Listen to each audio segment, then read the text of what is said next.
Welcome to BAStv.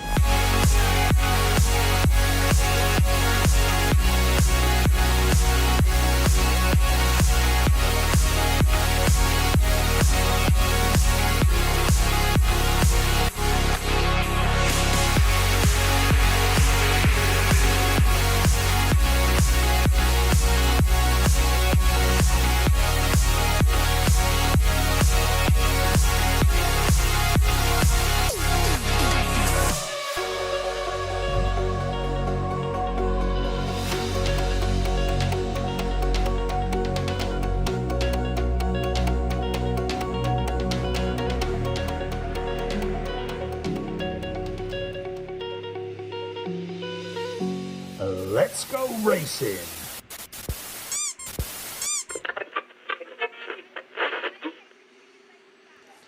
Ladies and gentlemen, boys and girls, on behalf of Border Counties and Mallow, it's a very warm and indeed sunny welcome to Crunch Day. And it is Crunch Day. This is the final day of the final round of the 2025 Kent Cams and Beresford Chassis and Components British Autograss Series. Everything, if it's not already sorted, and not very much is, gets sorted today. So we've got the final set of heats, we've got semi-finals for Class 8, and we've got finals, and at the end of all of that, we will be crowning British Autograss Series champions. So if you're here at the raceway, and that's the place to be, get yourselves trackside, because you're not going to want to miss a minute of today's action. Take it from me. If you're sat at home, then hopefully you're comfy. Get yourselves on the settee, get yourselves sorted. Got no distractions like rugby or anything like that, and we'll be finished before the golf starts. Get yourself comfy and get yourselves watching BAStv, and you can catch all the best of the action, and there is certainly going to be plenty of that. We're going to be kicking off racing bang on 9 o'clock, because I can see cars coming to the line already. If you're not aware, just to let you know, race order, then we are starting with the third and final round of qualifying of men's Class 1s. That's going to be followed by men's Class 2s for run 3, junior specials for run 3. And we are conscious, and we do know that we've got some races held over from the second round of qualifying yesterday for the ladies. Those are going to be coming out after the junior specials. So it's 1, 2 junior specials, then the ladies. What I don't know, because we do have one men's Class 10 rerun from yesterday as well. I've no idea when that's coming out, I'll be honest. But there we go. We can tell you that the Daniel Brewer Estate Agency sponsored Class 1s for the British Autograss Series, and sponsored here at this round by ATD and Hereford Bounce and Slide, are going to be coming your way very, very shortly. 4 races in this final round of qualifying. Race 1 brings out Alex Hill in St Neots 164, Kieran McKenzie in Cambridge 403, Josh Fowler in North Shropshire 2, George Taylor in Cumdee 711, Tom Retter in South Somerset 103, Dylan Tyrrell in North Wales 28, Michael Hobgon in St Neots 361, and Stephen McCready in Down Autograss 17. Who's going to be taking the title? Hold on, got to go quiet.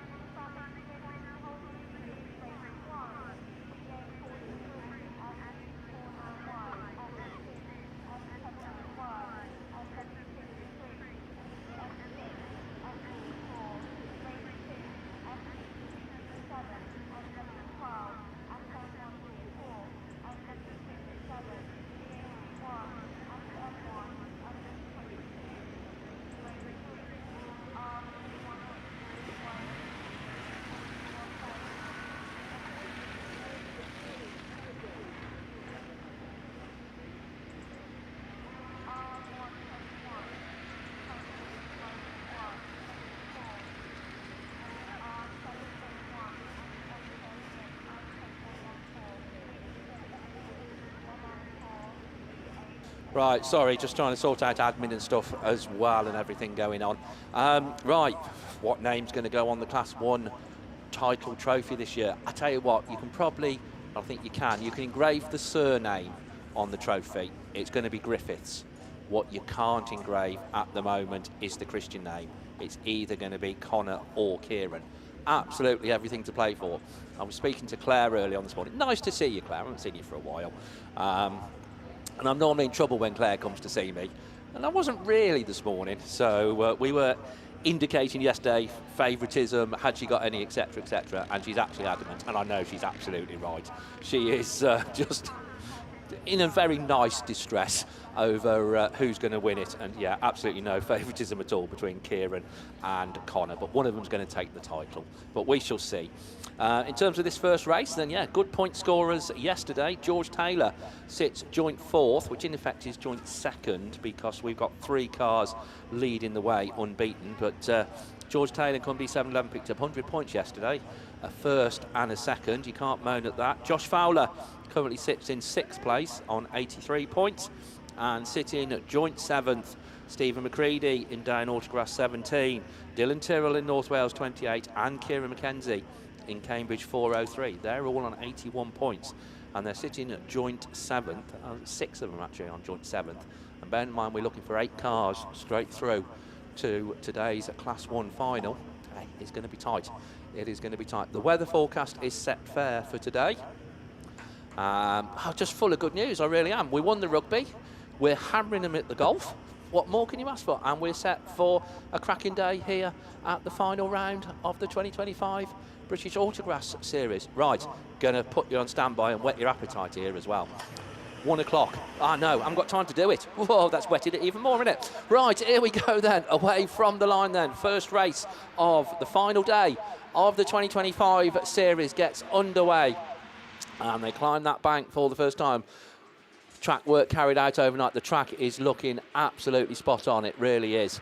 As they come out of that top corner, the first one to show then it is the Cumby 711 car, George Taylor, tucking into 2nd place, Alex Hill in St Neots 164 as they go down that far side. That's the Tom Retter machine in South Somerset 103.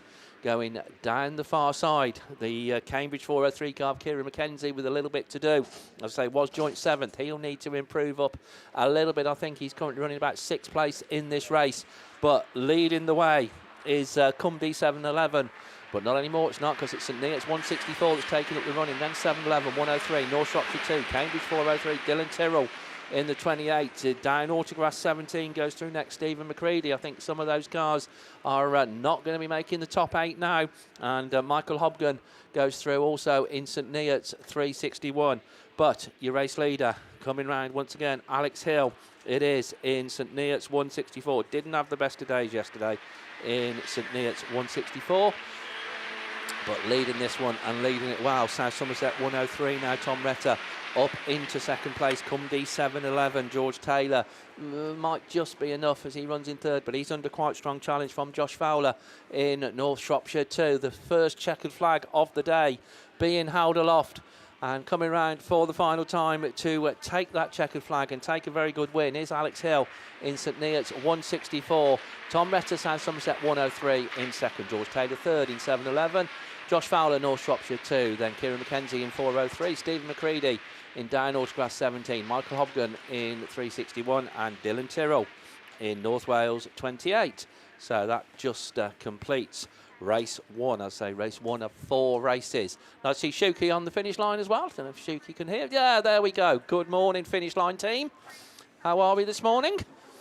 So yeah, either cocking a deaf one or pretending he can't hear us. So probably the latter. Right, race 2 brings out one of your unbeaten cars from yesterday, Will Henry in SR19. 2 wins out of 2. Kieran Griffiths is out there, so the first of the title contenders is out on the line. Sits joint 4th, I say it really equals joint 2nd yesterday. 1st and a 2nd for Kieran, so he's on 100 points. And Ian Ullathorne, one of their joint 7th cars in Yorksdale's 52.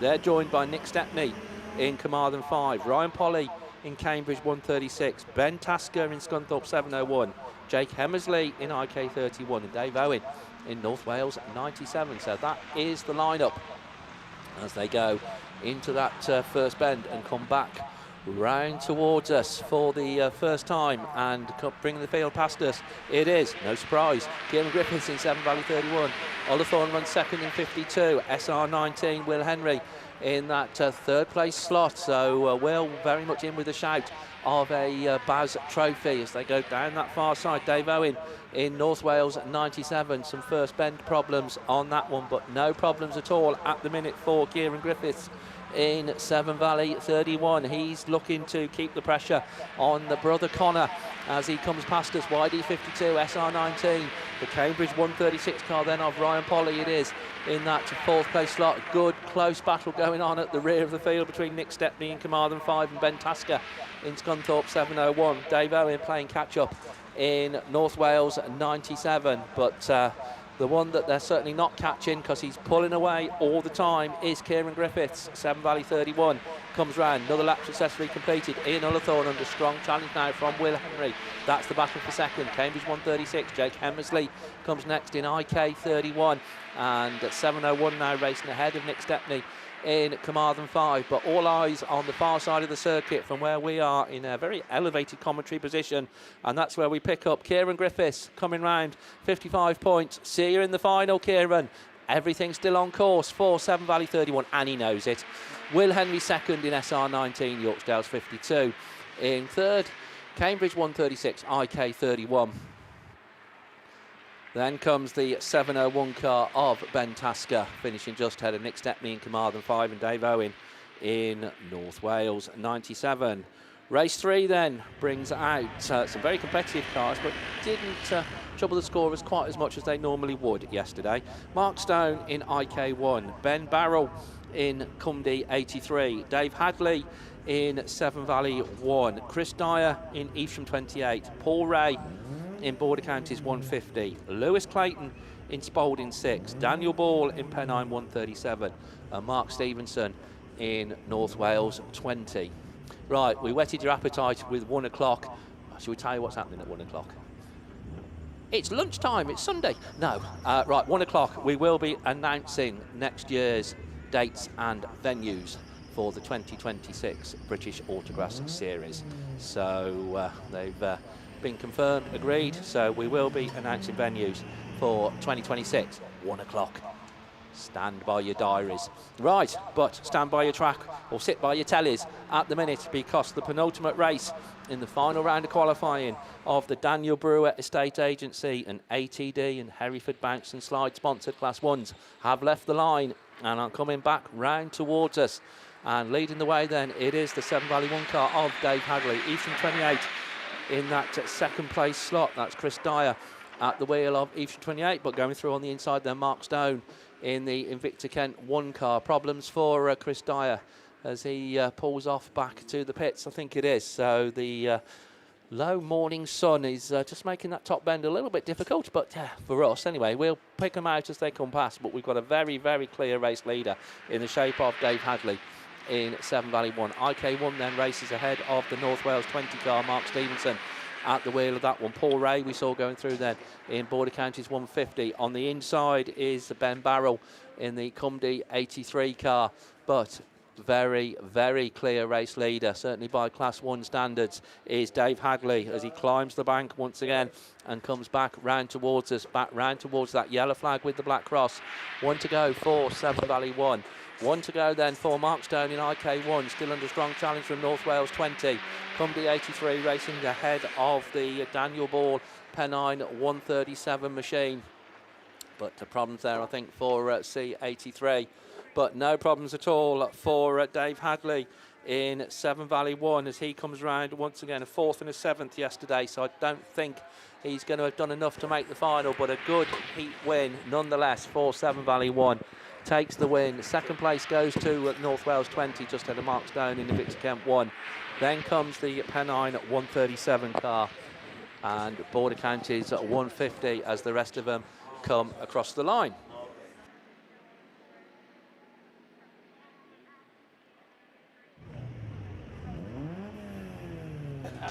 So Mickey B has come, oh good blimey, they look nice. So there we go. He's come armed with the sort of thing you shouldn't have for breakfast, but hey, we're all going to. Right, race 4. Charlie Richardson, Ben Gould, Jack Saunders, Connor Griffiths, Rich Owen, Matt Owen and Ashley Gore.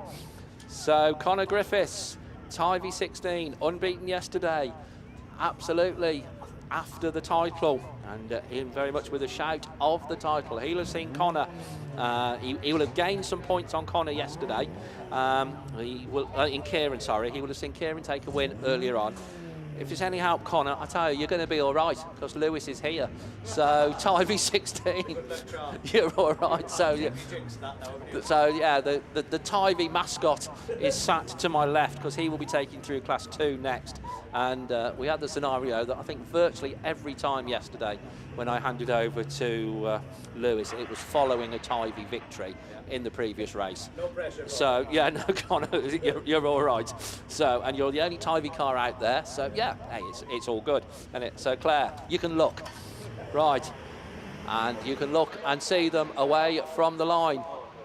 And it's a very, very level break as they go down that far side. We will let them sort themselves out, I think, a little bit round turn 1 as Tyre 16 looks to come through and take up the running. And the first car coming past us then, it is the Tyre 16 machine. Ludlow 71 runs in second. Ben Gould in North Shropshire 443 in that third place position, but all sorts of jostling going on for their minor positions. Rich Owen in North Wales 51 tucks into that third place position. They're about 3 in a row for fifth place, but slowly but surely Conor Griffiths in Tyre 16 is pulling away from the rest of the field and doing what he needs to do and take another win. That will be 3 out of 3 going into today's final. Lud 71, North Wales 51 still running in that second and third place. Charlie Richardson runs 4th in Scarborough 94. Ben Gould joint 7th at the overnight stage in North Shropshire 443, but don't think that's going to be enough for a place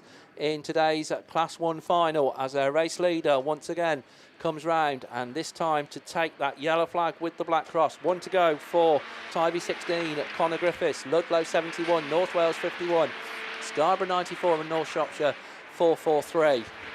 And then the Cumdy 515 car of Matt Owen goes through. But Conor Griffiths it is that's going to come round, and once again, and not the first time we've said this, going to take a win in Class 1. Tyre 16 comes round, then takes the win. Thank God for that. In second place, it is Ludlow 71, North Wales 51, Scarborough 94, and North Shropshire 443. Then Cumdy 515. So yeah, you're all right. Kind of told you we'd got the Tyre mascot next to us. Now I don't want to worry you about the final, but hopefully, all being well, Lewis will be sat on the line, ready for the Class 5 final. So he won't be here when the Class 1s come out. So there we go. We shall see. But in the meantime, just me or Connor. We'll see how that works out later on. It's a very good morning and a very warm welcome to Lewis Richards. Thank you very much, Steve. Yeah, it is a warm welcome here. We're basking in the sun in the commentary room here, with the sun beating down on us. We can barely see the top corner, to be honest with you, with the sun beating down here. So right, then we've got a couple of announcements here of vehicles that need moving immediately, please. I believe it's an E070 HPV, H99 PCB, L15NJA, and VA13FPL. Those 4 vehicles need moving immediately, please. So if that can be done, that will be announced again later on. So those 4 could be moved straight away. That would be greatly appreciated by the officials here. Thank you very much. So we're moving on then to the men's Class 2s. Already looking now then for track clearance. So we've got our Fleet Care Services series sponsors and our round sponsors of Worcester Rentals and Jack Houlihan Carpentry and Construction. And out in this first one, we should be having DA43, Scarborough 249, Swansea 2, Scarborough Treble 2, North Wales 53, CM6 and SC4, with Ash Farrow here, one of the only ones in the top 10 here in this race from my reckoning, are lying joint first overall on 100 points after yesterday. And obviously Ash is in the running for the overall title as well, lying 4th on 685 points before this weekend. Having had now a second and a first yesterday, he's obviously boosted his points tally another 100 there. So away we go then. Let's see who gets the start. I do think it's the Scarborough 249 out there, maybe in grid 7. one of the ones who made an early break, but it's Scarborough treble true as well from about lane 5. One of the first ones into the corner. As I said, little trouble noticing who's where as they come around that top corner, as they are all in that sunlight coming down there. So who's in the lead? It is DA43, Scarborough treble 2, and CM6 there. Carmarthen, number 6, Darren Williams in the Carmarthen car there in 3rd spot, I think, going back to 4th there, trying that outside line, coming back up into that 3rd spot, and on the outside to see if he can challenge that down Autograss, number 43 of Adam Cochrane there to get into that 2nd. It is a good battle there for that 2nd spot. Darren on the outside and Cochrane on the inside, and we'll see who gets the better of that, but somebody sneaking up on the inside, and it is the Scunthorpe number 4 of Ollie Hall, now up into that 2nd spot. Scarborough 249 dropping back into that 5th position, with Swansea 2 Pip Melly back in about 7th, I think it is, and the North Wales 53 of Jordan Robinson at the back of the pack there as they go up that far straight. Pip Melly just drifting back further and further afield from the rest of the field there, and we look back to the front then. Who is it that's going to come down past us here for the last lap flag? It is the Scarborough treble 2 of Ash Rigglesworth. SC4 followed by Scarborough 249. CM6 in that 4th. DA43 in 5th as they come down turn number 3. So we're looking for the battle at the front there. Scarborough treble 2 and Scunthorpe number 4 battling it out for that 1st spot. As I say that, Rigglesworth there just pulling a couple of cars lengths up as they went up that far straight past the beer tent and around the top 2 corners down onto the straight for the final time. Checkered flag is waving. Scarborough treble 2 takes the win. Scunthorpe 4 from Scarborough 249. Carmarthen 6 with a 4th there.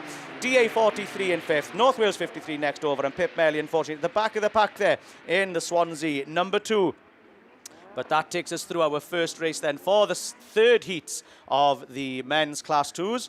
And out in this next one we should have Scunthorpe 227, North Wales 12, St Neots 124, North Wales 57, PAC 1, St Neots 1 and SC 22.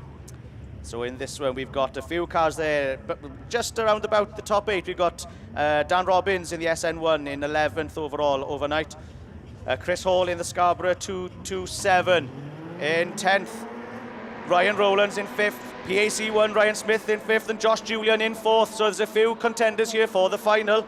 But it's North Wales 12 who's lying 5th overall overnight then, who goes into an early lead there. Ryan Rowlands on 83 points overnight will be looking for a good result here to secure his place in the top 8 to get into that final later on. It's North Wales from Scunthorpe 227. Then we have the Scunny 22, I think it was, 227 Chris Hall in that 3rd spot.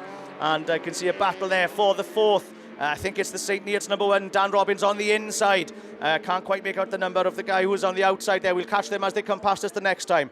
But it's North Wales number 12 then, Ryan Rowland, who it is, who's coming down onto the bank then for the 2nd time. Still in the lead then, just ahead of the Scunny 227 of Chris Hall. Scunny 22 and St Neots 1 are 3rd and 4th. PAC 1 it was. The Ryan Smith machine there, lying down there in 5th at the moment. He's going to want to get up a little bit higher than that to scrape into that final, into the top 8 later on with the North Wales 52. North Wales 12, sorry, Ryan Rowland then drifting. Sorry, it wasn't the 12. 12 is winning. We'll have a check. It's 57, Sean Rowlands towards the back of the pack there. Last lap flag it is, though, for North Wales 12. Scunny 227 still giving chase. Scunny 22 in 3rd. And St Neots very close there. St Neots number 1 of Dan Robbins, in that 4th on the inside line there. Coming around turn 4 onto that straight. Up past the beer tent. He's worked his way up into that 3rd spot with Ryan Smith knocking on the door in the PAC number 1 there. In that 5th spot, waiting to see if he can make a move. He's not going to be able to do it, I don't think, as we come down for the checkered flag this time. North Wales 12 takes the win then. Scunny 227 2nd. St Neots number 1. Scunny 22. PAC 1. North Wales 57 and SN 124 of William Drayton then was the final finisher in that 2nd race of the men's class 2s this morning. Josh Julian there, I was mentioning in that race, currently 3rd overall. And looking to increase his chances of working his way up into the points. Only 6 points behind Daniel Robbins. And I think that was the battle that we were seeing unfolding there between those two. So it'll be interesting to see how those points work out by the end of the championship today.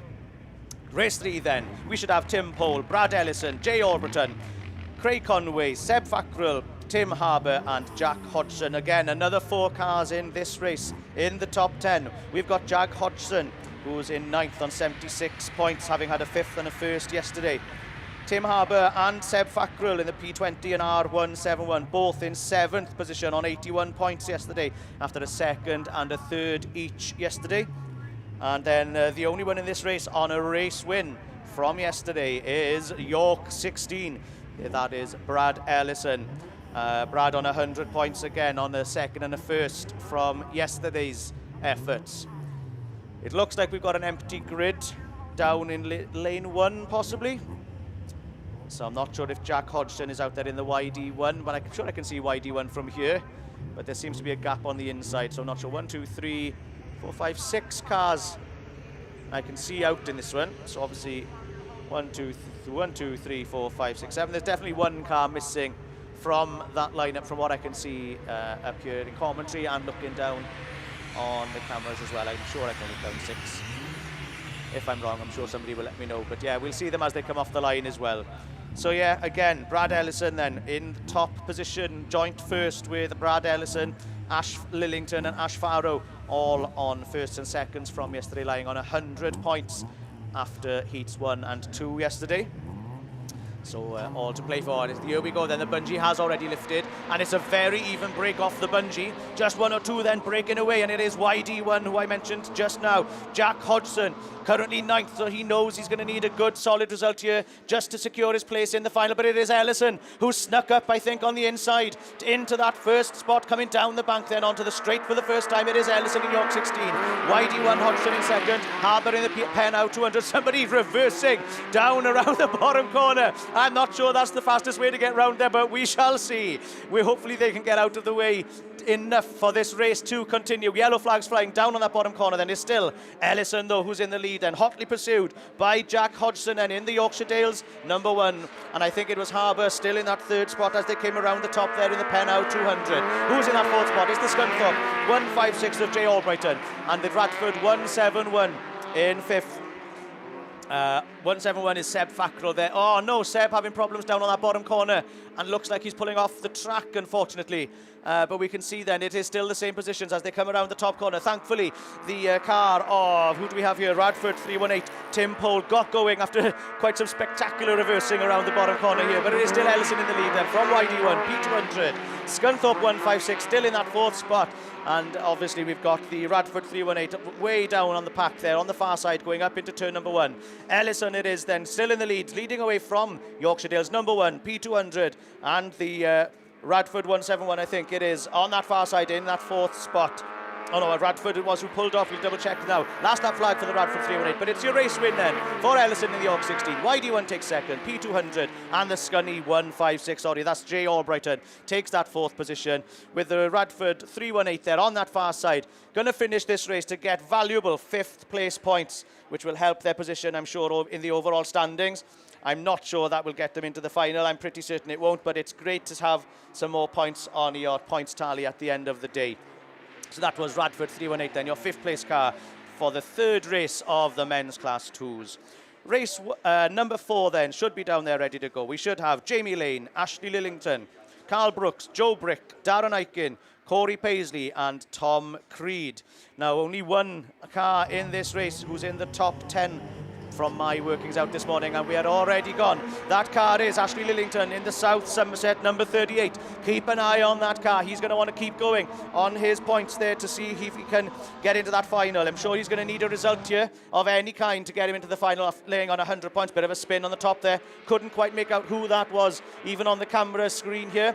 It is Lillington who's winning then at the moment in this SS38. R741, Pennow number 8. Those are your top 3 as they go sliding around that bottom corner, trying to keep as tight inside as they can, but we have our heads, unfortunately, on that one.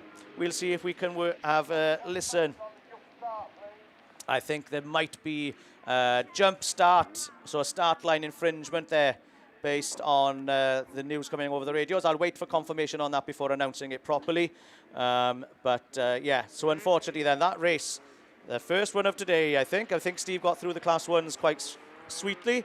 So the Class 2s there. Race 4 will be going back into the rerun lane, and we'll try to keep you updated if there are any exclusions. And pass you over to Graham to introduce this next race for you then. Only just made me tea, mate. Sorry. Sorry, mate. All good, mate, all good. Right, Junior Specials down on the start line then. Sponsored by Dig It Plant Hire as your serious sponsor, and your round sponsor is Holtbiz Motor Repairs. Only one person going through this weekend so far into round 3 of qualifying is Alex Hines on 2 wins. But then we have a gaggle of 4 cars on wins and seconds. First heat, we're going to see 2 cars that are sat on 2 seconds each and just teetering on the edge of the final this weekend. Let's have a look. One of them is the birthday boy, Epion Williams. Happy birthday, young man, from all your family. He's out there and he's doing the family proud, isn't he? He gets a good start, gets on that inside, and NW108 then, he's going to be the one that comes round to go over his first lap. Then Sonny Gilbertson, C55, 46, 35, 43, 13, and PAC 83 is Finn Alford. So down the back straight they go then for the first time then. Evian Williams, this should see him through into the final nicely, I would say. Well, of course it will, first and 2 seconds. That'll push him through into the top 8. 1 car off semi-finals, I think they were this weekend, these juniors. So they have to battle hard every weekend, doesn't it? It certainly makes the person. NW108, LM3, 55, 46 then. You could do with a bit of a better run than that, William Smith. 2, 2 and a 4. That's going to be tight. Young Phil Alford, unfortunately, looks like front damage on the front right there. Is he going to try and pull out the way? To be fair, I'm not 100% sure. He had a coming together with Levi Phipps. So, yeah, that's red flags, and that's not the way we wanted to start, and definitely not the way that Evian Williams wanted to start. That one's going to be a rerun back to it. Right, let's have a look then. Race 2 brings out one of your guys, well, the only guy, sorry, your highest point scorer in this one, and the only one sat on 2 wins. As I say, Alex Hines having a really good end to the season. He's had a good season, full stop, to be fair to him. B5H then is in grid 8. TJ Houlihan, WW58, is in lane 7. TJ's had a 4th and a 5th. Then SC2220 Freddie Nunn. Josh Mason, B10H, is on a 6th and a 3rd, so he's got to work hard today. Vince Pascal, H450, had a good result yesterday. I think he had a 2nd somewhere down the line, so he'll be looking for another result. Yeah, he's sat there in 12th place at the moment, so... Oh, 1st, 2nd and 4th might just creep him in. Let's have a look. Shawnee Bradford, BC117, disastrous 2nd run. But looking at the points last night, I think he is in front of your British Junior Championship at the moment. But that's just on my say-so on drop scores. So we'll have to wait and see. Cara Blaber then A213 and Lexi Mullen in WR37. So on grid 1, who does make a good start. Shawnee Bradford's going to be on her case though. But let's see who's got the drag up the first straight. It is Lexi Mullen then. 2 car lengths clear into the first corner. Dabs the brake. Shawnee's going to try and go around the outside of her. But Lexi gets that nose in. Let's see where the grip is. She's got the grip. She's on the inside. Perfect little move there. She's come of age, isn't she, already? WR37 from 117. B10H220. Then we go into the top corner. Somebody's gone really, really wide there. WW58 TJ Houlihan. So WR37. Away she goes down the back straight, pulling now on Shawnee Bradford. You don't see that very often, do you? Probably 4 or 5 car lengths up there. Got some issue on the radio, have we? But we'll wait and see. WR37 though, no issues there at all. 117, B10H, Josh Mason's trying harder. He's trying to find a gap through. Can he do it? He's on the inside of Shawnee Bradford. Just hasn't got the drive off the corner just of yet. And in the meantime, Sean has just pulled a couple of car lengths in Lexi, but the lighter little Lexi, I mean, they're all to a weight limit anyway, these cars, aren't they? But seems to have the drive off the corner with that thing. It is last lap flag time. There is some melee at the rear of the field, but at the moment, 37 though, driving a stormer of a race. 117, B10H and Alex Hines that we'd forgot about, or I'd forgot about, has just come storming through to get into that 3rd place. Then Josh has nicked him back on the inside. Then we got a drag race down the back straight between the 2 Breeding Hill cars, B5H and B10H. But I reckon she's going to take this, and it is a superb win and a great way to end the weekend. It is going to be WR37, Lexi Mullen then, from BC117, from B5H, B10H Josh Mason. What did Lexi have yesterday? Let's have a look. I don't think she had a great first run, but no, she didn't. So, yes, unfortunately then, I don't think we're going to see Lexi in the final, but what a great way to end your British Championship season. Absolutely on the money. SC220 at the back, and then unfortunately NASA 43 picks up a, that's a race 1 that was, so NASA 43 Alice James picks up a black flag for race 1. Race 2 though, Alex Hines, we'll see him in the final later on with a win and a 3rd. The rest of them are just going to have to hope and pray, I think. So that one's done and dusted. Race 3 sees Junior Jones is having a fantastic season, and the car's for sale. S6 from what, I hope it's for sale anyway. I'm sure I saw it for sale in the week, but I think he's coming out of juniors this year, so That car's for sale. Keep an eye on that one, not to put a hex on it, but he's on a first and a second. Austin Bennett, Fern Tivey, Dexter Jones, Owen Bradford on a second and a win as well. He'll be in the bright orange Carlo car, your current British champion, back in junior specials for a bit of fun this weekend. He's up there in third place at the moment. Didn't see in the sun who got the getaway there, so we'll have to just wait until they come round. Looks like, oh, it is NW26 then, Austin Bennett. Then we've got Owen Bradford there in second place in the CW car. So second place, we'll see him through. PAC 13, Dexter Jones nipped up there in third. Then we've got the DA323 car of Ethan Lind in fourth. As I say, we keep losing them in the sun on the far side, but we'd rather have that than splashing through the rain, wouldn't we? So another lap completed, and he's certainly doing the job now, Austin Bennett in 26 from CW388. Not going to settle there, is he? He's got nothing to win or lose, just would like to make the final, and he's just chipping back in the inside, see if he can get the drag out the corner. Not so at the moment, but down the back straight they go. 26 then. From Owen Bradford that's Bennett in 26, from Owen Bradford in second place. That's really where the race is. The others are pretty strung out at the moment, but it is last lap flag time, and he's not making any mistakes, is Austin Bennett. Had a good season, I would suggest, in NW26. CW388, S6 Junior Jones in third. I think he will be okay to get through into the final with 136 points, or you'd certainly hope so, although it was really tight at YD a couple of weeks ago to get in, wasn't it? I think first, second and third only just got you in, if it did at all, to be fair. But let's have a look then. It is going to be NW26 through 388, S6, 323, 13, 243, and we're doing a bit of lap scoring as well as we're going round. So well done, you juniors. That's one down. 26 and 388. NW26 Austin Bennett took the win, and Owen Bradford in 388 had second. Junior Jones in third. And yeah, just the lap scoring ladies just struggling a bit with the sun this side. It's proper beaming down. Like I said, we're very grateful, but can't see an absolute thing. Right, race 4 then. Y34 started off the race weekend really, really well yesterday, didn't he, with a second and a fourth. He's there in 12th place, needs a win. And, ooh, I'll tell you what, that would be tight as well. These juniors are absolutely on it at the moment. Ben Ayres, though, sat on a first and a third. Maddie Morris is on a first and a fifth. They're your top point scorers in this one, but they've got Adam Lind, DA303, Ruben Lind in 263, Nick O'Malley, S3, Regan Dixon in BC99, and S86D Brooke Page to contend with as well. So let's see what happens. I think we're just waiting for yellows to go up. There we go then. Marshall's going to do his spinneroo on the first corner. And who's that from the middle of the grid? One of the Lind cars, I think, that makes a cracking start. But again, we're just going to have to wait and see until they come round here. Let's have a look as they go into the first corner then. Fairly level break for the top three, isn't it? But who's going to have the best line as they come through there? It's definitely more grip off this inside. I'll tell you what, they've done a mega job on this track last night as well. Looks perfect. It is 263 from 22.48. So your top 2 point scorers, Ben Ayres and Maddie Morris at the moment, being headed by Ruben Lind in 263 as we speak down the back straight of Beresford car goes, and into the top corner, a couple of 3 car lengths clear of Y22. I reckon Ben Ayres first, second and third, again 136 points should see him through, but it's going to be so tight, could be running for some runoffs, I think.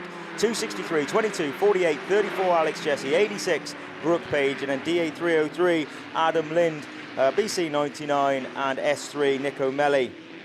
Just bringing up the rear, but again, Nick O'Malley getting ever faster on the same straight as all these guys now. And it's only a couple of weeks ago he was a bit further down, so he should be getting a bit more confidence as he goes through. So it is DAC 263 from Y22 is the Ayres machine. Maddie Morris in DAP 48D, Y34 86 and 303, BC 99, and again, as I say, Nick O'Malley in S3. Down the back straight they go then for the final time.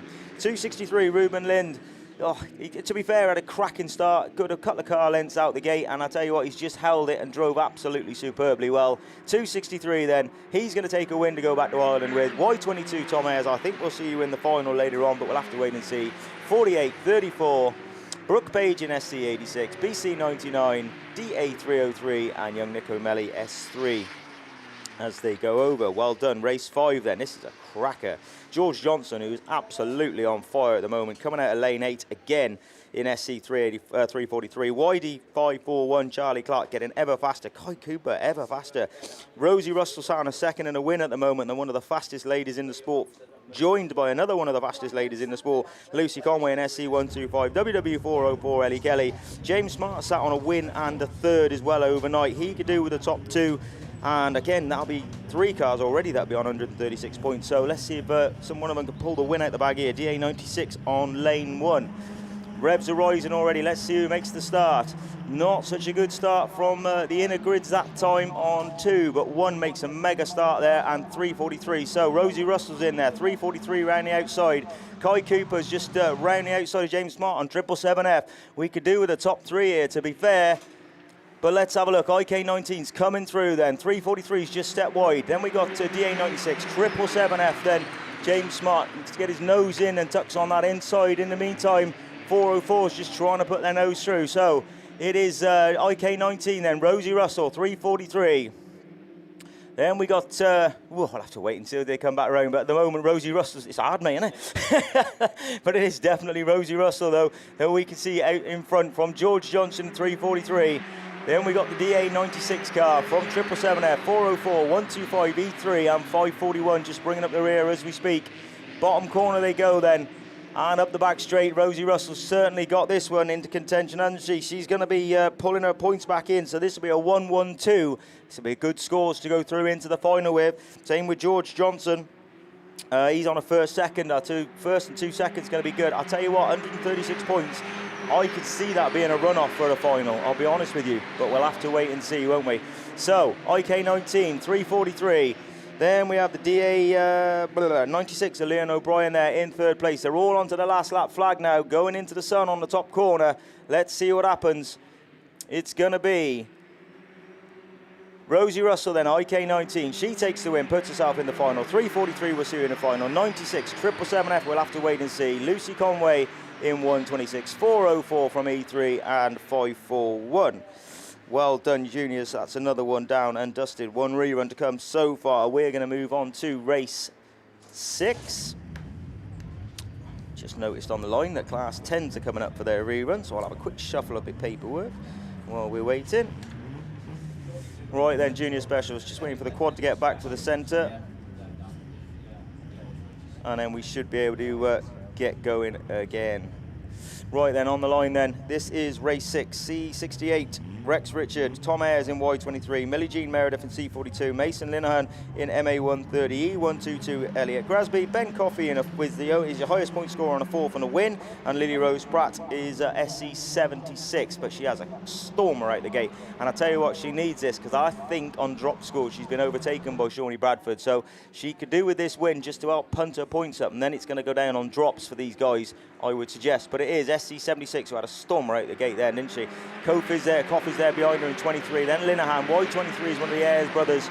They're there in 5th place. But who's that go? Elliot Grasby, E122, trying to come through at the inside and does take that. 4th place is E122, young Elliot Grasby. So down the back straight they go. Oh, we've got a spinner at the back of the field, which I think is MA72.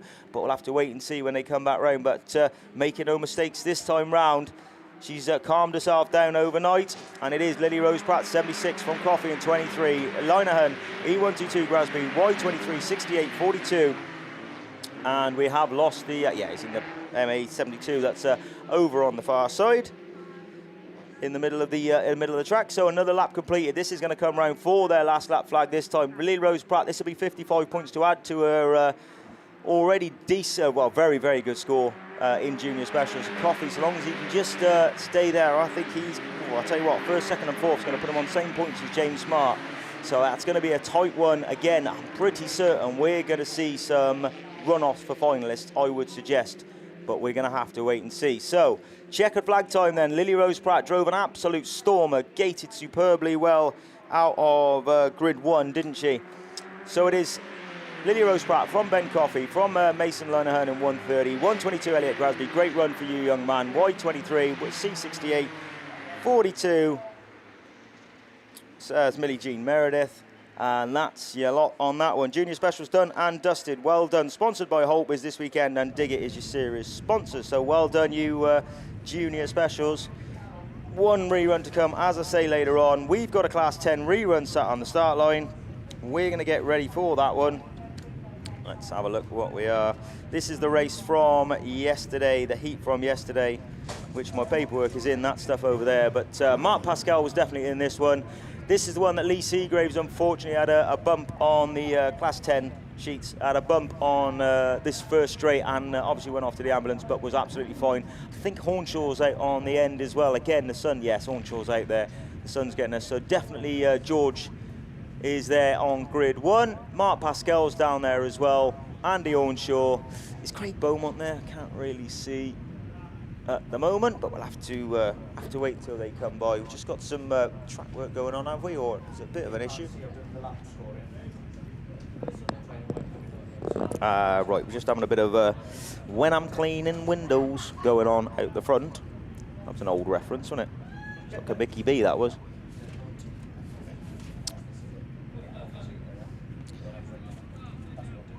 Oh, no, the heat sheet. Doesn't matter, mate, don't matter, I'll work it through, So yeah, so let's have a look, see if we can see on the TV what's on there.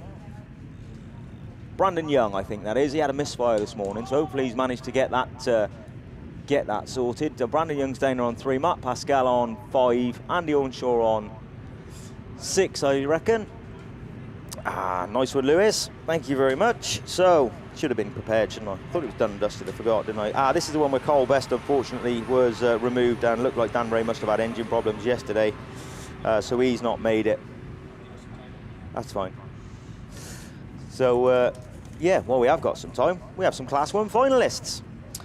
Top of the shop. I'm going to go backwards. Right. Somebody's moved, so we got a bit of a mech-up on the sheet. But Kieran McKenzie, CA403, he's in on 102 points. Ben Gould, NS443, in on 102 points. That's low scoring, isn't it? NS2, Josh Fowler, you're in the final on 111 points. Ian Ullathorne, YD52, on 117 points. George Taylor, Cumd 711, you are in on a 136. Then it gets to some big scoring points. Will Henry, 155 points, tied with Kieran Griffiths in SV31. So SR19, Will Henry, SV31, Kieran Griffiths, both tied on 155 points. But top of the shop this weekend, TA16, Connor Griffiths, he is sat there, 165 points. That is your Class 1 finalist, so just 102 points under 2 wins to get you in the final this weekend. Stephen McCready unfortunately missing out down there on 96. So, yes, Class 1 finals. We're already looking at finals. Will we get a 2 o'clock away again? We'll have to wait and see, won't we? I doubt it, but we'll do our best. We've got the weather for it, that is for absolute sure. Definitely so. Right, Class 10s then. As I say, we're going to go back to this rerun that saw Lee, unfortunately, off in the ambulance yesterday. And, of course, once he was fit and healthy, he had to go and have his 15 minutes as well. And we were towards the end of the day, so he didn't get his chance to get his car fixed until overnight, which is pretty good. Series sponsor, though, SGS Gases, and round sponsor is Lord Coles himself, KS Coles. Revs are rising, then the tank is exiting stage right this time. Let's see who makes the jump this time. Who gets the go? And it is George Young then, A21. Has a good start. Hornshaw from the outside. There's the Quackers. They make the jump, but the Hornshaw gets the last bit of throttle strung out of that Y7 car, but goes in really wide, squares himself up, tries to tuck back on the inside. In the meantime, George Young's found a nice route through. 21 Y77. Mark Pascal, who was at the back, who was at the front of the field in round 1, in the first run, found himself at the back, but managed to get through under Brandon Young, and now he's on Lee Seagraves' case, who is back there in 3rd place. He's not scared, Lee Seagraves, is he? Absolutely flat knacker in that twin booster extreme car, but in the same way is A21. George Young then, Y7.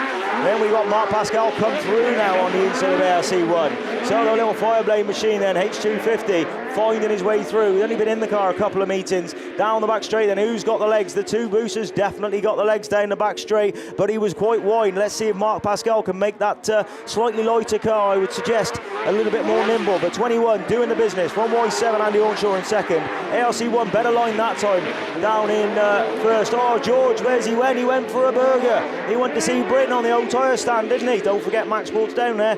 Top corner then. 821 then from Y7. Let's see if they can switch it back around though. George is there on 821. He's out wide and Y7's in tight. Who's going to have the race to the line? It's going to be 821, Y7.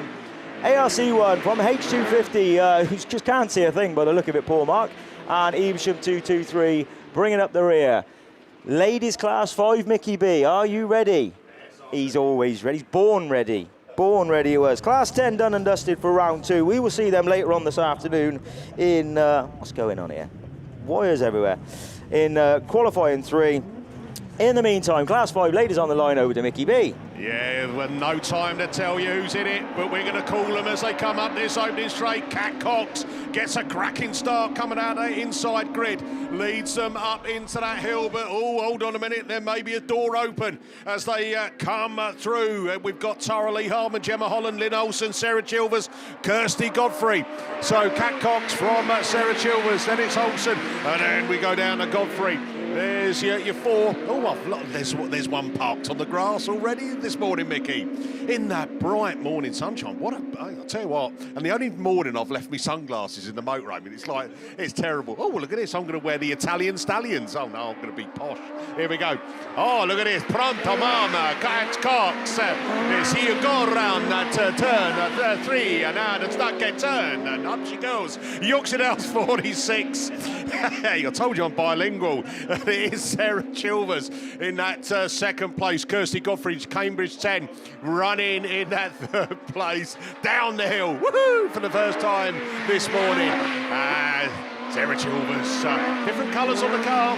Cambridge 10, Kirsty Godfrey. Then we go down to Breeden Hill 27, Lynn Olsen. So 4 left running in this one, and that's Severn Valley 67. Gemma Holland is having to be a spectator, but checker flag. Hey, what a great win. Cat Cox takes maximum points. Second goes to Sarah Chilvers, the daughter of the man who had the Sashma Shadow himself look younger, in second place. Then we go down to Kirsty Godfrey, Cambridge 10 in third. Fourth is Breeden Hill 27. Lorryinsurance.co.uk, our series sponsor. Bodyworks, weekend sponsors. Cat Cox, 2 out of 2 for you. Well done. Right. Next one, we are doing race 2. Oh, it brings out Sandra Jones, couldn't be 31. She's had a win yesterday morning. Seems a long time ago, doesn't it? We've got Nicola Jesse on a second.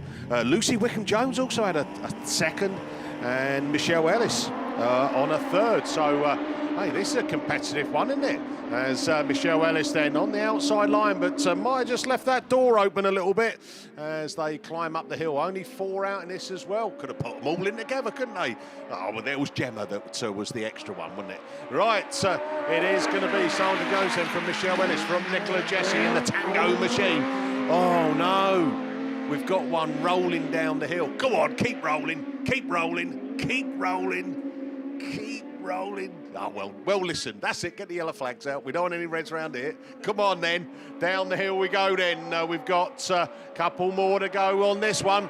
And it is still Sandra Jones, couldn't be 31. Really on song this weekend, but Michelle Ellis. Whoa! Wowee! I'll tell you what, it's all going on there. I thought Sandra Jones had been on the brake too heavy there. Scrubbed all the speed off. Michelle Ellis was looking to come round the outside.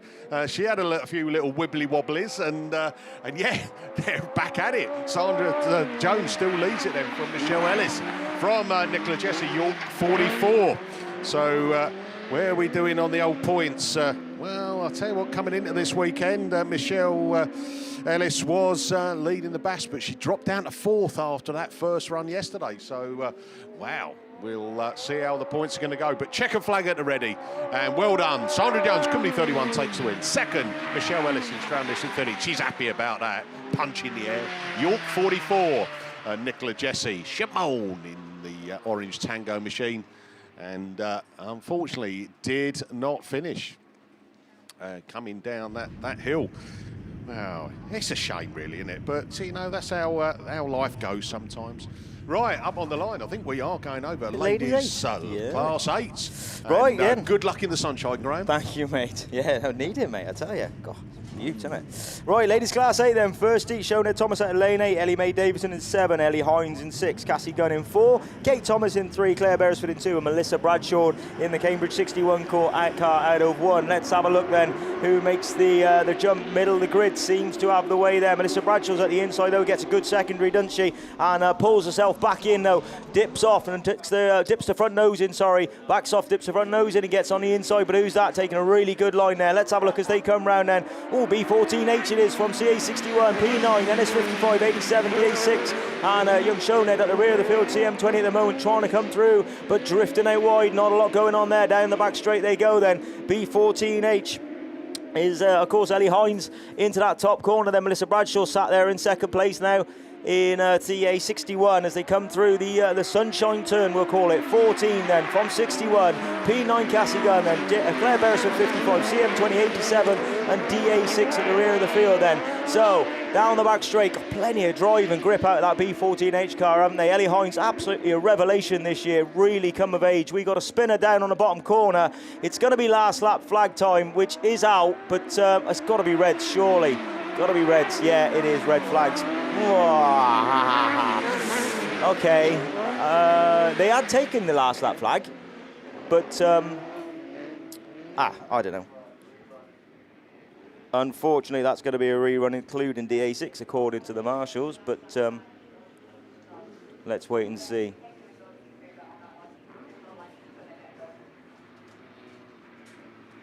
Just bated breath, Mickey. Bated breath. Let's wait and see. I think that might stand. We'll wait and see. In the meantime,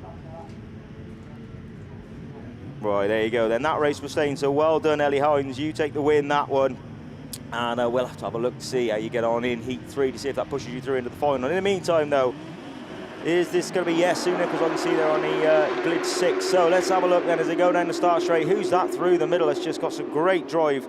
I reckon Laura Jefferson, because that thing has some amazing secondary as she gets out the gate. And did she shoot herself through? But M1, I reckon, has just come through Claire Horner. So these two are battling for first and second in the British. It's M1, 74, 65. Your current British national champion, Beth Tonkinson there in third place, just trying to get the outside, get some grip down. But IK65 got some good drive off the corner. In the meantime, Beth Thompson again, we've got one spun at the bottom is Macy Carlin Grasby in Evesham 21. Round the top corner though, M1 cross that little bit of slip. He gets to the dry, gets the boot down. M1 then from 74, 65, 51, YD7, P6EM. It's Chloe Richardson in P6EM, and then who's that bringing up the rear? Let's have a look when they come back round. I think, as I said, Macy Carlin Grasby in the Evesham 61 car. So another lap completed.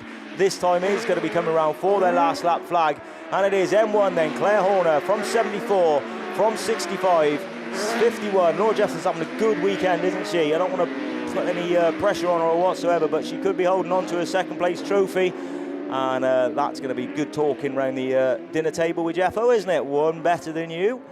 Checkered flag time, though. E21 takes it, but checkered flag time then for M1. Good result for Claire Horner. Every race means so much. YD74, IK65 in third, SC51 in fourth.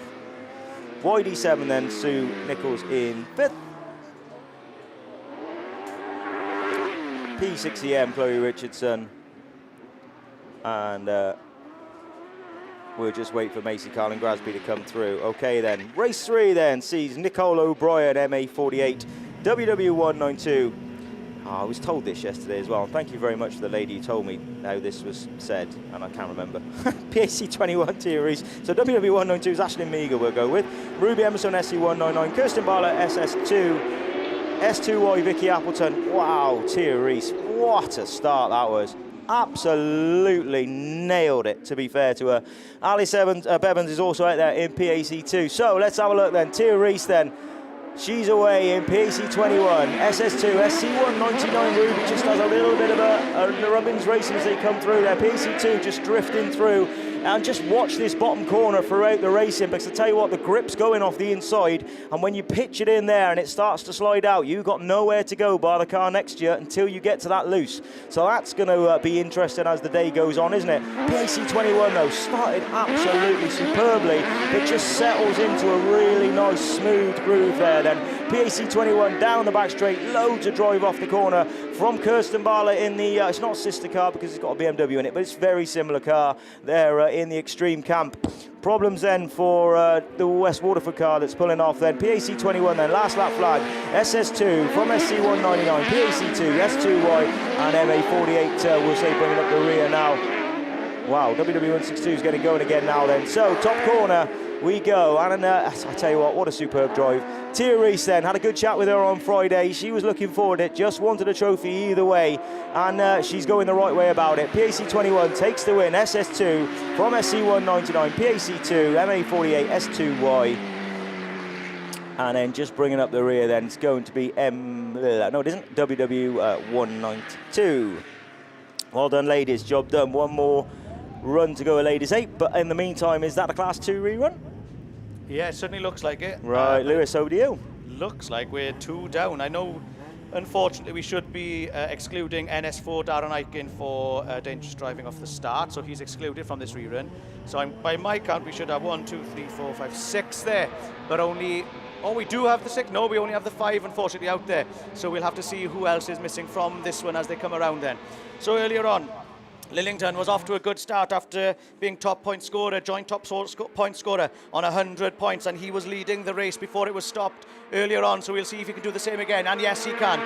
Corey Paisley in the pen out number 8 is in your second spot as they came past us here with a PhD 66 of Joe Brick in that third, fighting for that third and second spot there as they go up that far straight. Corey Paisley drops back down into that fourth spot in the Pennow number 8, but Lillington in the meantime is pulling away from everybody else as they're all battling for those positions behind him. So it's Lillington who's going to come past us for the second time here in the South Somerset 38, followed then in second place by the Radford 741 of Jamie Lane. I'm just making these numbers up, great.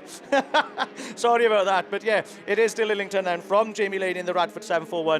And then Corey Paisley's worked his way back up into that third spot in the Penhow number 8 with the 66 from the PhD back in that fourth spot at the moment, then keeping off the challenge there from the Breeden Hill number 40 of Tom Creed as they come down then into that bottom corner. Creed on the middle, in the inside line there of the PhD 66, but couldn't make it work as they went around those 2 bottom corners there and back up onto that Beer Tent straight on the far side. But it is going to be Lillington then in the South Somerset 38 who's going to come across the line to add another 55 points to the 100 he had from yesterday. Lillington takes the win. Radford 741 followed by Pennow number 8, PhD 66, Breeden Hill 40 as they came across the finish line there. And no sooner have they started than I'm finishing as well, because I'm passing you straight back over now then to Graham for the next race down on the line. Doesn't really matter what numbers you read out, mate. We can't understand them anyway. Absolutely fine. It's because of the Italian I'm talking all the time. That's it, mate. Yeah. Right then, ladies.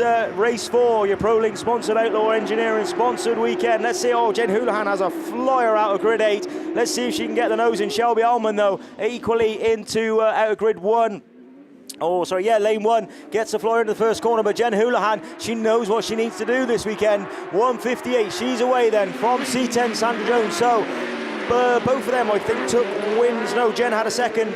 C66, where are you? Back there in 4th place. You had a win yesterday, so 1st and 4th is okay for your points going into round 3, but let's wait and see. So we have got a bit of a challenge on round the top corner. Sandra Jones, she will not settle for anything more than a win, Sandra Jones. And it is WW158 C10 trying the outside line. Then we've got Shelby Allman, then an ARC 1766 H350. And R76 Tilly Clark just bringing up the rear as we speak though, but down the back straight, Sandra Jones just reeling her in, just holding some proper corner speed in that C10 car, trying that outside line, but 158's got a good line also. 158 C10 1766. Sandra's tried the inside, she's put the wheel in, she's left herself a bit of room. Oh, Jen's had to back off and just allow Sandra to go on through. Discretion, better part of valor. Get to the end, Jen. 2 seconds is decent score, but I know you'd to like the win, but C10 Sandra Jones is in absolutely no mood to mess about today. C10 takes the win, 158 from ARC17, C66 in 4th, H350 in 5th, R76 Tilly Clark. Well done, you ladies. That's that done and dusted. Class 4's on the line, which I think is Steve Langley, who is helping out next door. So he will be across to do ladies 4. I think that's ladies 4 in Stockhatch, is it, Steve? I don't know. Is that you, Steve, or is that are you doing ladies or men's? Oh, that'll be you, Lewis. It's between me and Lewis, I think. So there we go. So you're stuck with me, I think. So there we go. As they go down that far side, then. So we should hopefully have 6 cars out there, 3 of each flavour. But looks like we've only got 5 as they come back round for the first time, and it's the Class 4 then of Clare Compton. North Shropshire 434 leads the way from Jasmine Cusack in Mallow 5, and we got red flags on that one. So there we go. That was short and sweet. I tell you what, Lewis, I think you ought to do the rerun because you're obviously you've got all the paperwork, so a lot more successful than me. Right, so they'll go back to the rerun lane. That looks like Class 6's. So that's going to be back over to Graham. It is, mate. Can't catch a break at the moment, mate, can I? Right, your Class 6 then, sponsored by Elite Racing Transmissions, W&G Car and Commercials Respray and Dan Johnson Grab Hire. Current BAS leader, NW220.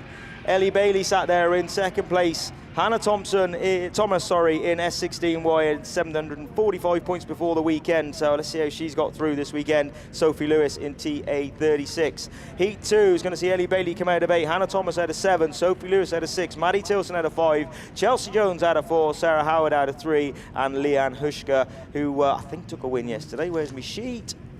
No, Ellie Bailey took the win yesterday. Leanne Hushka took a 2nd. So let's see what Ellie can do out of the Everfast Class 8 grid. And let's see if they can get that.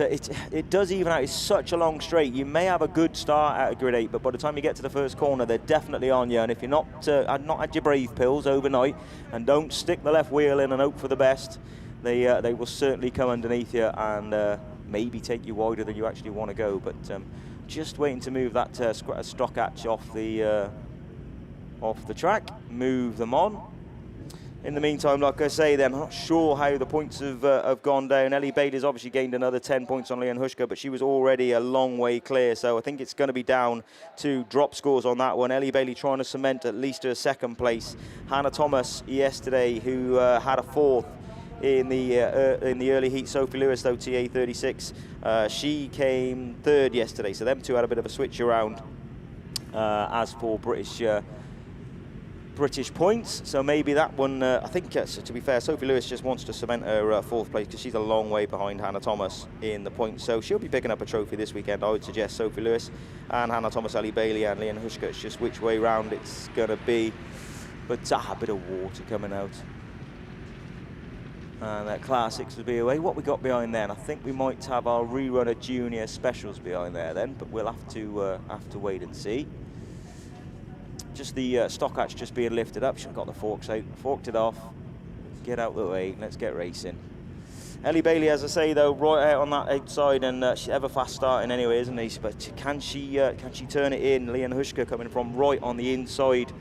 Will she be able to get that in? We'll have to wait and see. So as I say, bit of water going down. They did some superb work last night, and if you took a look out your camper window or out the beer tent, you'd have seen that these guys were working absolutely flat out. And then when I woke up this morning at whatever stupid o'clock it was, they were still out there again working. So the team at Border Counties, tip my hat to you, mate. You always work so hard for your Border Counties 3-day and also for this British Championship race. Right then, Spinneroony time. Let's see what happens. Who makes the start? Oh, I'll tell you what, Grid 2 had a cracker at Y77. Let's have a look what happens. But Ellie Bailey just about a car length clear as she comes through, half a car length. And as I say, she does get brave and pitches it in. Y77 backed off. Wasn't sure where the water was, but Ellie Bailey knew. She's gone right round the outside of it, got the toe down, pulled about 4 or 5 car lengths in, and in the meantime TA36 coming behind her, 77 16Y 220, your current British champion, British leader, sorry, and I would suggest champion, but we'll have a look.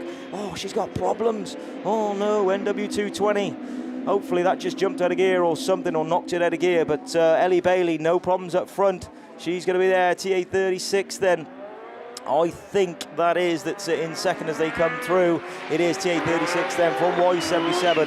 S16 Y's 96.70 and then 220 Leanne Hushka just at the back of the pack at the moment. Now, ironically, it looks terrible, doesn't it, if you're towards the back of the pack, but you know, that's a decent drop score, and that's what you've got to start looking at now. That, you know, having a chat with Becky Shaw this morning about drop scores. Do you know where you are, etc., etc.? No idea. She had no idea, to be fair. Ellie Bailey, though, SC33 from TA36, Y77, S16Y, SN96 is the Tilson machine, PAC 70 and 220 then, as I say, unusually towards the back of the field with 7th place. But last lap, they're all on it. Ellie Bailey didn't look back after that first corner, was extra brave into the first corner, kept the power down, and away she goes. She's going to come round, take the second heat win, to go with her first heat win, and SC33 mightily happy with that. TA36 from 77, 16Y, PAC 70 and NW 220.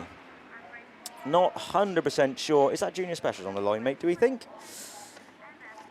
We will have a look now and see. Junior Specials then back on the line. Lud 46 then, so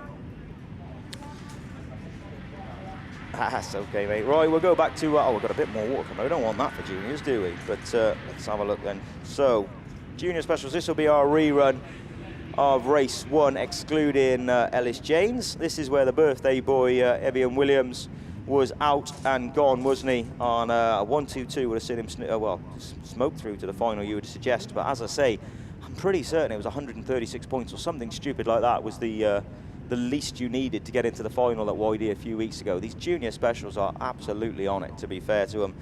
We call them the future of our sport, but now they're the here and now, and rightly so. So 1 race to go for you Junior Specials. Where's my sheet? Let's have a look. Sponsored again by Diggett Plant Tyre for serious sponsors and Holtbiz Motor Repairs. Lily Rose Platt took a win earlier on, but Shawnee Bradford is, I think, in front on drop scores. Rosie Russell, though, doing her chances the world of good, isn't she? She sat on, I think, a second and a win. So, yeah, she a second and 2 wins, sorry, now. So, yeah, she's going to be just gaining some points back. I'm not sure what her maximum is, because obviously we have a double on your maximum as well, don't you? So just to complicate everything. But who makes the start this time? Evian Williams, not such a great start this time. He's back there in about 3rd place. Sonny Gilbertson just snuck through into 2nd as he got in there. He was running 2nd, I think, in the run and behind Evian. But is that Evian going right around the outside? That's a brave move. Obviously, that 1 year extra on his birthday's done him the favour, isn't it? 108 then, right around the outside of 46. 33, number 3, sorry, LM3, he's just sat there in 3rd, but C55 is trying to go through, but he's on absolute full right-hand lock there. Is the Davis car on C55. Down the back straight they go then. As we were first time round before we had the stoppage, it is Evian Williams, NW108, looking to put himself in the final. Last year, I think this year in Junior Special, I think they were talking about going F600, but we'll have to wait and see. So 108 from 46 from LM3. Oh, the others have dropped back fairish. 35, PAC 83, C55's having a mare of a time this weekend. Jacob Davis, always a front runner locally in the West Midland League, and a decent front runner in Bass as well. So he's got problems down there. You can see the car spluttering to a stop. No problems for your man coming around here, or your young man coming around here. Though last lap flag time for Evian Williams, NW 108. Lud 46, he's going to book himself in the final. LM3, Sonny Gilbertson, you are in 3rd place at the moment. I think you needed a win to get yourself up, but I don't think it's going to be so tight. I don't think you're going to make it. Yeah, C55 with huge problems on there. But no problems, as I say, for NW 108. Not such a great start, but I tell you what a fantastic finish to this race. It's going to be NW 108, Evian Williams, birthday boy, takes the win. Very happy. Lud 46 just gets it from Sonny Gilbertson in LM3. Then we're going to go back to PAC 83. Oh, I tell you what, a cracking result, Finn Alford. That's a good 4th place there, Finn. See? End the season on a high, Finn. We'll see you at the front next year. Callum Peace and NS35 done and dusted Junior Specials. Class 7s. Oh, C55 then does limp over the line. Class 7s on the line. Mickey B, ladies Class 7s. Away you go. Yeah, cheers, Graham. Max Sports, series sponsor, Diggett Plant, IRL weekend sponsors. Macy Carlin Grasmead, oh, Kathy Brown, Sue Harris, Lee Wynn, Lindsay Allen, Julie Hawthorne, Fernio. Here we go, bungee lifts. Let's go racing with the ladies' super saloons. And off we go then up the hill. Oh, Julie Hawthorne Fernio. Radford 176. Got the extra licks on it there. Up into turn 1 and out of that turn 2. Down the hill they all go. Woohoo! And it is Julie Hawthorne Fernio then from Macy Carling Grasby. Then Kathy Brown goes into it as well as they bring it round there. Lindsay Allen looking to make a move. Oh, Kathy Brown, you've spun it out. You spin me right round, baby. Oh, I haven't done that for a while. Oh, it's nice, that. It's a Sunday morning. Time to celebrate. Hey, here we go then. Final round of the British Series, and it's the last charge as they go down into turn 3. Macy Carling Grasby looks for the cut back up the inside of Julie Hawthorne Fernio. Fernio back on the power, exits that Stargate turn, climbs back up the hill, leading this one then. Carling Grasby then trying to chase down as hard as she can. Where's that Lindsay Allen machine? Is she going to try and close that gap as well? So with one more lap to go, here we go then. Julie Hawthorne Fernio, Macy Carling Grasby, then the CK8 lead win is there. Then it's Lindsay Allen, Sue Harris in Radford 140. And then, Kathy Brown in that Tyre 4 for 444 and that final place. But checkered flag at the ready. I'll tell you what we're going to do here is going to be Julie Hawthorne Fernio, Macy Carling Grasby second, third goes to Lee Wynn in CK8, fourth is Pennine 37, and that's Lindsay Allen, followed by Sue Harris in Radford 140, and finishing off Heat 2 Race 1, it's Tyre 444, and that is Kathy Brown. Right, race 2 up on the line then. Shamel Gadsby, Spalding 31, Bree Neal 106, Kim Jenkins, Michaela Dance, Tyre 30. I think I could probably say that she is your 2025 Class 7 Super Saloon champion in the ladies. I think she's done it, hasn't she? Nicola Gibbs, Hereford 44, Lane 2, and Nicola Olsen, Carmarthen 47. Here we go then, we are already off and racing as we climb up the hill, and it is that Michaela Dance machine then, Tyre 30, takes them up there. She likes to lead from the front, doesn't she? She's had a cracking season, accumulated over 1,100 points, and on her way to collect that title. Nicola Gibson in the Hereford 44 having a good go in that second place. Carmarthen 47, Nicola Olsen running third. And then Shamel Gadsby in Spalding 31. Just struggling with a little bit of a grip, and they down on that turn 3 and 4. Seen a couple of the open wheel specials spin round today. But Michaela Dance lifting up her front wheel, showing her undercarriage on a Sunday morning. Ooh, misses. And then Nicola Gibbs, Hereford 44, still second. But the gap is closing because that's Nicola Olsen machine, Carmarthen 47, not too far behind. But looking down at the finish line, Marshall preparing the last lap flag, the yellow flag with a black cross. Here we go then, one more to go. One more for Michaela Dance to book her place in the final and to celebrate a great championship. Nicola Gibbs, Hereford 44. Look at Nicola Olsen now within touching distance as they come out of that start gate turn, climbing up the hill. Shamel Gadsby still in that fourth place. But wow, what a race, what a win, what a season. Tyre 30, Michaela Dance takes the win. Second, he's coming down the hill. Come on, Nicola. Yeah, Hereford 44, Nicola Gibbs takes second. Third is Nicola Olsen in Carmarthen 47, and then Spalding 31, Shamel Gadsby. So, ladies, look, both 5s and 7s, very clean and good racing this morning. No red flags for me. Up on the line, we are going to, is this...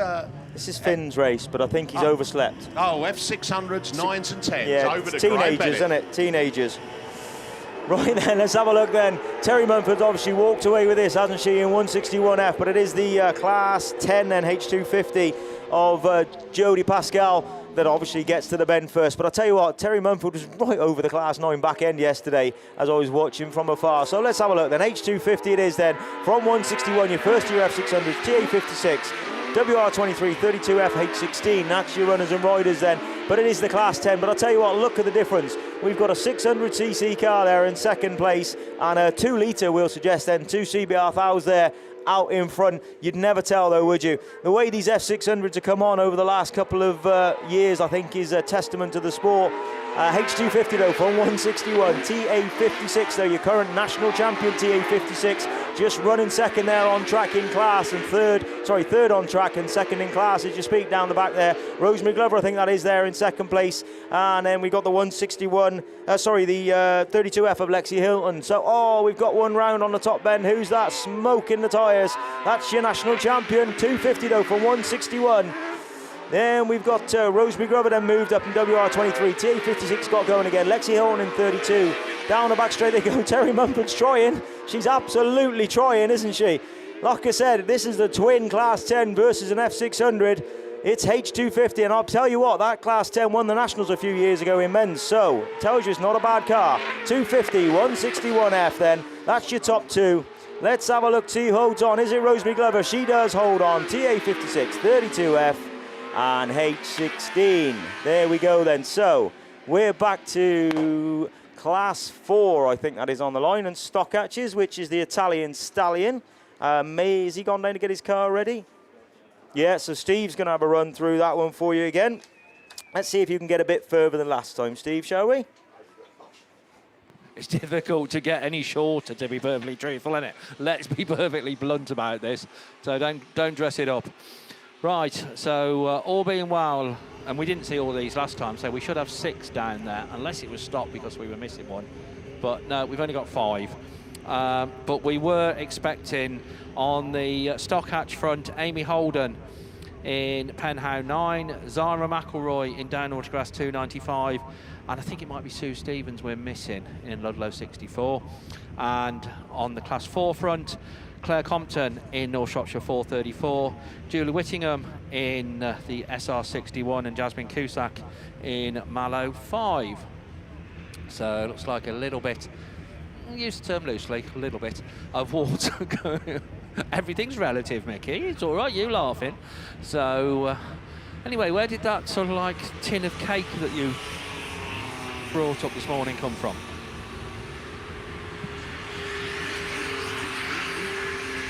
So Lily Warrington, who, what was that, Graham? Woodington, that's it. You remember a couple of BASS rounds ago we had that lemon drizzle? Yes. Somerset. It's the same young lady, Is this right? out of the same stable? And she's made something like, it looks like, is it like those kind of millionaire kind of cake? Well, I'll tell you what. I didn't know her mum was a vet. I would say, Steve, there's about 2,000 calories each slice. That's all I'm saying.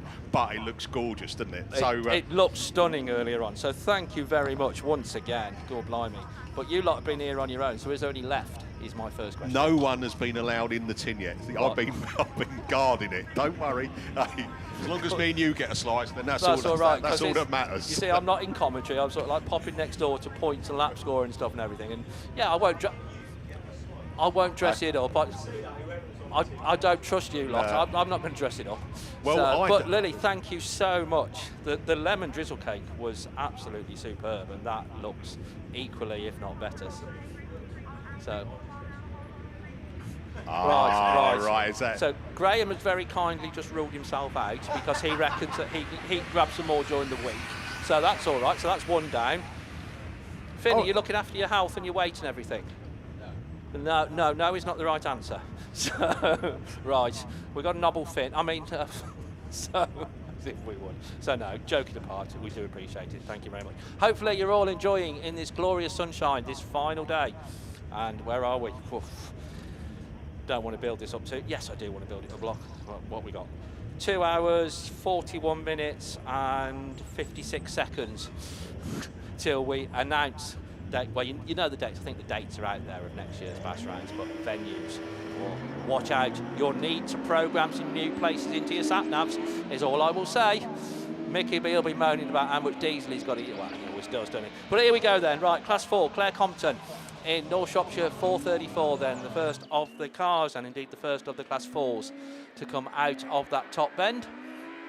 Dropping into second place, that looks like the Cusack machine in the Class 4, that's Mallow 5, and then Julie Whittingham in SR61.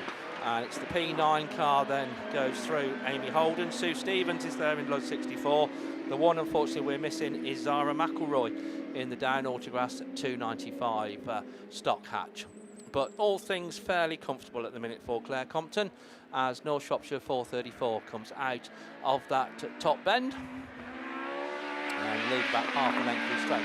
Close battle for second place between the Mallow 5 car of Jasmine Cusack and Julie Whittingham in SR61. So that's about the closest battle on the field. Leading the stock hatches is Amy Holden in Penhound 9 from Sue Stevens in the Ludlow 64 machine. But the yellow flag with the black cross then being made ready. And it is North Shropshire 434 then. Claire Compton takes them on to that final lap. Looks like Jasmine Cusack has pulled away just a little bit from Julie Whittingham in SR61, P9 and the Lud 64. So all the cars are on to their final circuit.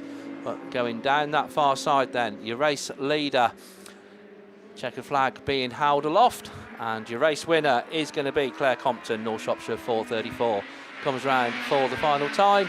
Holding on then, it is going to be the Mallow 5 car. Then SR61, Julie Whittingham. First of the stock hatches, Amy Holden in Penhound 9 and Ludlow 64. So that completes the 4s and the stock hatches second run for the ladies. We're back onto run 3s now, and literally it is the 3s because on the line that's what we've got. And yeah, we're struggling with the sun a bit in here, as is everybody, but it's over to Graham. Thank you, mate. Yeah, your Ram Development sponsored Kelly Recovery, MJ Automotive Engineering, and no time to go through them. But I tell you what, Rupert Lomax is definitely down now. Y11 has a cracking start off the outside grid. Oh, we're starting with race 2. Yes, we are. Starting with race 2 then. Right, Rupert Lomax then into the top corner then. NW99 is the biggest man I saw through the smallest hole yesterday when Sid was in the edge. Wow. NW99 and M34, Y11, SC96, CK16 and 41. That's your runners and riders. Rupert Lomax though, he's got M34. He's sat in second in your British Championship this weekend. Callum Allison's on a second and third. And believe it or not, at the moment, he's out of the final. He's there in 9th position at the moment. So well, I'm sure the second will sneak him through, but we'll have to wait and see. But he's going to go through 1-2-1, I reckon. NW99, Rupert Lomax from 34, from Y11, Madden Henley is sat there in 3rd position. Then we got Yardley then. And who's that just bringing up the rear? PAC 41, Graham Davis down the back straight they go though. Callum Allinson, like I said, he should get through to the final, to be fair, with a second and a third. But we'll have to wait and see. At the moment, like I said, he's actually sat in 9th position. So it is NW99 onto his last lap. Then we've got M34, Y11 Madden Henley, Cash Yardley then in SC96 from CK16, which is Gary Shannon, and PAC 41. Graham Davis, back straight they go, pulled a couple of car lengths clear now, hasn't he? A good couple of car lengths clear, we'll say then. It is NW99, going to take the checkered flag, take the first win for Class 3s this morning, and he does so in good style. So Rupert Lomax then from Callum Allinson, 34. Then we got Y11 Madden Henley. Covers comes Cash Yardley. Not had the greatest of seasons, Cash Yardley, but I'm sure he'll come back stronger next year. CK16 and PAC 41. Race 2 is done and dusted. Are we going to see race 1 on the start line? I don't think so, because that's race 3 and Barry Seal is, thank you in my ear. Race 3, Barry Seal then is out on lane 8. CM7, Hugh Jones is sat on a 3rd and a win. Mick Sumner's R169. Keith Kelly, serious, your round sponsor, and sat on 2 wins. So let's see what he can do there. He's in the middle of the pack, didn't make the greatest start. Got Ed the Bull on the inside of him, but wow, he just absolutely shoots through, shuts it down, grabs the handbrake, I'd suggest. Tries to get the back end to step out, but in the meantime, CM7 says, oh, you carry on, I'm just going to come up the inside. And he does so. CM7, these two both battling out for a place in the final today. The rest of them are just there to watch and see how it's done. But it is MA 247. Keith Kelly then down the back straight, wants to go into the final, have first pick. He's on 2 wins, as I say, the only one on 2 wins as well in Class 3 so far this weekend. 3 wins will see him definitely have top pick to go through and see what grid he wants in the final. The old Chevy screaming away beautifully, isn't she? 247 then from CM7, from C85 Edload, having a better run this time from Mick, 169, 34 and 54. Barry Seal just bringing up the rear. So MA34, we'll have a look at that one. That's Anthony Keaton, of course, just to give him all a shout. Last lap flag time, 247, found his rhythm, loads and loads of left-hand lock. Chevy power all the way. 247 then, last lap flag, loads of right hands before he gives it the left hand. I've never turned right on a grass track, I'll be honest with you. How Keith Kelly does it in that thing, I'll never know. 247 then, down the back straight. CM7 there in second place. C85, 169, 34 and 54. Keith Kelly though, oh, she's got some smoke underneath her. She's just chucking out the oil she doesn't want. 247 then, takes the win. He's in the final. Yes, nicely done. CM7 in second. You're in the final with a third, a first, and a second. R169, C85 with problems again. MA34 and C54 bringing up the rear. Well done, you Class 3 men. As I say, Ram Development, your serious sponsor, and Kelly Recovery, who was the man that was out there leading that way and going through, and the only one to go through on 3 wins this weekend. Who have we got this time then? Ed Lloyd with problems. Did he get her a bit warm? Definitely was on better form, we'll say, in that one then. And the quad's very quickly over there too. That corner's going out a fair bit wider, Mickey, I reckon. That's going to make it I hope they tell him though on the start line. I know I was gobbing off about this yesterday, but I like gobbing off. It's part of me. It's part of my DNA. They don't tell you if they move the cones out. You just got to guess when you get there. And if you hit a cone, then tough luck, really. I'm not being funny, right? If you're sat in the line in your car and you're just having a little look to your right hand side, if you can't see that they've moved those cones out right, then unless you're in the zone and looking straight down the line. This is why you haven't raced for so long. Do you know how fast you're going when you're coming over this brow that you can't see the corner? When he used to race about 10 mile an hour. No, look, I told you. From somebody that doesn't race at all, I but quit I to don't give care. others a chance. Oh, right. Help me here What, out, like ladies and your gents. family? on my left-hand side in the red corner, weighing in at... I was having I'm not going to guess what he's weighing in at. Not yet. as much as after the cake, anyway. Yeah. But like I said, I was chatting to Mark Pascal this morning. He said that as he comes over this brow, you can't see the corner, so you truck it, think that you've made it, and realise you've got a little bit further to go. Well, if you were watching the heats before, they didn't have as far to go. Now they've got a long way to go. Anyway, let's see what happens. Napier will manage it, but he didn't make the start, did he? So we'll go with this one then. This one's going to be race 4. Oh, Sam Gold, are you out there? Is it race 4? Yes, it is. So Sam Gold's on a second and a win. Jamie Lee's on a second and a win. John Napier's on a win and a third. Matt Lloyd's on a win and a third. So the big guns coming out in this one. And it is Goldie, though, 3:43 from 14. C86, 26. Y4 Russ Tinker just bringing up the 5th place at the moment. But I tell you what a quality field this is then. 3:43 then. I tell you what, them cones didn't come into play at all, Mickey. I don't know what you're on about. Down the top corner then, 3:43. They obviously saw him off the start line. 3:43 then, round the top corner. Let's have a look. All right, I'm hoping somebody wipes him out now. 3:43 then, Sam Gold moved away around. NW14 then, 26 from 86. And then Y4, Napier's got it wrong. Matt Lloyd just had to anchor up a little bit and just allow him time to get himself square again. First, third and fourth, will that see Matt Lloyd in the final? I'm not so sure. It's too tight, I suggest. But we'll have a look. But this man will definitely be through to the final with 2 wins and a second. 3:43 then, 14. I reckon you'll be through as well with a win and 2 seconds, Jamie Lee. That'll be good to see you back in the final again after your problems at YD. That looks like smoke from 26. Definitely does and is, and a sharp exit turn left. That's some decent problems, I'd suggest, with that one, the way that came. Goldie has a bit of push on off the hill, but I think he's still going to have enough in the bag. Jamie Lee does climb back in on him, but it is 3:43 that takes the win from 14. From C86 third. Now, maybe that does do Matt a favour with a first and 2/3. We will have to wait and see. Y4 then, that's your last one to finish in 4th. No Andy Lodge in that one. We have got race 1 on the line. Now, these boys wouldn't have been able to see because there was a row of cars in front of them. There's a cone down, I told you. There is, look. Right, anyway, what do I know? I haven't raced for about a week, 2 weeks. The wind got up. That's where they were brushed. They were so close to them. Right then, let's have a look. Top point scorers in this one. Adam Saint. Glad to see Adam Saint back to form with 2 seconds. 2/3 for Paul Stephen, who's back in the car again after. Well, I think he's had like sporadic trips out in the car this year. Saw the boy in it earlier on in the year. Did quite well as well. Paul Cusack, MA6. Oliver Davis. Lee Allman in 27. Jeff Gibbs and Simon Farah in YD 24. 6 cars. 1, 2, 3, 4, 5, 6, 7. I'm missing one. Right. Oh, no, possibly missing one. Let's have a look then. Yeah, we are missing one, and I think it might be Almond that we're missing. So yeah, let's have a look, see what happens. Farah, though, it is that makes the start. YD24. The big Chevys do like that pull up that first hill, don't they? Gives them plenty of grip, but then we just saw Goldie do it with the Duratec as well. So the final's going to be interested with Kelly and Goldie. But MA6 led 69, having a bit of their own little battle, bit of crisscrossing, and cone gone. YD24 from MA6, BC71. Down the back straight, Ludlow 69 then, Stevens there in 3rd place. Round the top corner though, it is Farah then in the Chevy-powered, is it an Austin A40? I think it is. We'll guess it. Nobody will know. YD24 though, from MA6, BC71, load 69 back now. Adam's saying though, you need some more positions, mate. I think you need at least another 2 positions. Not a single cone left, unfortunately, on that bottom corner. If only they had some word. YD24. It is Simon Farr though, he knows what he's doing. I'll tell you what, I'll use the excuse that the Chevy uses the outside line.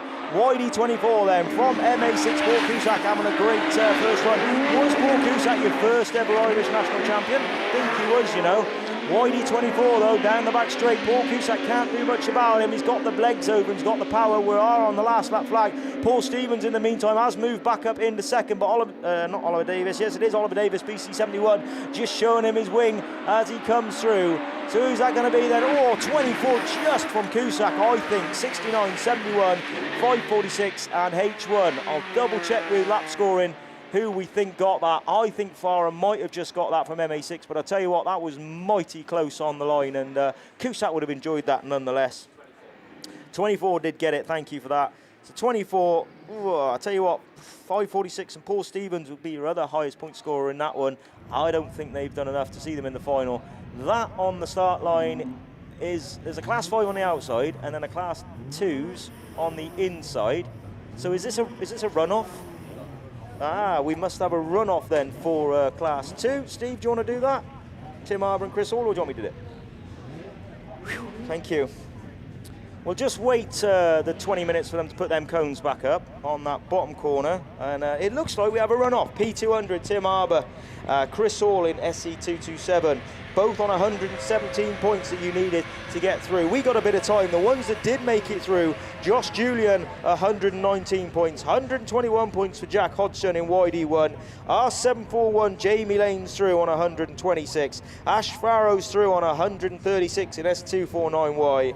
NW12, Ryan Rowland on 138. Nobody going through on 2 wins, but 2 guys do go through, on 3 wins. 2 guys do go through on 2 wins in a second, and that's Ashley Lillington, South Somerset 38, and Y16, Brad Ellison. So, Ash Wrigglesworth missed out, he was 10th. So like I say, we've got an 8th and a 9th run-off for Tim Harbour and Chris Hall, Pennay 200 and Scunthorpe 227.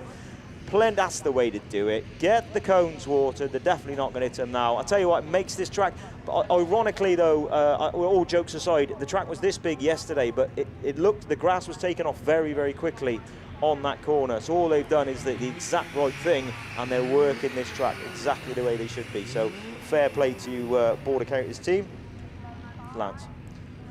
And right then, so this class 2 run off then, as we say. Have we got a sponsors list? No, I'll read them though. We'll have a look through who our sponsors are for class 2. We're not going to have time though, because we're about ready to go, which is pretty good. P200 then has got the inside one, and 227 Chris Hall on the outside then. So top corner then, who's made it to the first corner? Don't forget it's going to be wet on the inside. He slides wide, 200, 227. Oh, gives him a bit of a nudge. I'll tell you what, he was unlucky at Shropshire a couple of weeks ago, or a couple of months ago now, wasn't he? P200 got right out of the lead there in one of the races, but P200 on the outside, 227 on the inside. Chris Hall, then let's see what he can do. Side by side racing. Right boys, keep this up for 4 laps, we'll be over the moon. 227 and P200, let's see if you can switch back to the inside and just yourself across, or fly yourself across, and he does, there we go. Straight across the west, pushes onto the dry, and then Chris Hall's going to try and cut back in on the inside. 200 then from 227, that's way round this time. It was the other way round last time, and again they switch each other in that bottom corner. You'd have thought they'd have learned, wouldn't they? Tap the brake, tuck it in, see what happens. 227 though, Chris Hall got the legs down the back straight. Now P200, are you going to go for that inside again, or is Chris Hall going to dab that left foot on the brake, tuck his nose in? And he does, he's got it this time, doesn't he? Cross that wet, and that's to make 200 go right round the outside. That is the line, Chris Hall. If you can hold that, you've got it. 227, 200 though. Tim Harbour's trying to come through. 1 cone, 2 cone, he's out. That's it, the race is over. 2 cones down, which is a green flag in my book, I think. So therefore, 200, I reckon if you win the race, I think you've lost it. I'm spieling, but I'm pretty certain I'm right on that. But I think 227 on Chris Hall is going to take this and move himself into the final. Let's see if he can do it on track. I think he's going to anyway. It's going to be a dash for the line. P200 gets it on track, 227, but it is black flag, not a green flag, Graham. You know nothing. But it is a black flag, 2 cones. Oh, Conan advantage, of course it was. Unfortunately there for Tim Harbour then. He just took 2 cones, gained an advantage, or Conan advantage. But anyway, Class 5's Mickey, I think this is it? It is, Graham. Perfect. Yeah, lorryinsurance.co.uk, Phil Young, Heating Services sponsors. I'll tell you what, wow, how close is this? Adam Brown, Mallow 184, is only 11 points now clear of Charlie Holloway coming into this. Wow, that is getting close. That's after you drop 4 rounds and everything. Go online, check the points. They're updated live at the moment. All right, race 1, Ollie Howe, ping pong, 110 points. Carl Byrne, Alex Fudier, Ashley Robinson, Colin Hadley, Sarah Bateman, Come a Chameleon, Sean Lambert running 6, Colin Hadley equals 7th. Ash Robinson and Carl Burns, 17 points off the top 8. It's all to play for on this one. And Lambert gets a good start, but it's Ollie Howe from that grid 8 that takes him up the hill. Ollie Howe, 2 wins under his belt. This takes him into the final as a top point scorer. And down the hill they go. So it is Howe, then it's Bateman, then Lambert. Hadley then looking to make a move. Fute looks for the cut back up the inside as they bring it out of Stargate Turn and climb the hill in this bright sunshine coming down here at the final round of the British Series. Wow, what a round it's been as well. And North Shropshire won. Ollie Howe loving this. Absolutely pulling the lugs back and extending his lead from Sarah Bateman. Then it's Lambert, Fugier. Then we go down into Ash Robinson in the Yorkshire Dales 46 machine. First time out in that car. He's done really well as well. So, and look at that, the battle going on for those minor places. Carl Burns on the grass. His season is over in the BAS now as we look to that start line marshal, finish line marshal, and it goes last lap flag. 1 to go for Ollie Howe. Sarah Bateman still holding that second place as they come down, and it's a right old melee going on for 4th place charge. And looking round at Hadley goes on the outside of Fudier, and then Ash Robinson then dropping into that place behind. But checker flag are ready. Ollie Howe, 3 wins out of 3. Greedy, but takes you into the final. Second goes to Come a Chameleon, Sarah Bateman from Sean Lambert. Then it's Colin Hadley, Ash Robinson. Hey, I tell you well done, Ash. That's good. That Alex Fudier in the North Wales 3 and did not finish. Solway 18, but he is driving it off the track, off his own steam. Right, race 2 brings out Birthday Boy. Border count is 53. Michael Tippins, 40 today. I'd have a recount on that, mate. Chris Winnell, Breeden Hill, 66. Dan Godfrey, Dan Jones, Lee Nicklin, Adam Brown, and Charlie Holloway. Wow, look at them. They're fighting for the championship and they're alongside each other. Grid 8 is Holloway, 110 points. He's only 11 points behind Adam Brown. Wow, come on then. And Adam Brown, by the way, looking at what he's done, he's had a win and a flag that gave him no points, nil point. So if he doesn't make it into the final, this could be interesting. I tell you what, Holloway didn't get the best of starts as they come up there, but I tell you what, Nicklin has, as he comes out of grid 5 and takes them up into turn 1. But there's a couple of charges coming on the outside, and guess who it's going to be? I think it is going to be that Adam Brown and Charlie Holloway side by side coming into turn 3 out of Stargate Turn. They're separated, they're stuck together like glue. Siamese twins coming up the opening straight, and it's Brown just gets his nose in front. Holloway's going to look for a cut back up the inside as they come out of turn 1 and down the hill. Woohoo! Adam Brown then, he needs this win. He needs it desperately. Holloway's going to charge him all the way down. Lee Nicklin in 3rd. Then it's Dan Godfrey, Michael Tippins, Birthday Boy, 40 years of age today, and Chris Winnell at the back of the pack, but don't take your eyes off the front 2. It's Adam Brown then up into turn 1 for the penultimate time because it's last lap flag being prepared. There's one parked off the exit of turn 4, but he's out of the way. 1 to go. Adam Brown then from Charlie Holloway, from Lee Nicklin, Yorkshire Dales 8, from Michael Tippins, Border Counties 53. Here we go then. We're on to half a lap to go for Adam Brown. He's had to work for it. Will 110 points get him into the top 8 and into the final? If not, Holloway's going to be there, that's for sure. He's on 2 wins and a second. That'll be 155 points. But here we go. Mallow 184. Adam Brown takes it from Charlie Holloway, Evesham 9. Lee Nicklin, Yorkshire Dales 8. Then it's Border Counties 53. Michael Tippins. Oh, and Chris Whittle in Breeden Hill 66. Right, just while we're waiting for that car to be towed off then, let's give these finalists a shout out for Junior Specials. You needed 135 points to get yourself in the final, and it is the local boy, William Smith, Ludlow 46, who gets that.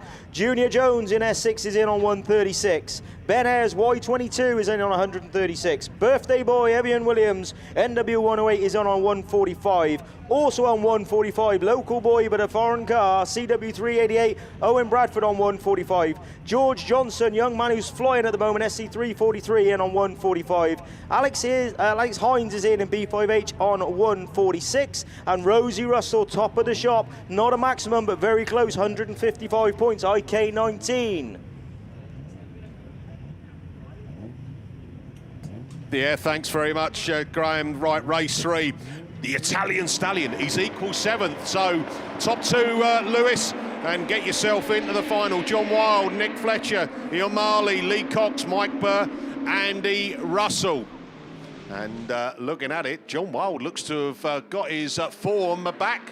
But the door has been left open. Wild then looking to fight. It is fighting as well, as it is the Italian Stallion from the John Wild machine. Mike Burr's up there as well in the Wessex 33. The CY5, Ian Marley. He's had a good day yesterday and just he continues to fight, doesn't he? But just dropped down the pack at the moment to that 5th place, looking to gain a place up coming out of turn 1. But here we go then, the Italian Stallion. Clippity Cloppers on and leading this one from John Wild, from Mike Burr. Then it's Andy Russell. Then we go down to the Cumdy 50 machine, Nick Fletcher. Oh, commentator's curse, look, CY5. He's now crawling round the back. Ian Marley. So, sorry, mate, that's I do it all the time. Italian Stallion then, can you hold on? This gets you into the final. Last lap flag, 1 to go. Can John Wild claw that gap down as he come out of turn 3, round into Stargate turn and climb the hill for the final time of asking? Lewis Richards then, on his way to the Class 5 final. John Wild, CY7, is going to finish off his BASt campaign for 2025. Won't see you in the final, John, but see you next year, mate. Checker flag at the ready. The Italian Stallion. Lewis Richards takes it from John Wild to CY7. Mike Burr in Wessex 33 across the line. He's happy about that. Cumdy 50, Nick Fletcher. And then just coming over to finish off, it is IK64. Andy Russell pulled off the track, CY5, Ian Marley. So there we go. Well done to race 3. Lorryinsurance.co.uk, thankfully our sponsors all the way through the season. Phil Young Heating Services, weekend sponsors. Right, race 4, wow. Oh, we've got Jaber Smith, a win in a second, 100 points. He's got Joe Doddridge, equal 7th. He's got Josh Simpson and Patrick Daly, they're equal 10th. They're only a few points off getting into the final. So, but Jaber Smith looks to want to spoil the party because he's off first into turn 1, a former British champion, and knows how to pedal this car. Absolutely nailing it there. So Jaber Smith from Joe Doddridge. I tell you what, CW88 Patrick Daly, he's got a flapping, the way it is, a mud flap, eh? Mud flap waving at us as he comes up there with it. It's obviously slowing him down because he's just dropped the place. No, he's got it back. He's heard me. He said, Mickey, I'm going to put my foot down again. Right, go on then. Jaber Smith leads it. Joe Doddridge. There's a battle going on. Dev North is looking to cut up the inside there of Daly. They're side by side coming out of Stargate turn. And a good battle going on for that 3rd place. Josh Simpson just a place behind as well as Mark Greaves in the down 52. Watching from the back, but with 1 more lap to go. Jaber Smith looking to book his place in the final. Another final, Joe Doddridge, a 2nd place, came into this equal 7th. I think that gets Joe into the final as well. and he's got a nice healthy gap between him and that third place, which is Daly. Dev North up the inside there of Josh Simpson, but checker flag at the ready, led it from start to finish. Ludlow 8, Jaber Smith. I say, see you in the final this afternoon. Joe Doddridge second. I think we see you in the final. Then Patrick Daly from Josh Simpson. Oh, I tell you what, Mark Greaves gets a place up from Dev North, South Somerset 10, who finishes in that final position.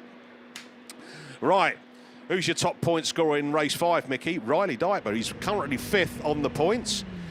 Mark Grice, he's been consistent out of a Class 5 for 10 years. Back this weekend, he's had 2/3, so Mr. Consistent, but he's only 9 points off. Or he was only 9 points off coming into this third heat off the top 8. So all to play for. Nick Graboskis, West Waterford 8, had a brilliant heat win yesterday, and that's got him within touching distance of getting into the Class 5 final. Simon Chadburn, Border County is 17. Not the best of weekends, Simon. But I think it's all about taking part as well. That was what I always used to say. It's not about the winning, it's about the taking part, you know. Secretly, though, I was gutted, you know. I did win a few races. I did. That excitement of crossing that line. I remember winning a final once down at the Scarborough Club. And from a spectator's point of view, it must have been really boring, because like I got my nose in front, right, and I just got to the corners, right, and I just slowed it down. Really, I got tapped from behind about 20 times, right, but I managed to get it across the line, and I was jubilant. I really was. I've got that trophy up in the loft somewhere, you know.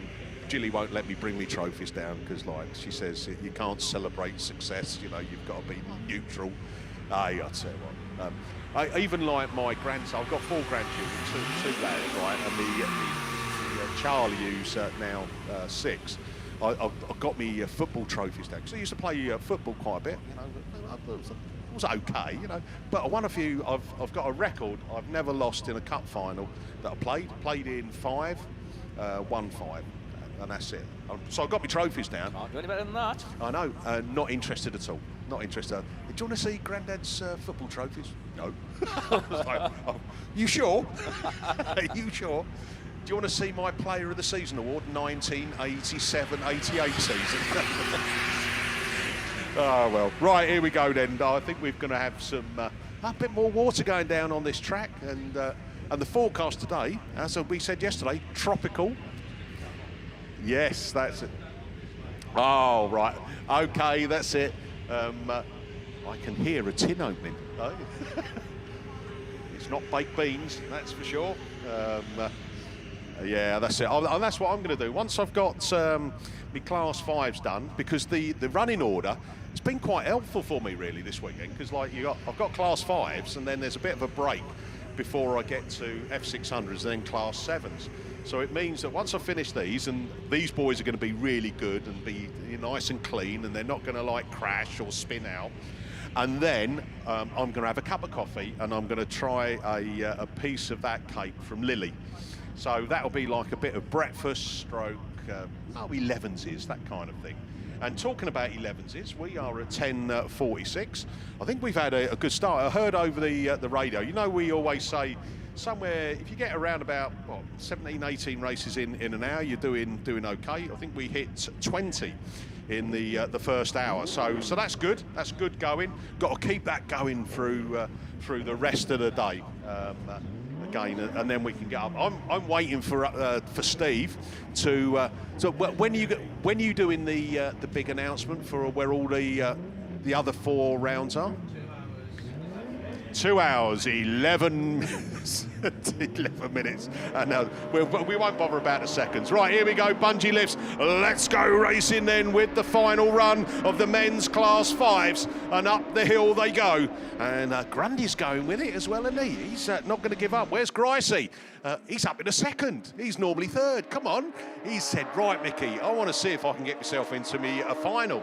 Riley Diper then on the charge from that Les Gricey's machine in that car, but his lad's racing it. Oh, no. Nick Rubakoskis has taken out 3 cones.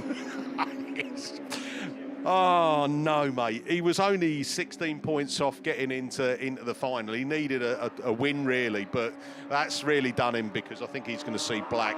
Right, Riley Dyker, though, leads it from Mark Rice, then from Wes Grundy. Naughty boy Nick Rogoski's going to be kicked out, and Border count is 70, Simon Chadburn.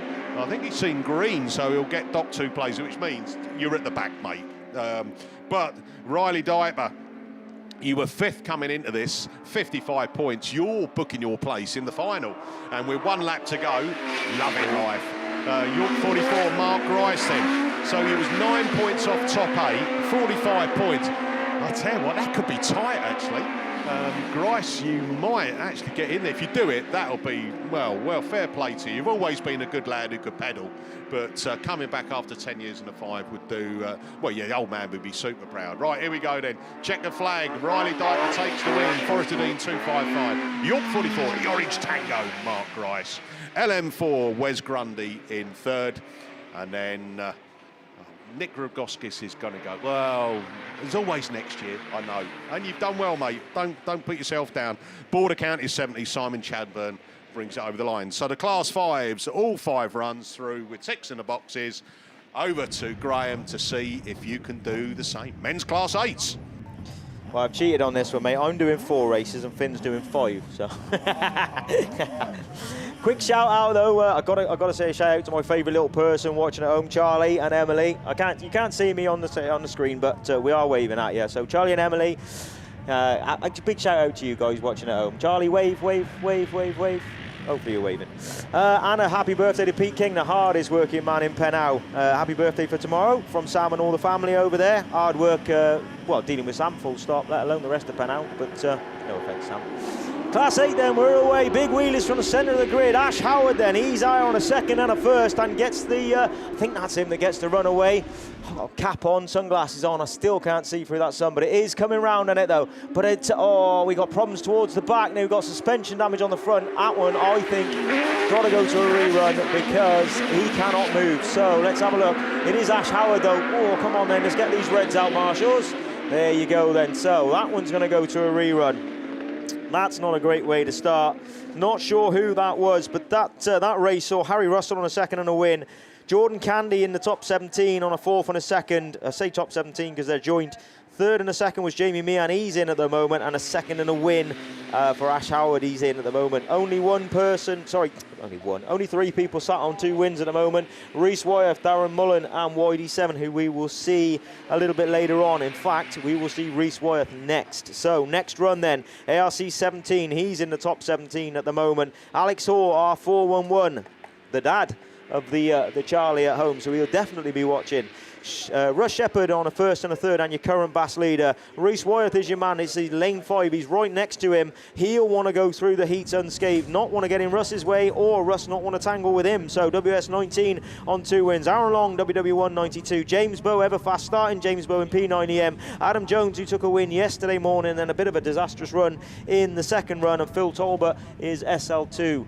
And yes, they just lifted that car up. Let's have a look, see if we can see who that is as they get off. But it's definitely suspension damage as they go. Is it not Jordan Candy, is it? Because that would be a terrible end to his weekend. It certainly looks that shape anyway. But hopefully he can get that fixed. And it is Jordan Candy, and it's not his, hopefully not his fault anyway. But BC10 and SS16 both being taken back. So I guess we'll listen to the radio and see if there is any exclusions on that. Meantime, they're just putting a bit more water down on the inside of this track down here. That'll be pulled back in for the Class 1 finals. You can guarantee it, can you?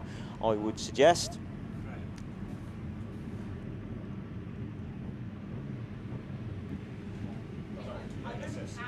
Jordan Candy.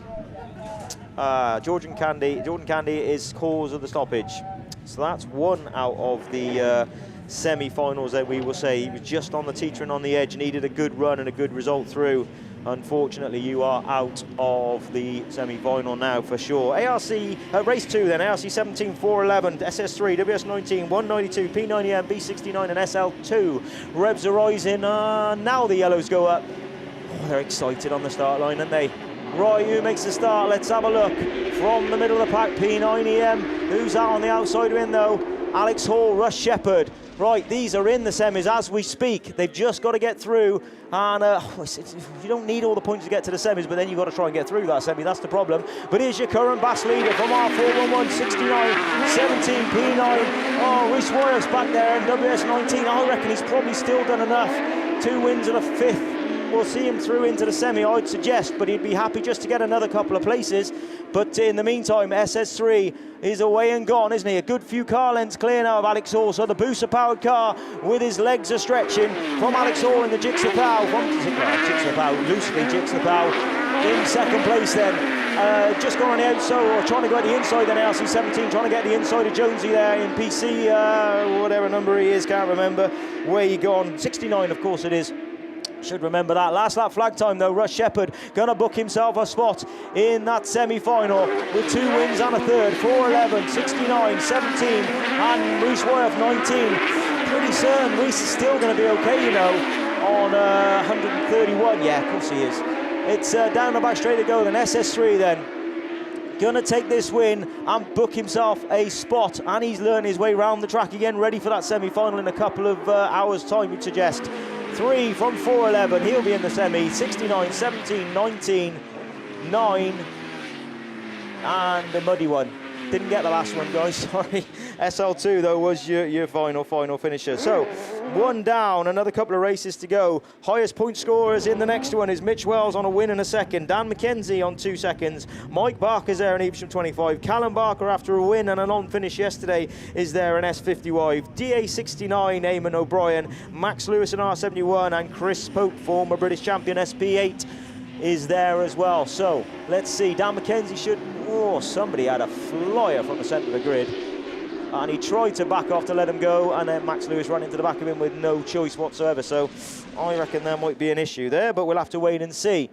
Top corner they go then. Who's nailed that first corner? There's just a little bump there that just flicks the front wheels up. Mitch Wells in 356, P8, S50Y, R71. Dan McKenzie back in about 5th place. I tell you what, 2 seconds and a 5th. That's going to be tight, isn't it? Let's see what he can do as he goes through. I'm pretty certain there's an issue though with the start line, but we'll have to wait and see what the marshals say, and they'll have a good look at it, no doubt. Got to be all's fair in love and war, isn't it? Top corner they go then.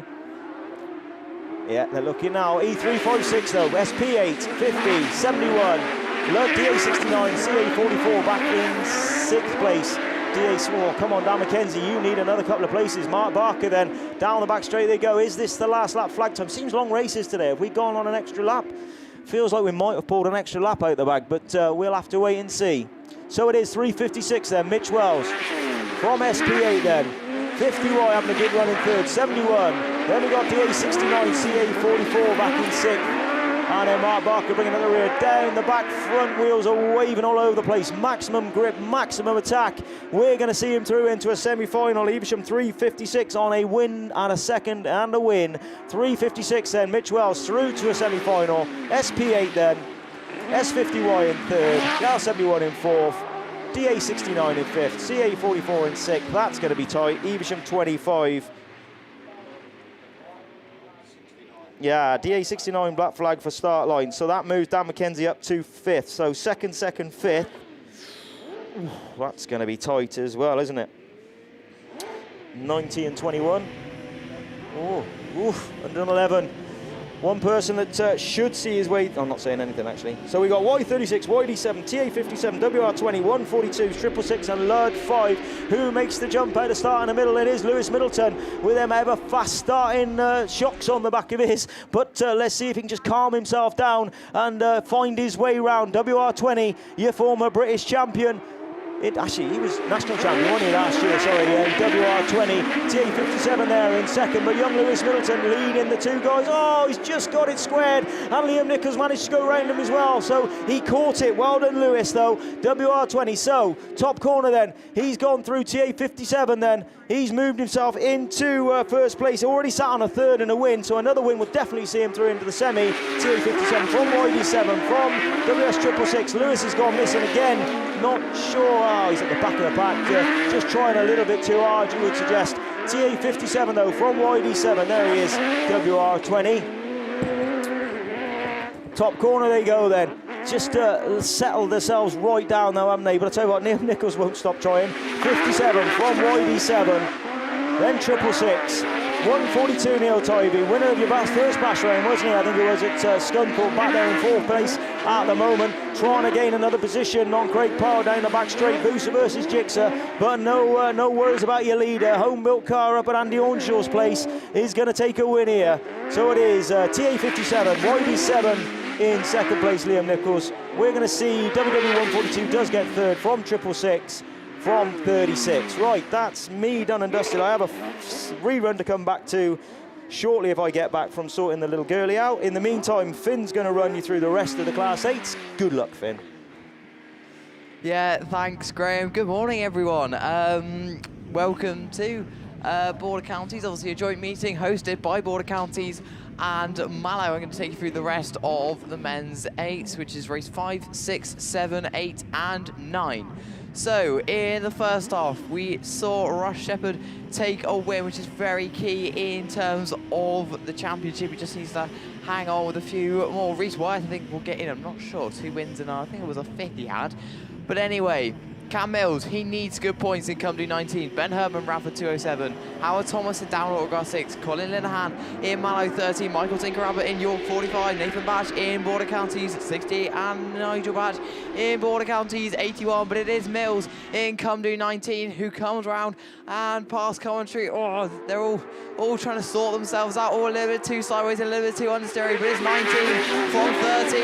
I think I might be York 45 and Michael Tinker-Abbott. They go 1-2. Adja 3. Oh, he's got it 2 sideways. Mills is all over the place in just across the weekend. Really hasn't been on the best of form. Cumdu 19. He is still your race leader though. Mallow 13. Colin Linehan looking for a move slightly tighter on the exit of the top turn. Comes past commentary. It's still Cumdu 19. Mallow 13. York 45. A little bit of gap back then. 2 down order about 6. Border County 68.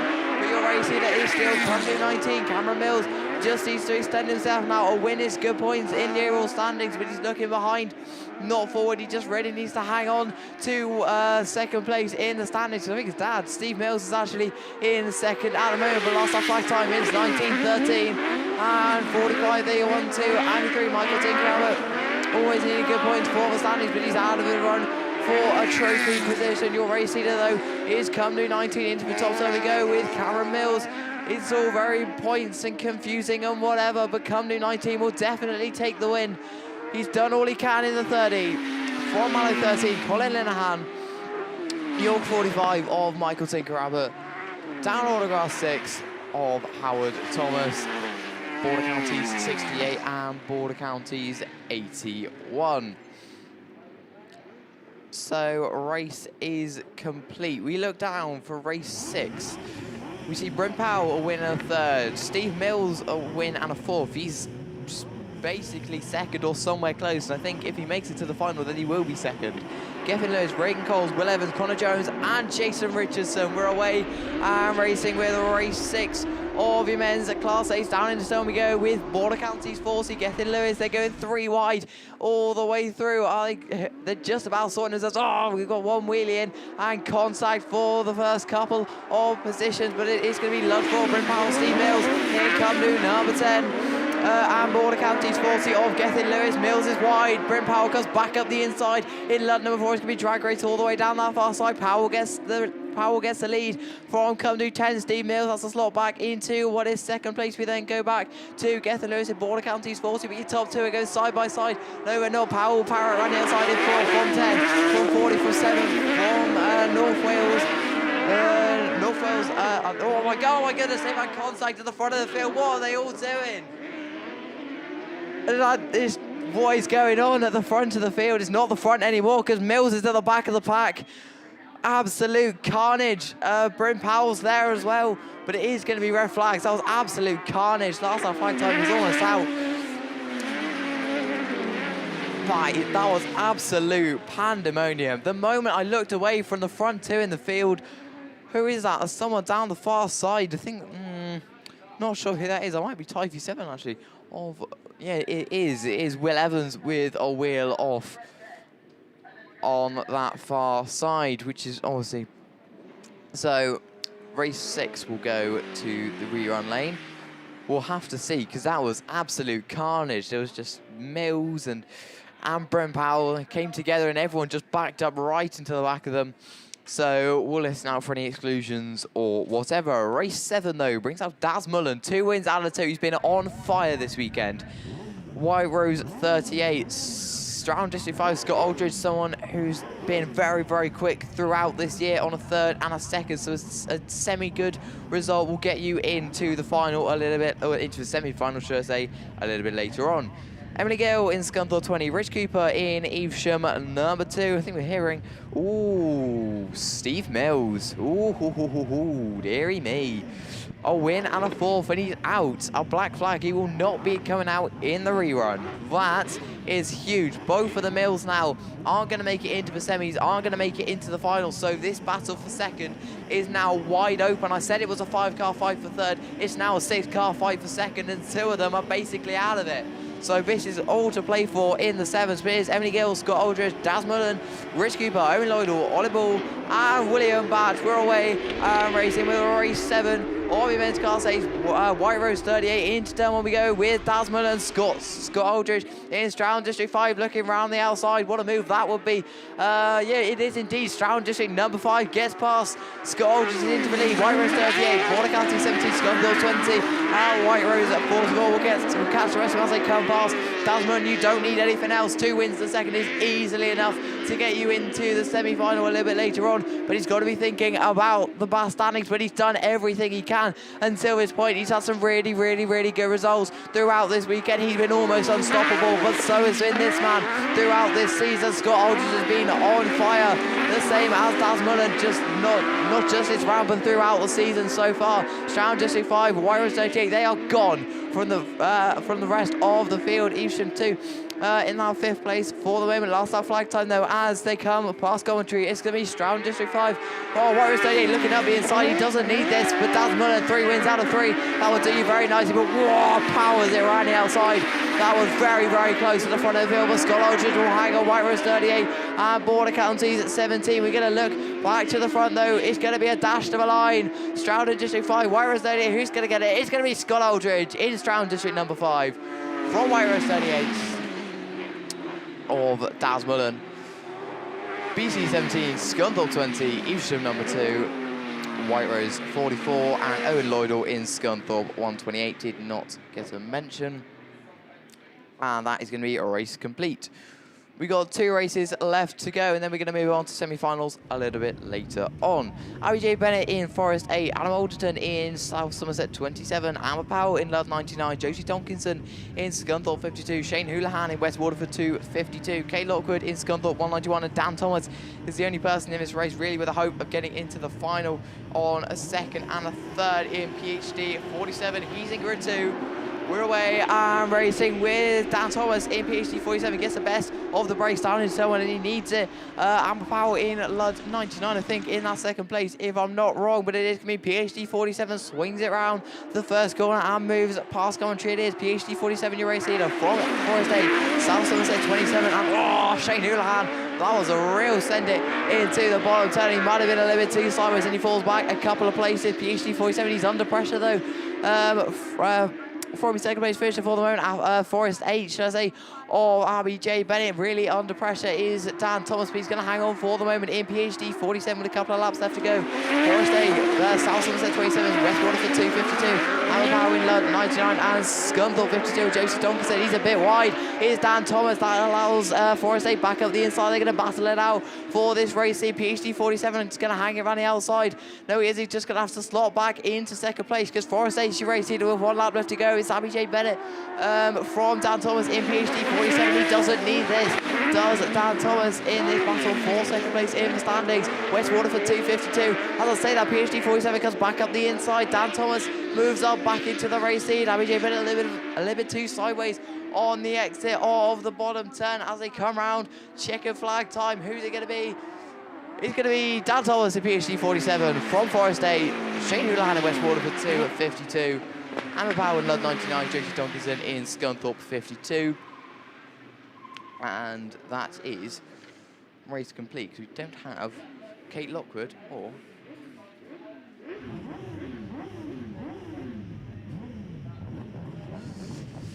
So we've got a couple of cars stopped at the bottom turn, so we get them back into the pits, and we'll move on to race 9. Border County 6 on the outside is Dan Stead. Wes Green in Scarborough 916. Scunthorpe 427 of Sam Matthews, ever quick, had a win in the first heat of black in the second. Dan Page, Stu Whitehouse, Jake Harden and Gareth Hankey in ALC number 2. We're away with the men's class 8, the final race, race 9. Before we get to the semi-finals, White Rose 5 is your first one to show about Stu Whitehouse. Who's that hanging it around the outside? We'll find out as they come past commentary, because the sun is right in my eyes. Your race leader, though, is going to be Border County 6. Who said that? Daniel Stead, White Rose number 5 then of Stu Whitehouse, lost into second place. Scunthorpe 47, Sam Matthews, he was looking so quick at the start of this weekend, but he's just mellowed a little bit. Obviously had that black in the second heat, but he was looking so quick. He's started back into third place now, which is obviously good for the overall BAStv standings, but he's way out of contention now. Your race leader, though, is Border County 6, White Rose 5, Scunthorpe 427. Sam Matthews looking for a move at the inside of Stu Whitehouse, both battling for merit, really. I don't think any of them have a real chance of getting into the semi-final. If I'm not wrong, I'll have to look on my sheet a little bit later on. Your race leader is still Border County 6. Dan Stead swings it round the final corner, moves on with with 1 lap left to go. The last lap flag is being held out. Border County 6, White Rose 5, Scunthorpe 47 is getting close to the front of the field. Scunthorpe 85 and Scarborough 916 are the ones. There's a couple left to mention, but your race leader is still Border County 6. Dan Stead into the top turn he goes from White Rose 5. Stu Whitehouse, he's been getting closer every single lap, but he won't get the move done unless something goes wrong for Border County 6, and it will just about be Dan Stead from White Rose 5, Scunthorpe 427, Scarborough 916, Scunthorpe 85, and there's a couple there left to mention. It's ALC 2 of Gareth Hankey, and I don't think PhD 25 is the one left to give a mention to. So that's the 8. Well, I say done. We have 1, 2, 3 reruns of your men's class 8, 2 for Graham and 1 for myself. That looks like men's 9s down there on the line. So Steve seems to be preparing himself. So I'm going to let him get his sheets out, and then I'm going to hand you over to Steve. Yeah, keeps you on your toes, doesn't it? So, yeah, right, 3rd round of qualifying then for men's class 9s, we reckon. As we look down there, it is indeed. And we can tell you then that race 1 brings out Alan Roberts in Border Counties 4, Aidan Llewellyn in PhD 9, Jimmy Smith in Ludlow 80, Adam Robinson in North Shropshire 71, Eamon O'Brien in Mallow 99, Gary Wetherick in South Somerset 99, and Lewis Farrer in Yorkshire Dales 42. Big thank you to Class 9 sponsors. For the series, it's X-Track shock absorbers, and for the round here at Border Counties and Mallow, it's D&D Transport and XC Works. Big thank you to both of you, or all of you, I should say. So who's doing what? We can tell you that we had nobody unbeaten yesterday. We had 2 drivers on a 1st and a 2nd, so they're currently sitting joint top of the points chart on 100 points. One of those is out in this first heat. That's Aidan Llewellyn in PhD 9. Jimmy Smith sits joint 4th in Ludlow 80, currently on 76 points. Adam Robinson sits 6th in North Shropshire 71. Lewis Farrer sits joint 7th in Yorkshire Dales 42. So those are the ones currently in the top 8, and that's the aim for all these people. I say top 8 go through to the finals a little bit later on. But Alan Roberts, certainly a good run in BC4, because he sits at 11th at the minute. Eamon O'Brien and Gary Wetherick didn't have the best of days yesterday, I think it's fair to say, in the 299 machines. So unfortunately, I don't think they're going to make a place in today's final, but they are certainly racing for British Autograss Series points as well. So all of the titles are going to be decided. We're going to do our absolute utmost to give you, and I will stress, the provisional series standings after the finals as to who's done what. So we think we've got a system in place that we'll be able to do that. But yeah, there's a lot goes on behind the scenes, computer-wise and stuff, as I'm sure you can appreciate. But yeah, we will try our utmost. But we got 3 races of these Class 9s coming your way. Don't forget all the trade stands that are here, situated over on the far side of us from where we are in commentary, and also the catering facilities, so we can certainly keep you fed and watered. And say an opportunity, please go and support the trade stands if you possibly can. It may well be your last opportunity this year to catch up with some of them. Obviously this is the last of the series meetings. There's still plenty of Autograss racing going on, not least of which it is the Southern League Grand Prix next weekend down there at Beerley, just outside Yeovil. One of the cracking end of season meetings. A fairly unique format is the Grand Prix, but it is a very, very good meeting. Going to be well supported, I'm sure. We were down there, of course, for a BAS round, so you don't need me to tell you what a cracking track they have down in the Southern League. So yeah, if you're not already registered, I'm sure you can still register yourself. You don't have to be in a team to do the Grand Prix. It just adds a little bit extra if you are, but you don't have to be. And certainly from a spectator point of view, if you want to then yeah, get yourself down there. Lovely part of the world, cracking racetrack. Mickey's got phone in one hand, microphone in the other, so hopefully he'll be listening to the microphone and speaking into his phone, but hey, let's go for it anyway. Multitasking, Steve, this is what it is. Very difficult for a bloke, but we'll try. Yeah, so earlier we said happy birthday to Michael Tippins, Border Counties 53, 40 years of age. I said he needs a recount. I thought he was a bit older than that myself. But also there's obviously a double kind of celebration, because Katie Tippins, her birthday's on Tuesday. No age mentioned though, and you shouldn't ask a lady's age, should you? Absolutely not. But all answers on a postcard. I always like to know how old Jilly is, because I count the wrinkles on her forehead these days. All I will say is you're obviously aware of like Michael and stuff and things, so you're obviously fairly close to the Tippins family. So what you're going to start the bidding at on Katie? I'd probably go 21.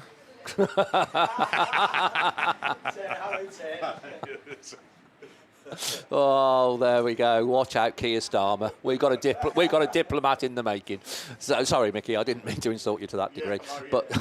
But yeah, there we go. But no, joking apart, happy birthday to everybody that's got birthdays, and particularly in that family. That's going to be some fair celebration.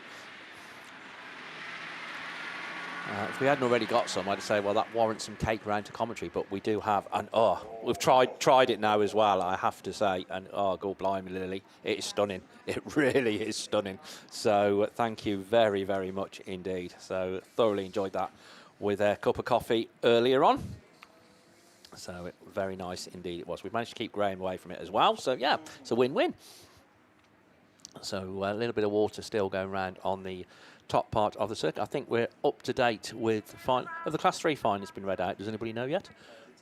So no, they haven't. Right. So we can tell you that today's Class 3 finalists, you needed 121 points to make the final. And Simon Farrer, Yorkdale's 24, did just that, 8th qualifier, but don't matter, he's there.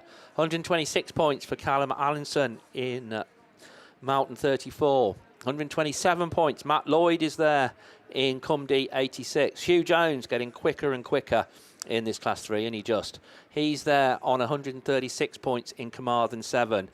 2 North Wales cars, Jamie Lee in North Wales 14, 145 points, and Rupert Lomax, North Wales 99, he's there on 155 points. Sam Gould also 155 points, North Shropshire 343, books his place in today's Class 3 final. But we can tell you, top of the qualifying shop, so he will get first choice on the grid, the only unbeaten car through the qualifying heats for the Class 3s. 3 wins out of 3. 3 times 55 equals 165 points for Keith Kelly in Mallow 247. So Mickey's also, I think, got some finalists. Yeah, Steve, while we've got a moment of time, men's Class 5. Wow, I tell you what, I've just looked at the top 8. Brilliant stuff, but there is some shocks and surprises.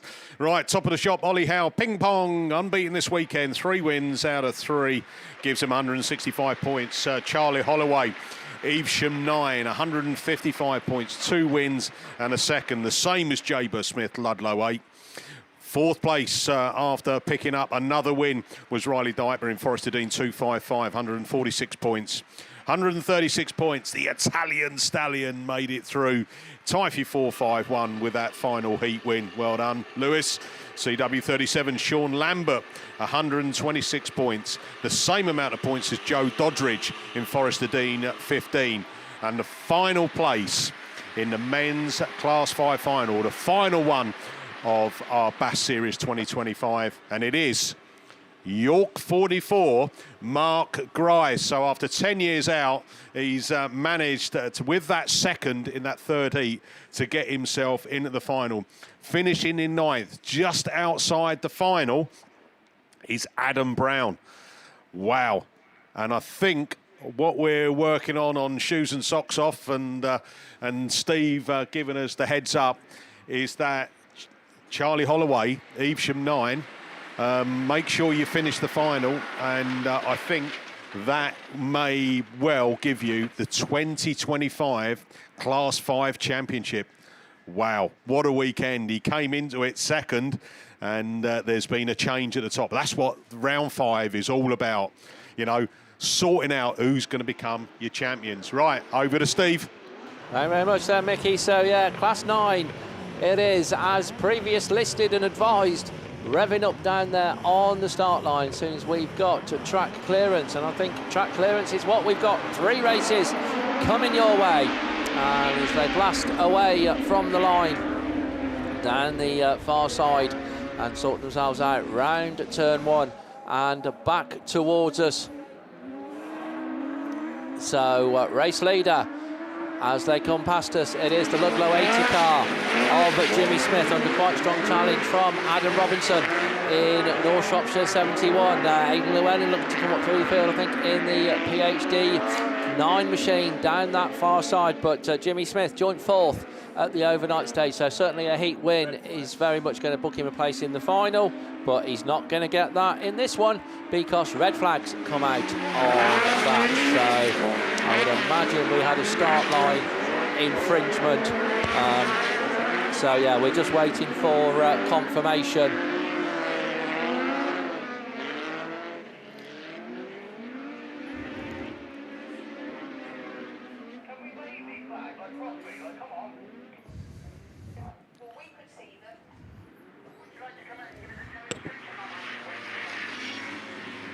So we'll get confirmation on that.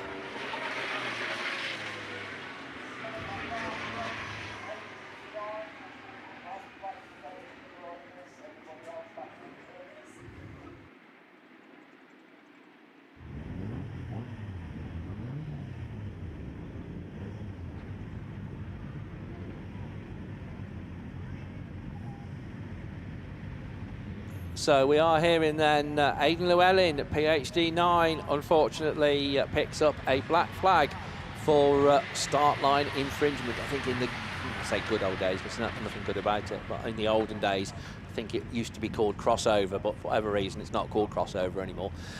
So start line infringement, so Aidan Llewellyn is going to be sitting on 100 points somewhat nervously, I would think, to see if that is going to, it may well be enough. I reckon it might, but don't quote me on it. So we'll see if he's going to make the final based on that.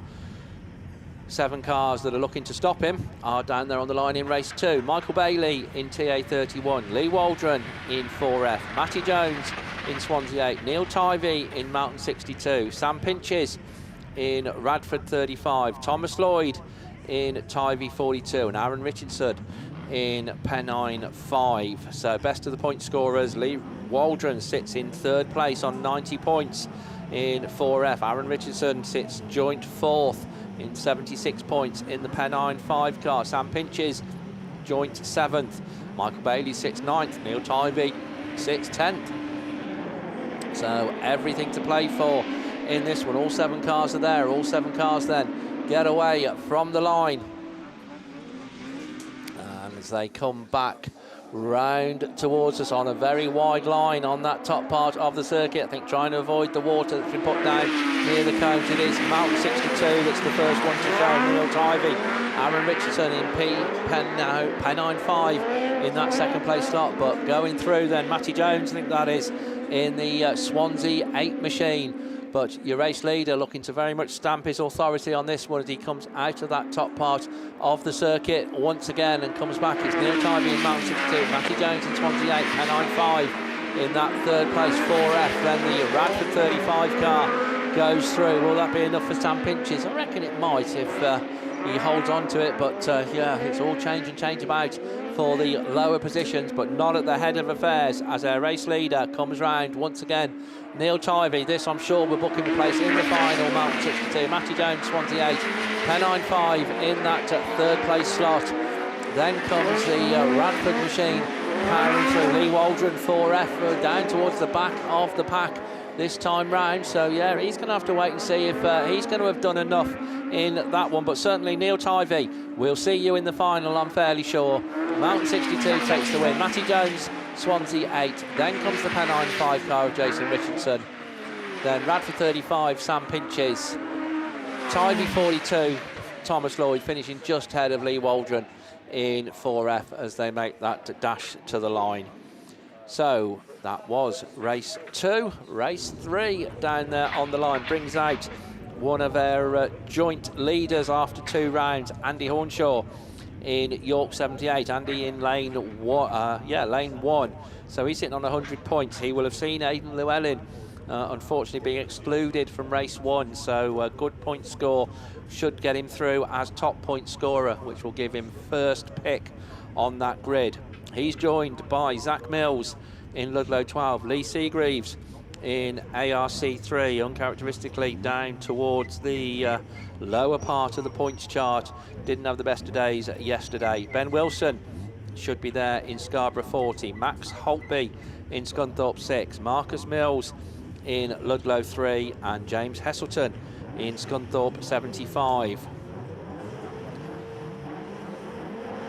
So under starters orders, and we're away and racing. All 7 cars are out there, which is good to see as they go down the far side into the top turn, and we'll pick them up so they just disappear out of our sight a little bit just to the angle that they come past us. But it is York 78, the first one to show from James Heselton in Scunthorpe 75, then Max Holtby in the very distinctive Scunthorpe 6 car in that third place position as they go down that far side. But Andy Hornshaw in York 78 comes round once again and just looking to pull away a little bit from the rest of the field. Still Hezzy in second, Scunthorpe 6, then racing together is the ARC3 machine of Lee Seagreaves and Ben Wilson in Scarborough 40. That's the very close battle that's going on for 4th. Then I think that's the Ludlow machine going through next. I think the 2 Ludlow machines actually towards the back of the pack, but Andrew Hornshaw it is in York 78 that takes the last lap flag as the race leader. Scunthorpe 75, 6, ARC3. And yeah, it's the Ludlow 3 car racing just ahead of Ludlow 12, so Marcus Mills getting the better of Zach Mills in those 2 machines, but nobody gets the better of Andrew Hornshaw in this one as York 78 comes round for the final time. There's the checkered flag. It's a good win for the York man. Second place goes to James Heselton in Scunthorpe 75, Max Holtby, then ARC3. Then comes the Scarborough 40 car of Ben Wilson. Ludlow 3 is Marcus Mills, and Ludlow 12 is Zach Mills. So 1 in the rerun lane for those. And talking of reruns, I think we've got one coming out now because we've got Graham poised to my left, armed with Class 8 paperwork. So we'll get some semi-finalists soon. Yeah, there we go then. Race 1 then. This is the one with Harry Russell, who's currently sat on a 2nd and a win. Jordan Candy's out of this on 4th and a 2nd. Jamie Meehan's on a 3rd and a 2nd. And PhD 21, Ash Howard, on a 2nd and a win. So let's see what happens and who makes that jump into the first. Harry Russell is the guy to get to that bend first. Pitches it in sideways. Ash Howard's going to try that at favoured inside line. One favourite for him because he's normally flat out Harry round the outside. But it is IK 65, 21, 30, 232. That's your top 3 as we speak. Bottom corner they go, then Ash Howard's gone for the outside line. Has he got the drag down the back straight? We'll see. The old RLM motor working perfectly. Who's that on the outside? Oh, I don't know who the motor is, to be fair. I think it might be one of Dan's, but we'll have to wait and see. Or TT's. We will see. Ash Howard, though, top corner then, finds that outside line, dips the wheel in. He's going to book himself a semi-final spot. So will Harry Russell. Leanne, yes, I think maybe doing as well, but we will have to wait and see. Who's out in fourth place? That Cosgrove. It is NS25 in Cosgrove. Down the back straight they go then. It is PhD 21 then. Ash Howard away with this one. IK65, you'll be settling for that. You'll be happy with that, Harry Russell. The first and 2 seconds, that will get you through. He won't want to settle for it, though, to be fair to him. Last lap flag time it is. It is PhD 21 from 65, from 132, from 25. One corner they go. Oh, missed the other ones. NW45 down the back straight. Mian's trying. He thinks a second will help him push through into that semi-final. He's already on a 3-2, so a 3-2-3. That's going to get him in, I reckon, but we'll have to wait and see. And it is going to be a definite semi-final for Ash Howard in PhD 21. Definite semi-final 65. 1-3-2, I think we'll probably get there. NS25 from DA511. NW45. Then we're going to move on now to, that's that rerun done. I think Finn's got a rerun to come a little bit later on of race 6. So Finn will be back with you later on. I'm done on Class 8. That's Junior Saloons on the start line, so we're back over to the Shark. Yeah, indeed. Thanks, Graham. So, as I said, I do have a rerun of 8 to come, but I will also be here for Junior Saloons. Your SBD Electrical Contractors Limited are your series sponsor. You can see if you're watching in the bottom left, if you're watching on BAStv. Your round sponsor is Star Signs. Who have we got in race 1? On the outside, we've got Finney Rowe in 408F, had 2 thirds. Jacob Farrow had a second and a third in York 81. Lena Marie Chapburn in White Rose 12. Levi Adams in Hereford 969. Adam Turkington in the fight for third place in the standings overall. He had 2 seconds earlier on. Corey Reed had a win and a 4th in Typhi 222. Charlie Jones in Hereford 10 picked up a 3rd and a 5th. And Reese Tipton, your Bass leader, I'm pretty sure he's been 99% of the way there to winning it. He's had 2 wins already, so he's stretching away as he has done all year long. Yeah, so those runners and riders for race 1. We've got 4 races to come your way. It's been a very good weekend so far. Obviously been very sunny. There was a little bit of rain last night, and it was a sprinkling, should we say.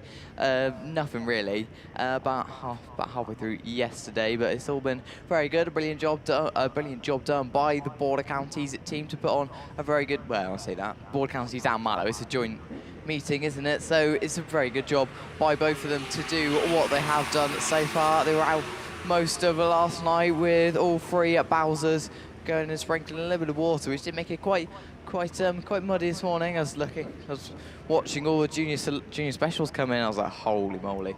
Don't know if I want to be racing that, but it seems to have settled in now, and the water's kind of settled itself in, and we're not really having a lot of dust. They're just putting a little bit of water down just to keep on top of this to make sure we don't have any dust start to appear. But it's all looking very good so far, and a very good job done by both Mallow and Border Counties. And this joint meeting, Lark, has done pretty well so far, I've got to say. I was just looking at the screen. We've got a new, I'm in the middle now. It's like we've got a new GoPro angle. Well, not a new angle. This is in the same place, but they've got a little screen now, because you've got your sponsors on the left hand and in the right hand, and obviously in the top left corner you've got what race and whatever. It's all very good. This BAStv stuff, it's very, very smart. Good job done by all of the team to bring you what you see now if you are watching on BAStv. And of course from Jeff, stood next to me. Well, I say next to me. Stood on his little tower in the top left. Just had a little look back from Jeff. Then you've got obviously the camera facing down the main straight, and the one along the start lane, which is the one you're looking at now if you are watching on BAStv. And yeah, obviously it's a brilliant job done by everyone to put this together. There's miles of cables and things to get everything ready. And of course the lap scorers next door, and the camera room a couple of doors over. All of them just doing a brilliant job just to, well, obviously lap scorers to say where everyone finished, of course, and to sort out points. And finalists, and Nicola Jesse and Steve Langley sorting out all the points and whatever.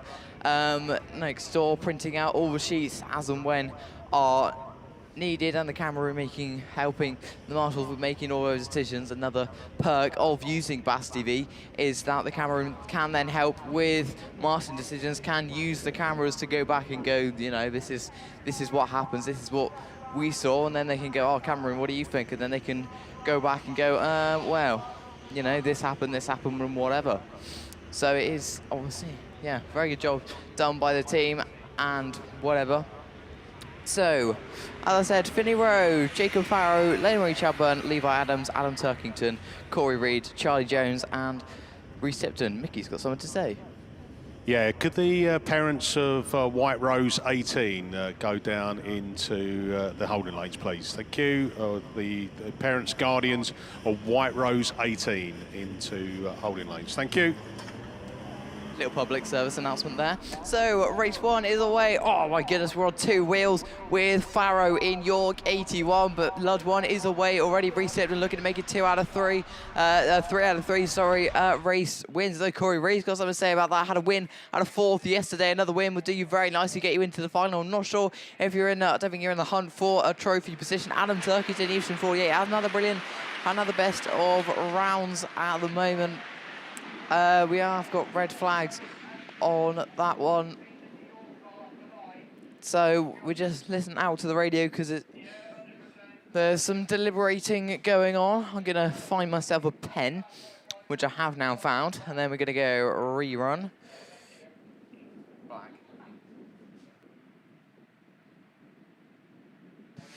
So we're thinking... Finney Rowe for dangerous driving off the start will pick up the black flag in that one, which is obviously a shame to see, but it is what it is, and I think that might be Finney Rowe's weekend over. 2/3, he was already going to need a good set of points, and obviously a black flag is not a good set of points, it's -20. So, your SPD Electrical Contractors Limited and Star Signs Junior Saloons. Race 1 does not run to completion. Race 2, we're going to hope, does. This one brings out Betty Tilson, it's 18 on the outside if you're watching, closest to you if you're watching on BAStv, and on the outside if you're not. St. Neots 18, 2 fourths, so... Gonna want some considerably better points. Rory Powell-Sinnott, Molly Bubb, Casey Jones, Rory Jones, Charlie Rayfield, Katie Jones, and Kai Rees. And indeed, into turn 1 is Charlie Rayfield. Had a win and a 5th, so a mixed bag of results, but 2 wins and a 5th. I think that would get you into the final in a bit to get to 73. So stay where you are, and I think you're in. From Evesham 46, Cambridge 32, PAC 55, and St. Neots 18. There you're 1, 2, 3, and 4. We've got a limited contact between 2nd and 3rd. Molly Bubb will come out in 2nd place, though, in Evesham 46. Cambridge 32, Rory Jones sorts back into 3rd place. He's the top 3 already starting to break away. Charlie Rayfield has been looking good in a Victor 273 all the way through this weekend. Obviously had an absolute cracker of a heat with probably the top 5 in the BAS in it, and did come out 5th, but it was a really good one, and at any point, any one of them could have won it. It was a brilliant race. A Victor 273, though, is your race leader. 2 wins and a 5th would definitely get you in. Evesham 46, Cambridge 32, and I actually can't see a number on that because it's looking very dirty. Get that cleaned. But your race leader is still a Victor 273. Comes around the final corner. We've got 1 lap left to go for Charlie Rayfield. Then we go down to Evesham 46. Molly Bubb slowly closing in. Has completely left Rory Jones in Cambridge 32. Casey Jones in Cambridge 33. Katie Jones in Carmarthen 30, and St. Neots 18 of Betty Tilson. Jones is back down to 4th for now. So Rory Jones is really falling away. Casey Jones a 2nd and 2/3. I think that might get you in. I'm not 100% though. I think it probably will, but I'll tell you what, I think we'll see Charlie Rayfield in the final with 2 wins and a 5th. Checker flag time. If Victor 273 takes a win. Evesham 46 of Molly Bubb, Cambridge 33, Carmarthen 30. Rory Jones falls down another place in Cambridge 32.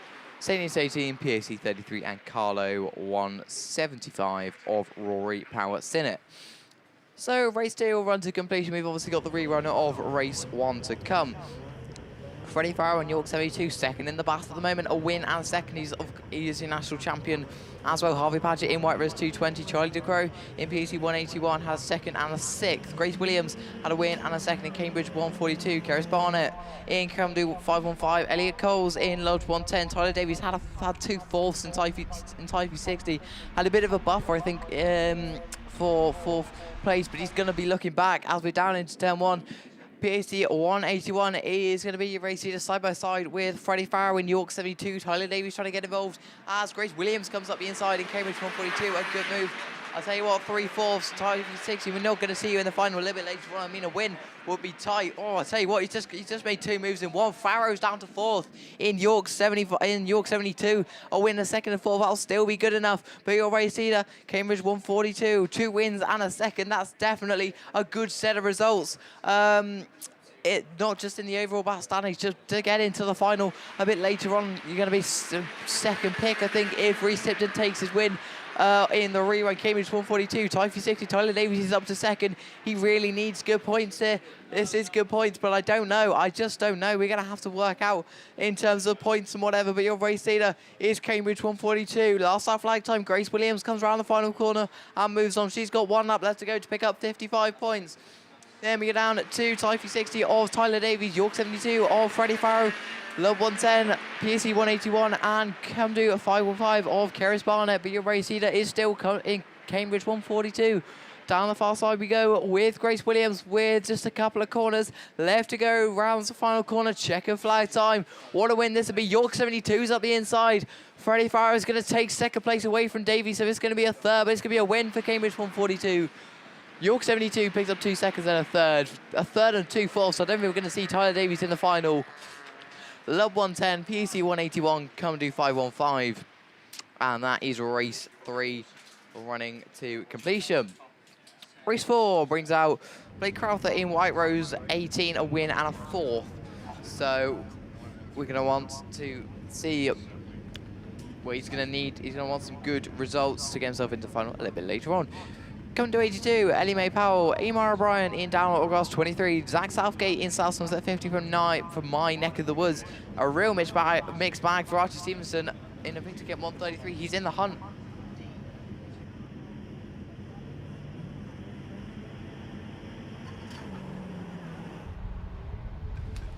So I've just been corrected. It's come D, not come do.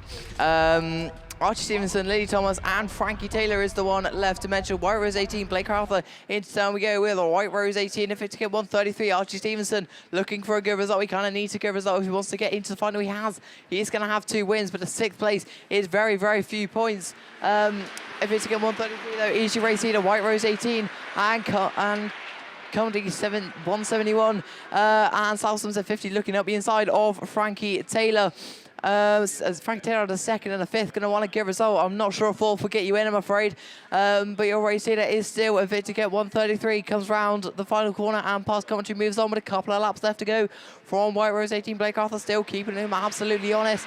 Those top 2 are starting to stretch away now from Zach Southgate in South Somerset 50, Cumdy 171, and if it's to get 14, Cumdy 82, and down Autograss 23. It is still, if it's to get 133 though, down the far side, stretching away, is Archie Stevenson. 2 wins and a 6th is not a bad result at all for a weekend. Last lap flag time, he's got 1 more left to go, has Archie Stevenson in of it to get 133 from White Rose 18.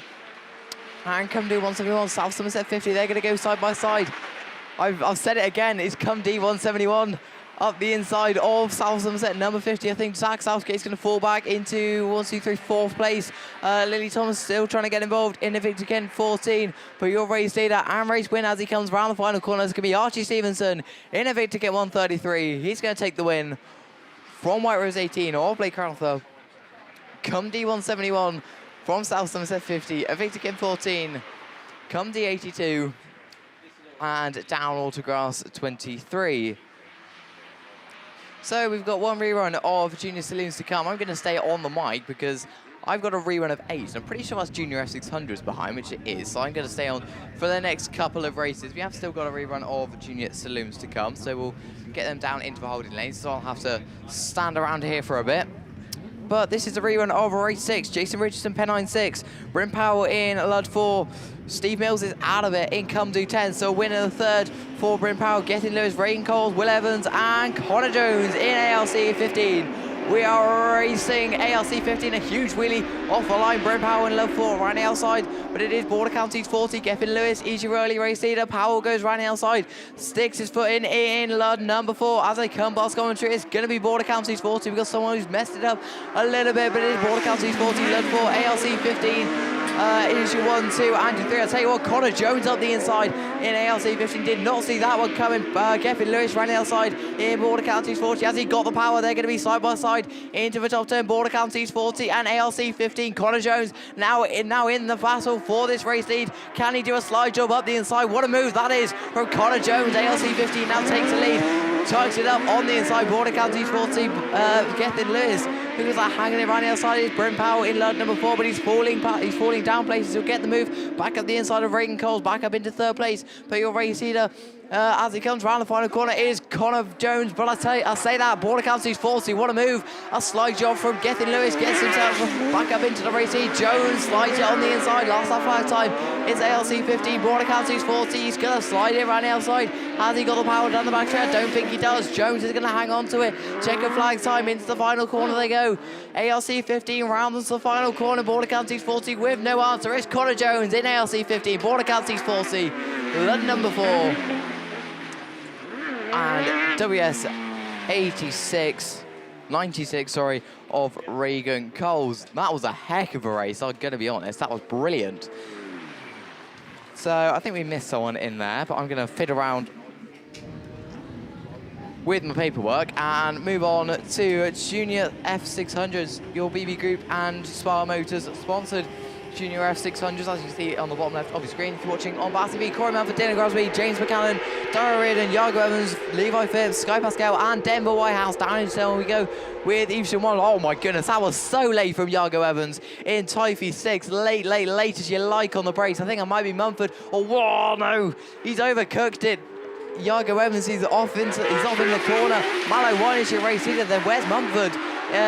In Forest 161, Mallow 1 is your race leader. Oh, that's Corey Mumford who got caught up in it with Yago Evans, absolutely banging it off a limiter. But your race leader is Mallow 1 now. Dara Reardon, Corey Mumford's in the bass. This is the only chance anyone's really got to win a race because he's won basically every single other one. But your race leader is now White Rose 66. Denver Whitehouse leads the race from Mallow number 1 and her 50 off Sky Pascal Evesham 1.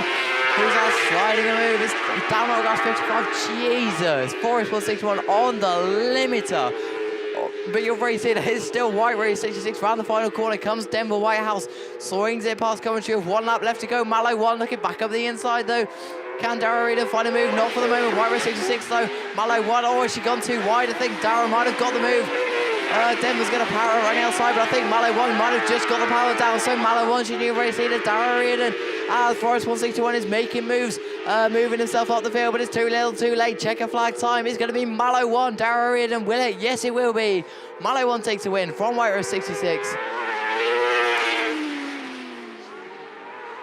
There we go, Hereford 50. Forest 161, I think we missed someone in there. Evesham 1 of Dylan Grasby. And I think that, with the exclusion of Yago Evans, I'm afraid, in Typhy 6, I thought it was way too late, and I think it might have been.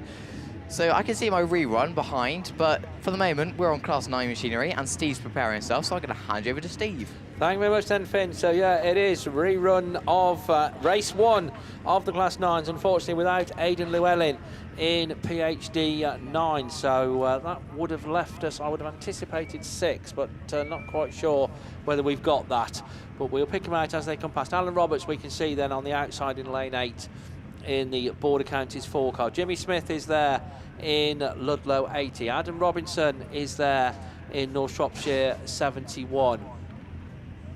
I think perhaps we will have all 6. Eamon O'Brien in Mallow 99, Gary Weatherick in South Somerset 99, and Lewis Farrer in Yorkdale's 42. Your series sponsor, X-Trax Shock Absorbers. Your round sponsor, D&D Transport and XC Works. Big thank you also to SITR Midlands, PRG Trailers and KS Coles Farming and the Wellington Business Park, who are the sponsors and have been the sponsors all season of BAStv. So if you're enjoying the coverage that we're giving you, if you're watching at home or any mobile device or anything like that on BAStv, it is down to those three organisations. So we thank them very, very much indeed. BAStv wouldn't happen without them, and the whole series possibly wouldn't happen without Kent Cams and Beresford Chassis and Components, our overall series sponsors for 2025. It's the 30th year of the British Autograss series,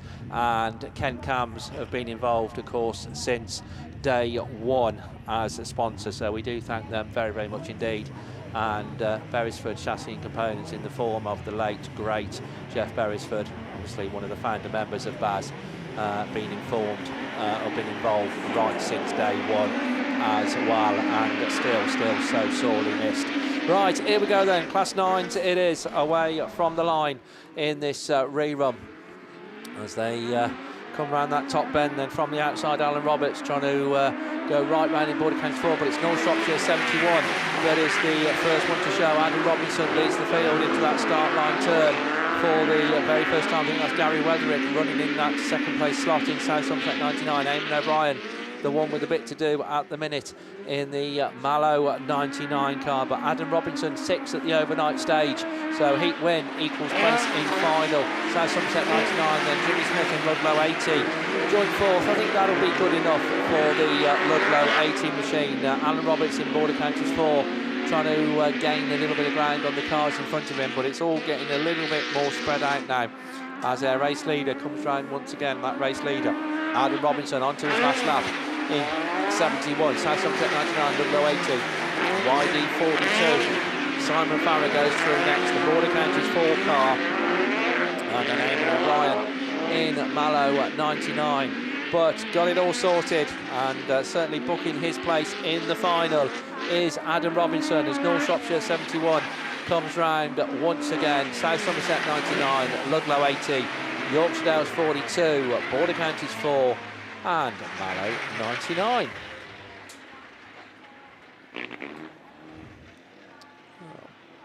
Oh, bugger.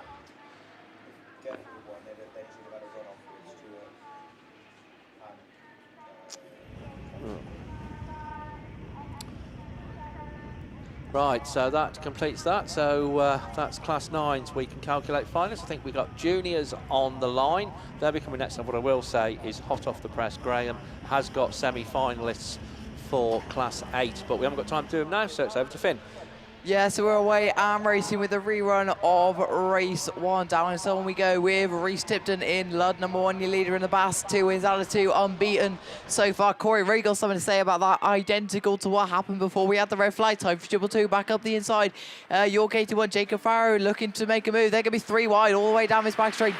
Tipton's full left hand down. Just trying to keep it in a straight line. York 81, Tyre Triple 2, and Lud number 1. They're all making contact. Tipton's falling down 1, falling down 2, because Corey Reed's coming up the inside. Inside for Triple 2, York 81 leads. First, second, and third wouldn't be too bad points for Jacob Farrow in York 81. Corey Reed of first and second and fourth. I think that'll get you in. But Lud 1's got something to say about that. Reece Tipton, what a move that is. Got the move on Triple 2 and is moving up into the race lead. Tyre Triple 2 gets the cut back up the inside goes Corey Reed. But they're going to say line of seven for the moment is Lud 1, York 81, and Tyre Triple 2. They go on to Andrew 3 as they go down that far side. Hereford 10 of Charlie Jones had he had 2/3.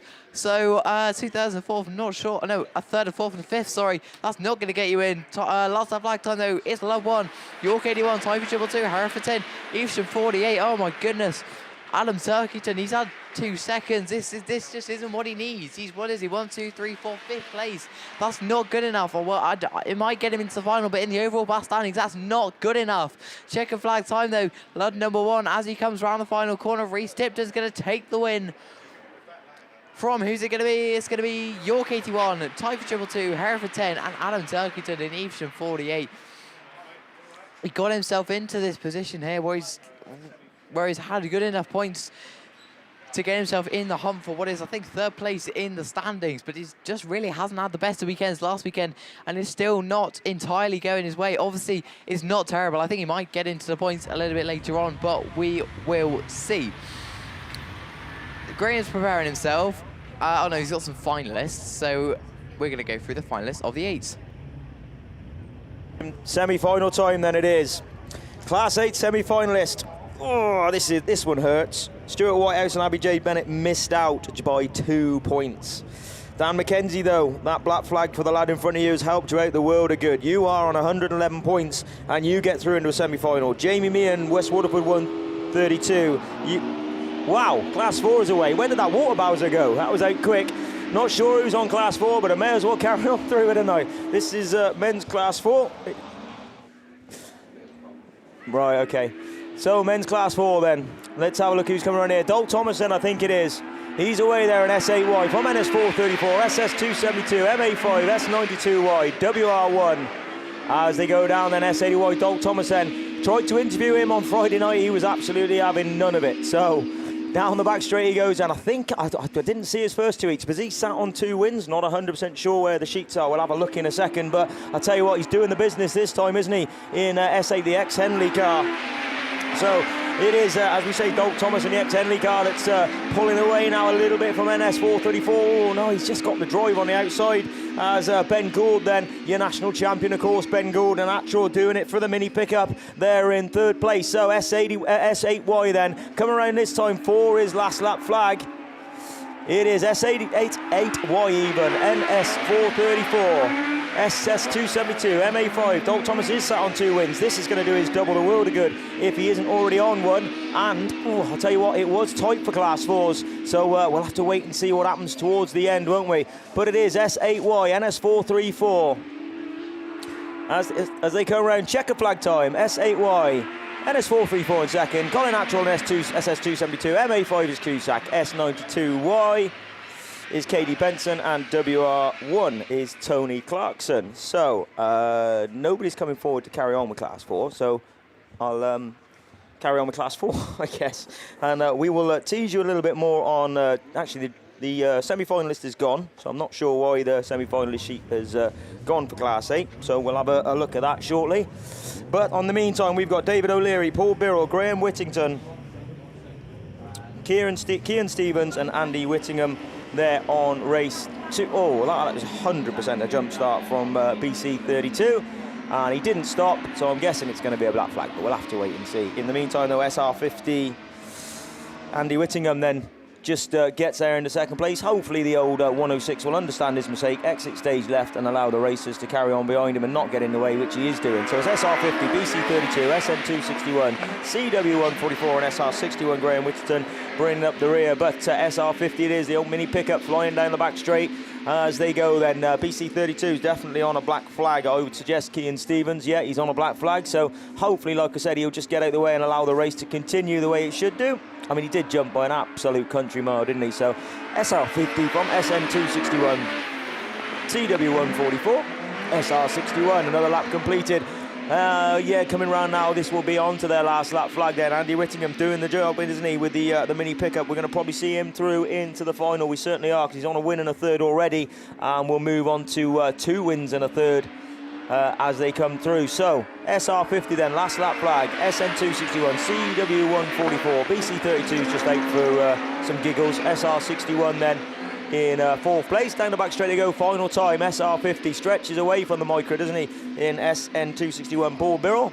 Top corner they go though, I guess in BC 32, Kean Stevens didn't want to pull off, so it's SR50 then, SN261, CW144 and SR61. That's your top 4, and he definitely gets his black flags. I just saw it then. I've got to give a quick shout out to Wayne Price, sat by the pool after their on their honeymoon after their wedding last week. So thanks for the shout, mate. Doing a fantastic job, he said. I think he was talking about you, Mickey, not me, but we will see. But no, enjoy your honeymoon and happy wedding, I guess. Yeah, congratulations both. But we're looking down to the liner then here at the venue, and we've got the men's stock catch 3rd heats down there ready to go. And our first heat should bring out PAC8, Y775, SR5, B25H, SP208, P22, BC225. And looking down there on the line, our highest point scorer out of the guys down there on the line at the moment will be your B25H. That's Jordan Regan, who currently lies in 4th place on 91 points with a 1st and a 3rd for his spoils yesterday. and we'll be hoping to maintain another good position here now, keep another good position here in this third set of heats to get into that final this evening, this afternoon, hopefully. And Gray just has something quick to say as well. Yeah, well, the water cart say then we will run through these Class 8 men's. As I was saying, Dan McKenzie, he crept in on 111 points, didn't he? 117 points for Jamie Meehan. Max Lewis on 2 seconds and a 4 for 118 points. Connor Jones, that win has pushed you through into the final. There would have been a run-off if you weren't through in that one. So good win for you for Connor Jones in ARC 15. 127 points for Bryn Powell. Sees him through to the semi-final. Reese Wyeth with 2 wins and a 5th sees him through to the final on 131. Dan Thomas, 136 points on a 2nd, a win and a 3rd. A 1-2-3, of course it is. 1-2-3 for Scott Aldridge as well in S5D. Alex Hall is through on R411. Harry Russell IK65. Rush Shepherd SS3. TA57 Jake Herdman. Liam Nichols on YD7 on 155. 4 drivers on 155. Darren Mullen WR38. E356 Mitch Wells on 159 and Ash Howard PhD 21 on his return back to Bass from work on 155 points. That's Class 8 semi-finalist done. I have got just a quick bit of time. I could probably do these Class 9s then. Actually, we've got a run-off. Is that a run-off then, Steve? It says there, I think, yeah. So, Aidan Llewellyn unfortunately got a black flag in that last one, but does see himself on a run-off on 100 points with Lewis Farah, YD 42. In the meantime, though, Radford 35 is definitely through on 108. M62, Niall Tivey, is through on 110. Lee Waldron, 4F, is through on 111. Jimmy Smith, Lud 80, is through on 112. 121 points, and he's doing well this year, at the end of this year, isn't he? Aaron Richardson, P5EM on 121. Adam Robinson, your current national champion, sat there on 128, and Andy Hornshaw doing it for the old boys, 155 points. I think he must have cemented his Bass challenge, I think, by now. That one is done. We will have a semi-final to come. I've ticked it. We're having a semi-final to a run-off to come later on. Meanwhile, the Bowsers are going off, so back over to you, Lewis. Yeah, cheers, mate. I think we must be about ready to go now. I can see the marshals getting back into position in the middle of the track there. And the wind-up marshal just keeping an eye on proceedings there just to make sure we have clearance then before we can get underway with this first race in Heat 3. And the bungee has already lifted.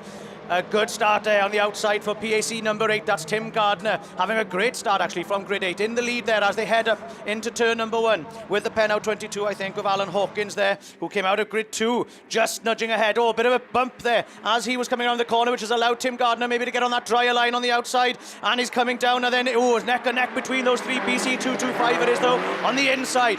Bit of a bump and a barge there once again, unfortunately, as they went round into turn number 3, which allows star number 5 then to come out in the lead this time. Jake Whittingham it is then, heading up that far side just ahead of P22. Alan Hawkins in that second spot. Challenge on there for 3rd as they come around turn 1. Oh, a bit of a mistake there from the star number 5 as they went into turn number 1. And we have a red flags, unfortunately, just spotting down the bottom there. We can see Ross Holland, unfortunately, in the Border Counties 225.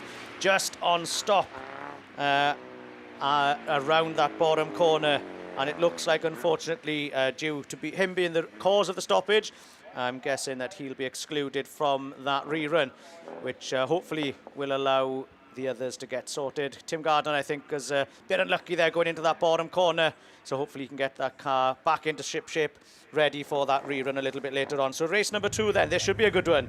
We've got 2 cars here who are lying second overall on 100 points overnight. That's the Lud 64, who is your current overall Bass leader.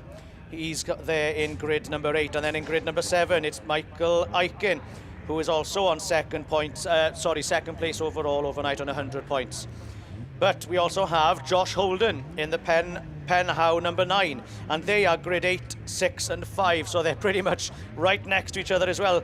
We're also going to see Yestin Mayo in the Penhow 23, Paul Harrington in SL90, who's in 9th at the moment, and Jack Chafer, who's also 10th. So we've got all of these drivers here are in the top 10, and they'll all, especially the sort of 7th, who Yestin Mayo's in 7th, they're all going to need those points just to stay in that top 8. But it's a good start once again then. Followed 64 on the outside, Penhow number 9 on the inside, and SL90 further in once again, Paul Harrington. It was out of grid 2 who had a stormer there. As they come around the top corner though, it is the Penhow number 9, I think, just hitting that bump as they come out of turn 2 there. which sent him backwards a little bit and has allowed the NS192 of Michael Aitken, currently lying second place overall overnight before this race. And he's just pulling away now as some of the other cars are getting stuck on that wetter inside line. They all were trying to get around the inside there, but it didn't quite work. So we've got the Lud 64, I think it's in second spot. That's Ollie Stevens in second, just trying to stay ahead there of the Pennow number 9 of Josh Holden. As they come down then the bank once again onto the straight, past us in commentary. Lud 64 is in second. It's Iestyn Mayo now though, who's up into that third spot. A massive fling into that bottom corner by the Solway number 90 of Paul Harrington, with the Solway 91 Jack Chafer trying the same move. Holden's on the outside of both of those and trying that outside line. Up that far straight and into turn number 1 yet again. It is still Iestyn Mayo in third. It's Ollie Stevens in second, but your race leader still coming down here then for the last lap flag is the North Shropshire 192 of Michael Aitken. Will be very happy with this win, which might make him the one of the top qualifiers for the final. He's pulling away now from the Lud 64 of Ollie Stevens as they go up that far side. The checkered flag is already being made ready for them. Look at that race for the final lower positions though. SL91 Jack Chafer on the outside of Holden, chucking it round that top corner, but your race leader is going to become your race winner. It's Aitken in the 192, followed by 64, Pennow 23, SL90 in fourth. Pennow number 9 and SL91, your final finisher in that really close battle there between those stock hatches to complete your second race in this third heat of the men's stock hatches, sponsored all season by D&D Transport and this weekend by OJ Gyms and DMS Plastics Limited. On to our final race then. All of these drivers going to be itching now to get as many points as possible. The highest points scorer here so far is the DA25 of Robert McIlroy, who's currently lying 6th. So he's in a final position at the moment with 72 points. But he's going to want to score enough points to make sure that he can stay within that top 8, with a lot of the other drivers sort of nibbling at his heels to see if they can just overtake him and push him out of it. So we should have Cameron Weir, Paul Lickley, Jamie Mallin, John O'Crosby, Robert McIlroy and Dan Munford. And looking now then, the wind-up marshal makes the turn, the bungee's lifted. A great start initially off the bungee there for Melton number 4 from the middle of the pack. That's John O'Crosby. A good start also from out wider from the SC95 of Paul Lickley, but they're almost neck and neck with 3 of them abreast, I think it is, going into that turn 1. One of them's overcooked it there. I think it was the IK505 Dan Munford going up to see the spectators up at the top corner there. Allowed a few cars to pass him on the inside. P20 and just ahead of DA25. We have an exhaust in the middle of the track, unfortunately, and that brings out the red flags.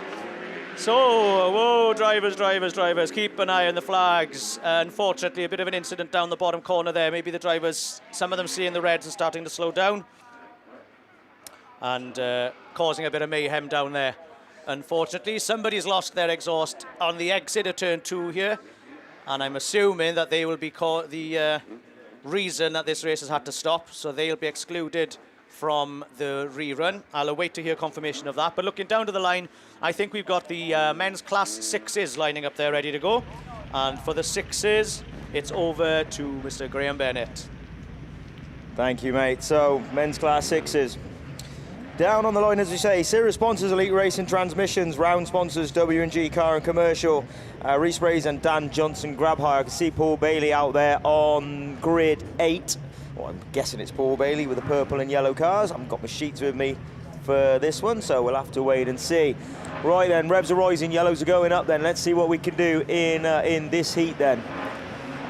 There we go, pirouette done. Oh, that was quick starting from the inside, wasn't it? It was at the Synop machine. We'll have to wait and see. But SP5 then seems to make the better start, doesn't it? Who's that on the outside? Let's have to wait and see. Thank you, Steve. Perfect. H99 was definitely down there. Let's have a look then as he come round here then. PAC 70, Elian Lewis just trying to come through. So it is 70 SC91 Conway, wasn't it? SP5 205. So into the top corner they go then. Elian Lewis, PAC 70. Gets the drive off, R205, he's there. Shane Jenkins in second place at the moment, had a disastrous first run, but had a good second run, so he'll be looking for some points to try and push himself through. Elian Lewis, though, it is, and I know it's Elian because the man next to me is saying his name correctly, so Elian Lewis, PAC 70, PR205, SC91, P2EM. SC91 though, he's going to see the black flag. I thought he was quick out of the gate, to be fair to him, but they have given him a black for that by the look of it. but it is Elian Lewis, though. He's away with this one. PAC 70 come out of grid 1, and I tell you what, he's not looked back. He's on his last lap flag coming this time. Plenty of drive off that corner. PAC 70 from R205, from P2EM, E5, SP5, S41Y, and H99 Paul Bailey just bringing up the rear. Down the back straight he goes, a good half a straight clear now of R205 and P2EM Liam Hilton as they go into the top corner for the final time. Elian Lewis then, he's going to take the win in this one. It is PAC 70 then, he takes the win from R205 Shane Jenkins. P2EM is Liam Hilton, Evesham 5 Mickey Manning, S41Y Darren Bryan, H99 Paul Bailey. So done and dusted men's class 6 through. Race 2 is going to see SV6 Simon Morgan. I can see him out on grid 8. Tinkers out there on grid 7. Lane 5 is NS146 Stephen Parsonage. Tristan Daniels TA36. Y77 Carl Proctor hoping to end the meeting better than he started it, which was on his roof. Todd Horwood in SN273 and CA421. Charlie Williams, current BASt leader, and I think sat on 2 wins as well at the moment. As Matthew Manning, only 6 points behind him was Jack Brown in MA182, but his scores have not gone for him this weekend. Let's have a look then. Parsonage, your former national champion, right out the centre of the grip, and I think that car's for sale as well, so he's obviously hoping to show people exactly how good the car is. In the meantime, though, CA421, I think that is, it's trying to come through. Oh, God, come through on the inside. We have got red flags, so car halfway down the straight on the far side. Oof. Yeah, TA36. Y77 then Proctor. Didn't see what he... couldn't really see what he was doing, so we're going to go back to a rerun for that one. Pretty certain that SV6 is probably going to be cause of stoppage. Right, so SV6 is cause of stoppage. So Simon Morgan, we're not going to see him anymore today or this weekend. In the meantime, though, the boys are going to go at it again, and I think this is the 3rd time they've met. And as we were talking with a few people over the weekend, or on Friday night for some interviews, we were saying that wouldn't it be cool to the guy that you've got a race, or sorry, the guy that you were tying with, or very close on points with, 1st and 2nd, or 3rd and 4th, you actually get to race each other all weekend, and that's what's happened. That was Cameron Mills talking about Cooper. He'd love to race him all weekend. Well, I'll tell you what, it's happened in Class 6. Matthew Manning and Jack Brown. And I tell you, Matty Manning has come out on top of that twice so far. Rob Lancaster, though, at R471, hoping to spoil the party. Andy Johnson in S16Y had a good run yesterday, then some problems later on in the race. James Armstrong in S76Y. James Sinnott in SW174. He can pull it out the bag now and then, can he? And Jack Parker in SC65 coming out of grid 1. Simon Parsonage, then, he's going to have to go again. He's had a decent run through this weekend, though. He's currently running in 3rd place in your British Autograss series. Now, these are being updated every time they go on. I think they're literally going straight on the website, so we can have a look back and see how it's all panning out. If I was quick enough anyway on my phone, we can have a look. I'm pretty certain Matt Manning's doing the business now with problem repeatedly occurred. Sounds like my life full stop, that does. Right then, points, let's have a look on here then. Points for class, men's class 6. Good signal here as well, which is good. Men's class 6. So as we speak at the moment then, Matt Manning is... I'm looking at class 5. That didn't make any sense whatsoever. Matt Manning then, we will start again. Yeah, SV6 is definitely excluded. That's just come through. So Matt Manning then is away 796 from 754 on Jack Brown. That's on drop scores. Overall 974, 106. So I tell you what, it's still is to play for, isn't it? There's 42 points in it. So if Matt Manning doesn't finish, and I'm not putting a hex on anybody, it's just, you know, stating facts, and Jack Brown takes the win, you never know, do you? So it is still all to play for with these guys. How's Parsonage getting on? Oh, he's a fair way back now, and I tell you what, he's actually going to lose his 3rd place on drop scores as we speak, because Jake Holgate is now moved up into 3rd place on 699. He's a good 75 points clear on drop scores, but not on the overall. So that's interesting, isn't it? That'll tell you which way he's going to go. But yeah, so far it looks like that he's doing the right job, isn't he? E152 Matty Manning. Hopefully he will hear that and keep it going. And Jack Brown's coming out of 6, Matt Manning out of 8. Sinnott as well is also one to watch. I always like watching Sinnott, to be fair. James Sinnott.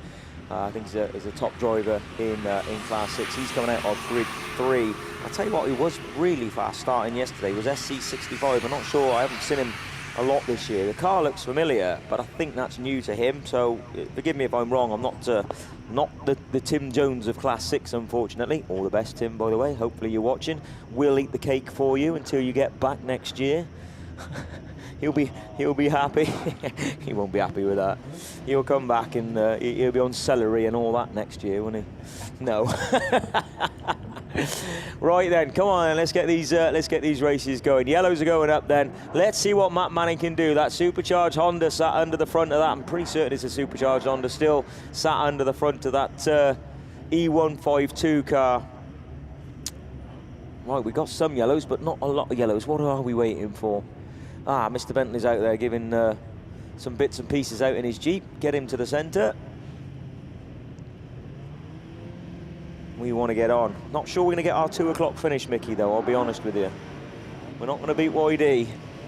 But, not as far for me to go home this time, though, so we're okay with that then. Sinnott does make a decent jump, doesn't he, at the centre, but his secondary is just not there. And I tell you what, SC65, is he going to run him into the corner? Because 152's made it. Jack Brown, he has got the inside of him, and he does throw it into the door of 152. Well, he doesn't throw it into the door, he throws it into the side, but doesn't connect, which is the way racing should be done. 65 made it through, though, didn't he? 152, though, grabs some grip down this straight, and it is wet, so who's going to find it? Matty Manning's gone for the loose. He's trying to find it around the outside.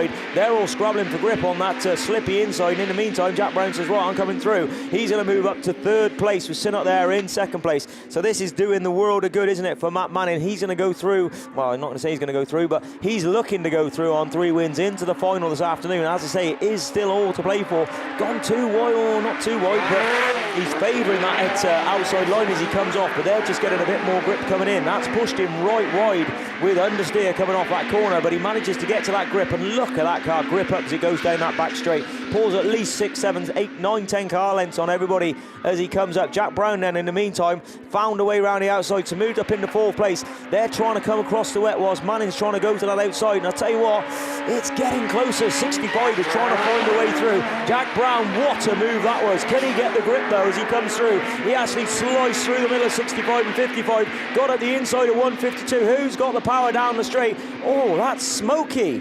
152 is getting a bit smoky. She's revving hard on that wet, trying to find some grip. Oh, please hold, please hold. Right then, they're on the inside. Oh, it's not going to hold. It's checkered flag time. It's on fire. He's blown it. Matt Manning, 152. It's gone up in flames. Jack Brown takes the win from Spalding's, Spalding, not even out there, C65. We've got a fire on the front of that car. Hopefully they can get that put out. I tell you what, Matt Manning was 100% not going to back off that throttle, but that thing started going on a lap before. She was revving hard. She was revving hard, and I tell you what, it was just a ball of flames when he came past us. But I guarantee you, he was flat knacker without a shadow of a doubt. So if one of the photographers has got a shot of that, yeah, full flame. Yeah. Have you got that? Have you got that on video? He's got it on video. Of course he has. Birthday boy for yesterday. He's got that. He's smiling away. Is that a... Is he burnt himself? Is he going to do a Tom help me Tom Cruise? I'm on fire. Is he going to do that? He's going to run across the track. I think he's all right. I think he's all right. Give him a wave to the crowd, Matt Manning. You did yourself proud. 2 wins, and I think, did he get 2nd then? We'll have to wait and see. He was certainly trying, but he just I'm not sure what he's actually doing. Does anybody know what he's actually doing? Just taking the warm overalls off, to be fair to him. But back to the start line we go then. Right then, that one's done and dusted. That one went through. Could somebody just find out, did Matt get a 2nd there? You can just nip next door, Finn, after you've finished playing on your game. Just check who, oh, good lad. Oh, that's a cracking picture of it. So we're just going to have a quick look back through on Bass. He did have a 2nd. Well done, mate. So we're just going to watch it back on video because BAStv is that damn good. And whee, there he goes, right up in flames and across the line, gets a good 2nd. So he is sat on 155 points. We're not going to see him in the final for 100% sure, unless Mickey decides he's going to whip his engine out a bit quick and drop it in for the boy. But Jack Brown may have just been handed it. We don't know. It's that close. If Jack Brown has a good run through the final, he could still do it. We will have to wait and see.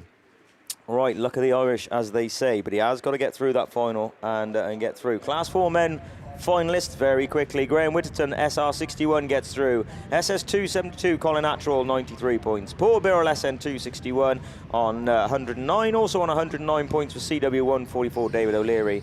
Ben Gould, get a green flag in the middle, 118 points in NS434. Trevor Cusack in MA5 on 128. Andy Whittingham, SR50 on 146 and 165 points. Unbeaten this weekend is Dalt Thomas in S8Y.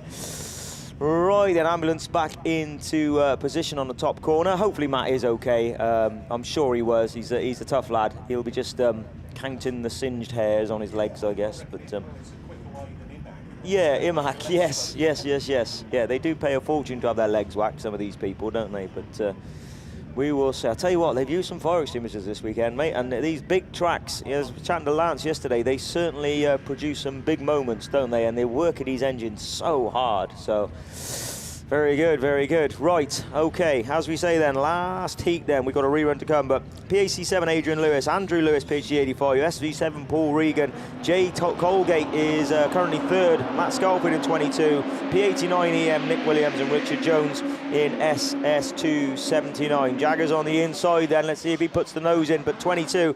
I don't think he's been on it as much as he usually is, Matthew Scarfield, so let's see if he can make a high. Is that a lot of smoke coming from that Duratec powered SS279, isn't it? But he'll be hoping that holds on. As I said, we've seen some damage engine wise is across this weekend, but NW200 though, Jay Colgate finds the grip with the Polo up the back straight. 279 though, got plenty of drive, hasn't he? And just storms straight back up the inside of Jay Colgate in to both big lads, these two lads, aren't they? So they'll probably give each other a bit of quarter, let's be honest. 279 as in rear quarter to 9W200 then from SS279, YS22, SV7 there in fourth, P89EM, which I absolutely love that car. That's the Coupland car that's now been sold off over to Nick Williams, P89EM. PAC7 the diesel, and PhD 85 Andrew Lewis just at the rear of the field as we speak, but top corner for last lap flag time on this one, and it's NW200 then. Last lap for Jay Colgate, already moved himself up into third place in the BAS, depending on points going forward. SS279 then Jagged, I'm not sure, he had a black yesterday in the second heat, so don't think he's going to do enough to get him through into a final. YS22, Matty Scarfield, I think that is the prettiest car he's ever built, to be fair, and they do turn out lovely cars to the Scarfields, but he's back there in third place. NW200 though, he's going to take the win this one. That one's a run through then, checker flag time. Jay Colgate takes the win. 279, 22 in third, SV7 in fourth, P89EM and PAC7. Last of the run of the riders, PhD 85, Andrew Lewis, getting his money's worth and finishing his racing this weekend. One rerun to come very shortly. Race 2, Class 7's on the line, Super Saloons, and only one person for the job. Vicky. Cheers, Graham. Thanks very much. I was very squeaky then, our series sponsor, KP Thomas & Son, our weekend sponsors. So here we go then. Heat 3, race 1. 3 lads, all on the cusp of making the final. Lewis Woodruff, Andy Jeffson, Tom Lewis. Alongside them, Simon Hawthorne, Alan Jenkins, Liam Pritchard, Phil Barliman and Phil Olsen. Barliman's got a flying start, but here we go, White Rose 72. Lewis Woodruff is taking them up there. Barliman comes back though, and Barliman down the hill. Olsen's on the charge as well. So Olsen, oh my life, near enough 3 abreast. Here we go then, so Barliman takes them round turn 3. Jefferson up there in the Yorkshire Dale 75. Simon Hawthorne in Radford 176 into that third place. Olsen drops back down to 4. Lewis Woodruff had his nose in front right in the opening straight, but he's now back down in 5th place. But Barliman shaping up that car. Down the hill he goes, being chased hard by Jefferson. Jefferson came into this on 6th place, so a second will get him into the final, but don't do anything crazy or heroic as Simon Hawthorne looks for a cut back up the inside. Jefferson gets the power down on that wider line, climbs it back up the hill. He's got no answer yet to Barliman. Barliman's coming round. It's checker flag already. Wow, that's gone quick. Here we go then. Barliman then down the hill. Wow, Hawthorne's gone for it as well. It's Barliman Hawthorne from Jefferson from the Olsen machine. My life. Alan Jenkins in Tyre 32. Lewis Woodruff in the White Rose 72. Where did Simon Hawthorne come from? Absolutely move of the season for him. Taking that second place. Well done, my friend. Right, here we go then, race 2. Oh my God. Here we go. Cameron Mills, 110 points. Luke Bennett, 100 points. Dan Thomas, 100 points. Archie Bentley, currently equal 8th, so he's right on the cusp of the final. And Jake Lee is only 15 points off getting into the top 8. This one is going to be fast. Colin Reed's out in this one as well, and Will Bradford and Ryan Hall. Right, so we look to the line. Bungee's going to go. Let's go racing with the Super Saloons, and there's wheelies off the line as they climb up the hill, but it is Kumdi 9 then. Cameron Mills, 2 wins out of 2. Can he make it a hat-trick as he come down the hill for the first time of asking? Round they down they come, and it's going to be that Lee Machine as Archie Bentley comes through as well. 6-2-1 making a show. Luke Bennett on 100 points. 36 points would do him well, it'd be enough to get yourself in the final. Border count is 115. That's the Bradford machine. He's working hard as well as he climbs back up the hill, and that's 4th place. But down we go then. Cameron Mills away with this one then from Archie Bentley. Bentley, where was he on the points? He was equal 8. So a 2nd place will get him into the final. Don't do anything crazy. As Luke Bennett also in 3rd place. Your top 3 will go into the final at this rate. But looking on the outside line, Okay Dinu, Central Scotland 21. Colin Reed looking to end the season on a high. And down the hill he goes. Woohoo! But it is Cameron Mills on his last lap from Archie Bentley from that North Wales 6-2-1 machine and Luke Bennett. But Bennett's under pressure now as Bentley goes round on the outside. Colin Reed closing it, Bradford as well. Then it's Hall and Thomas, but coming round, and also Jake Lee, but taking a win. Wow, Kumdi 9. Cameron Mills takes it. It's going to be Archie Bentley, see you in the final. Then we go down to Luke Bennett, see you in the final. Okay Dinu, Colin Reed from Bradford. Then we go Ryan Hall, and then PhD 147, Dan Thomas. Dan Thomas was 100 points going into that. And 1, 2, 3, 4, 5, 6, 7th place points. Oh, don't know. But it was all, it was great though. Good racing. Right, race 3 brings out 2 people unbeaten. Phil Cooper, and he is on the cusp of retaining his British Championship title. Jack Houlihan out as well, alongside Andy Holby, Dan Johnson, Craig Conway, Lee Dodd, Tom Boardman and Damien Harris. And it is ARC 5, Phil Cooper gets a follow-up. I'll tell you what, Holby's got a better run this time. Oh, he gets a little bit of contact as they come out of that turn 2 down the hill. Johnson runs second, then it's Houlihan from the Andy Holby machine as they come round. There's unders there. I think that's Dodd there in the North Wales 16 machine. Just got that push on there. And Boardman, normally he's quick out of the blocks. He's curb crawling on a Sunday afternoon. But it's Cooper then still leading him. Johnson's reeling him in as they go down into turn 3. Out of that crowd of the mid, out of Stargate turn. Phil Cooper then and Johnson. It's a 2-car shootout for maximum points. There's Boardman as a back marker. He's out the way. It doesn't impact on these cars coming down the hill for the penultimate time. 1 more lap to go. Woohoo! It's Cooper then from Johnson, who's into that 3rd place. Houlihan hold on the 3rd as Andy Holby goes on the charge as well. But eyes back front. Cooper just holding on to the lead as Johnson comes up the opening straight. Oh, he lifts up his front wheels. Cooper shows his undercarriage in coming to turn 1. Oh, Johnson goes on the inside. They're coming down the hill side by side. It's going to be... Oh, my life. Johnson and Cooper side by side. Holby takes 3rd, Houlihan, then it's Damien Harris. Sorry, Damien, but the action was happening up front, wasn't it? My life. North Wales 16 comes across the line, Lee Dodd, and then still curb crawling. It is LM277, Tom Boardman. Wow, what a race. Wow, Cooper just kept his nose in front, and that was like a split decision. That's why we have 3. That's why we have 3 lap scorers. Right, here we go then. We're into race 4. Oh, beat that, lads. No one up here is in the top 8. Kerry Pope, Gareth Roberts, J. Ran Lewis, Chris Dazelle, Matt Richards, Andy Graney, Mark Jenkins. Border count is 66 is the next one to show on this one. We are off and running. Down we go and up onto that hill start we go.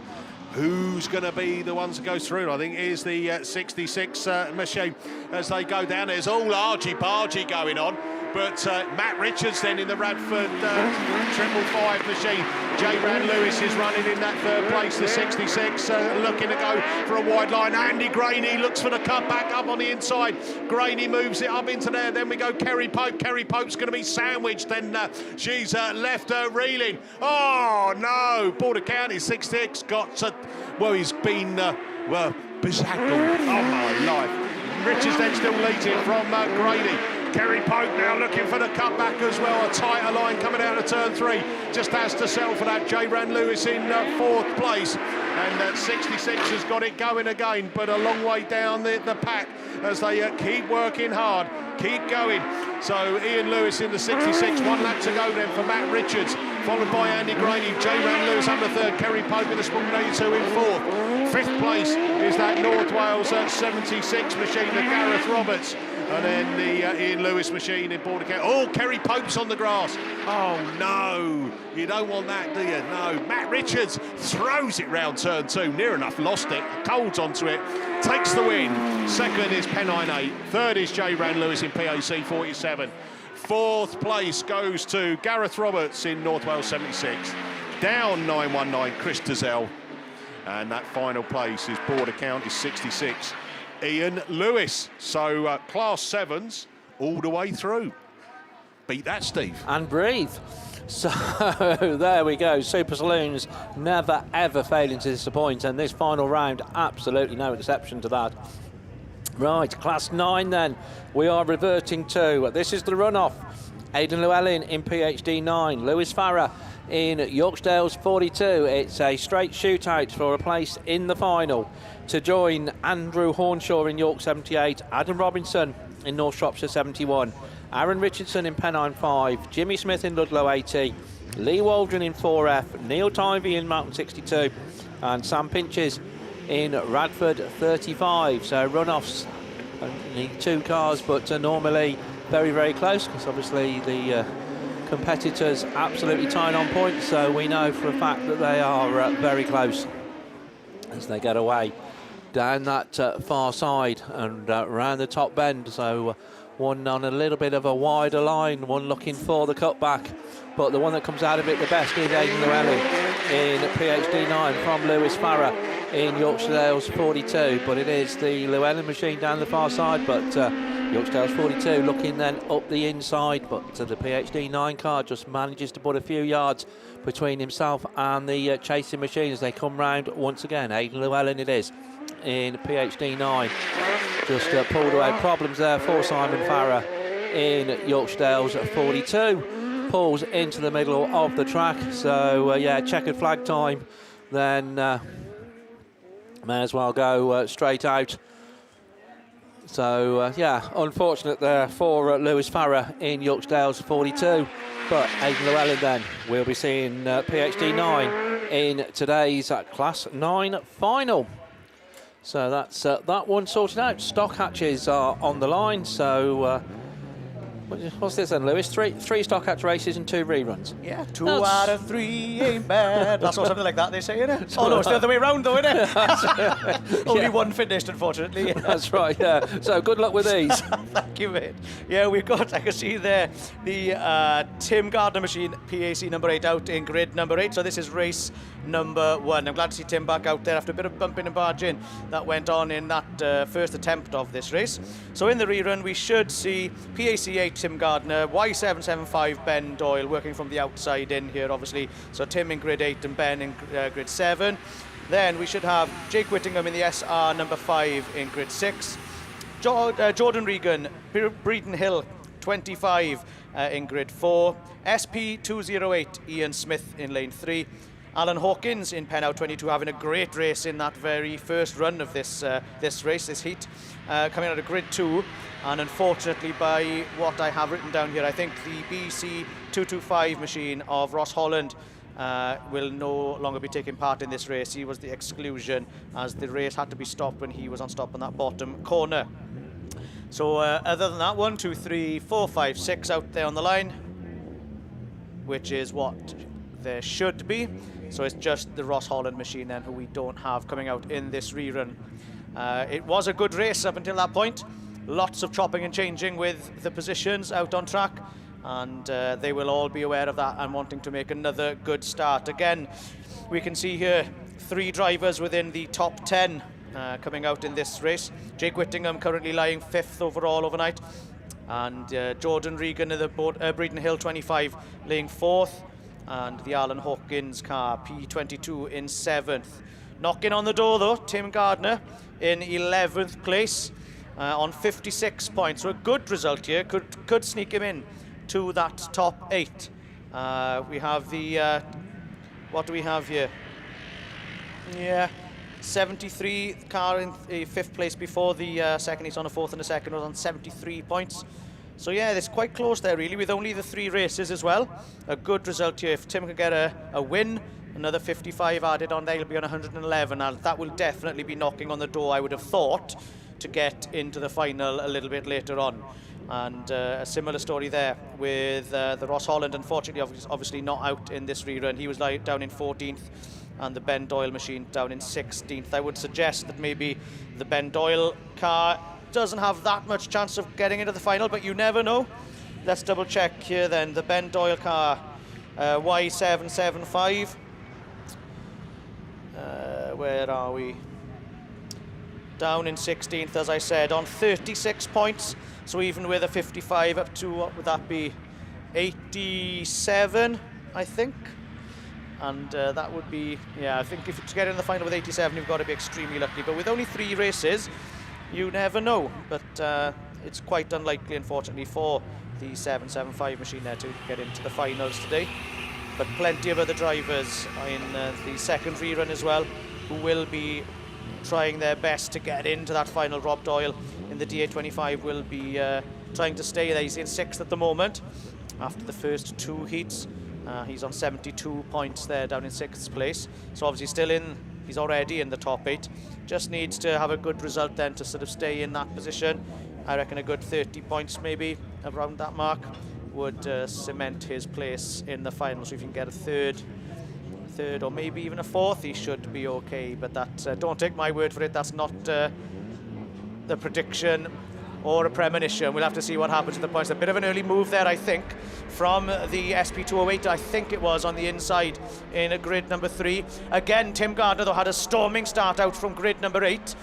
He's backed it off a little bit, though, going into the first corner to see what happens, as he knows there's a wet line somewhere. They're all just sussing the track out, but they've left a dry line on the inside, and Pennow, number 22, found it, and so did York 775. Tim Gardner then cursing himself maybe in the PAC number 8 as he sort of drifted out onto the wetter surface, allowing the others to come on the inside. But no problems on board, I think, as Tim seems to slow down there. He hit a big bump, or something definitely happened on the car as they were coming out of turn 2 onto that straight. But he's dropping right down to the back of the pack there after an initial good start, unfortunately for him. Pennow 22 then, it is still in the lead from York 775. Quite close there between the Breeden Hill 25 and the Spalding car of Ian Smith there for that 3rd and 4th spot. And I think it's the B25H there as well, yeah, in 4th. Oh, yeah, just battling to see if they can stay in contention. That's the Jordan Regan machine. Tim Gardner seems to have got the car going again, though. He's up now into that 5th spot, trying to tuck back in on that inside drier line, but drifts out even wider then to get on the wet, slippery surface once again. Breeden Hill 25 then just ahead of Gardner in the PAC number 8 machine. I think we might have lost one out there somewhere. 1, 2, 3, 4. I can only see 5 cars running at the moment. And I think it is still the Pennow 22 of Alan Hawkins then, who's had a great run so far. He was lying 7th, so he's secured his place, I would have thought, in that final a little bit later on this afternoon. Chuffed with that one, arms waving. Pennow 22 takes the win then. York 775, also pleased with that one. SP208 in 3rd, Breeden Hill 25, PAC 8, whereas they crossed the line there. And the car there, PSC number 8, looking a bit battered and bruised in the front end there as he was coming across the finish line. So yeah, Alan Hawkins and the 775 Ben Doyle, who's down in 16th. So he'll be chuffed to have had the second place there to get a 45 points to add on to their tally, his tally from the heats earlier on. I can see the second race, or the second rerun I should say, which is race 3, is already down there on the line, and I can see the telehandler there on its way up. Oh yeah, there's a car. Oh, it's the SR5. Jake Whittingham, who was in 5th place overall on 73 points. I don't think he'll be able to stay in the top 8 there with a no finish, I wouldn't have thought, on 73. So unfortunately, I doubt very much we'll see the star number 5 car out in the finals, which is a shame, being competitive all weekend. And yeah, so unfortunately then we won't see the star number 5 of Jake Whittingham. Like I said though, you never know. With just 3 runs, he might still scrape in with 73, but it's very, very unlikely. So race 3 then, down on the line, we should see Cameron Weir in the Pen 9 number 20, currently down in 16th place. Paul Lickley in the Scunthorpe 95, currently down in 12th. Jamie Marlin, unfortunately, being excluded. I think if you think back, you'll remember there was an exhaust came off one of the cars, and I believe it might have been the Evesham 69's exhaust, and obviously the race had to be stopped due to that, so they're excluded from this rerun as far as I'm aware. John O'Crosby, who had a great start initially off the bungee in the last race, down in 15th, coming out of grid 3 in the Melton number 4. Robert McIlroy in the Down Autograss 25, in 6th place overall, coming out of grid 2. And then Dan Munford in the IK, the Invicta Kent 505, down in 13th. So it's all to play for there for the 13th place car.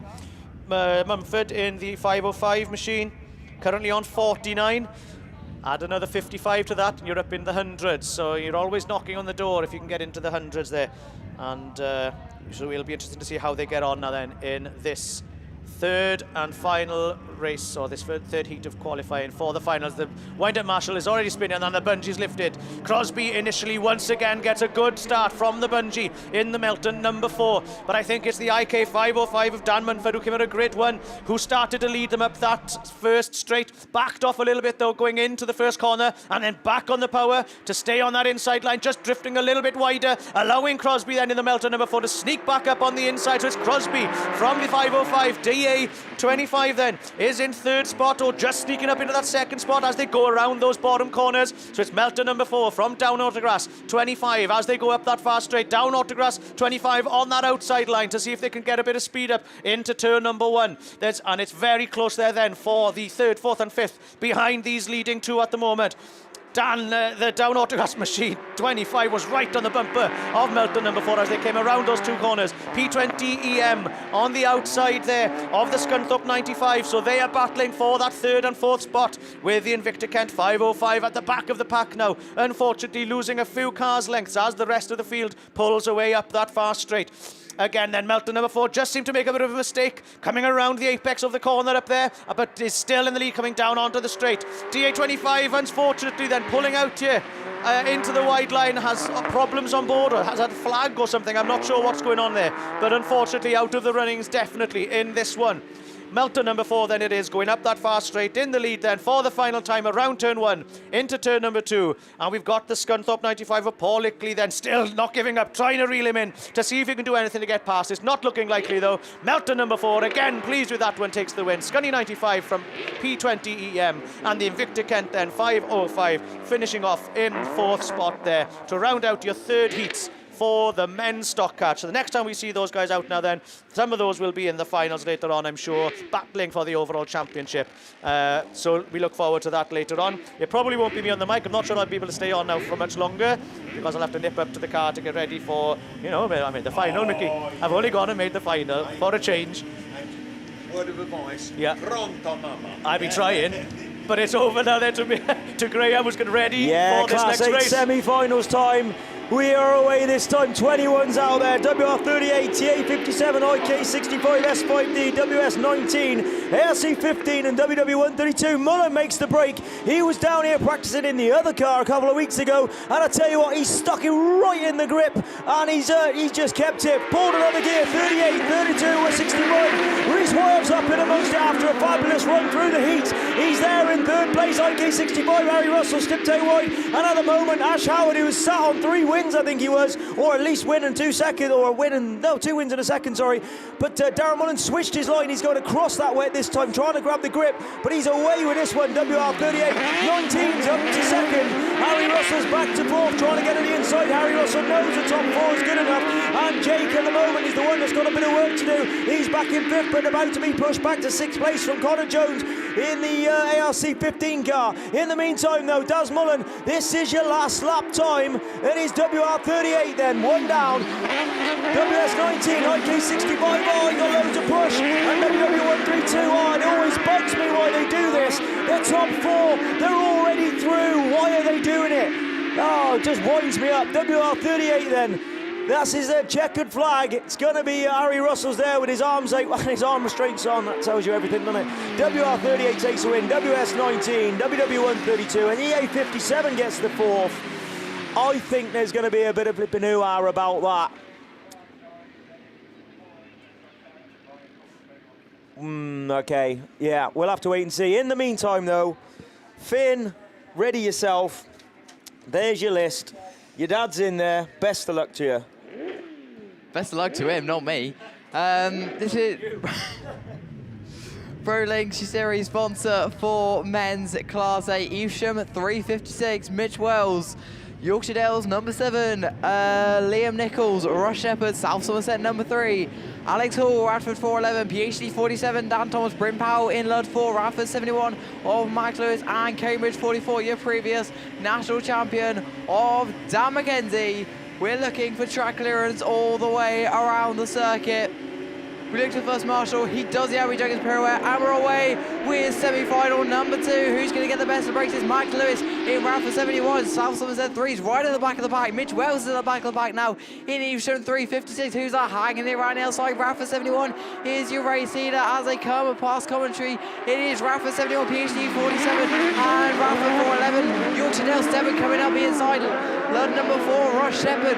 He's all the way near the back of the pack. Liam Nichols is up the inside of Yorkshire Dale's number 7.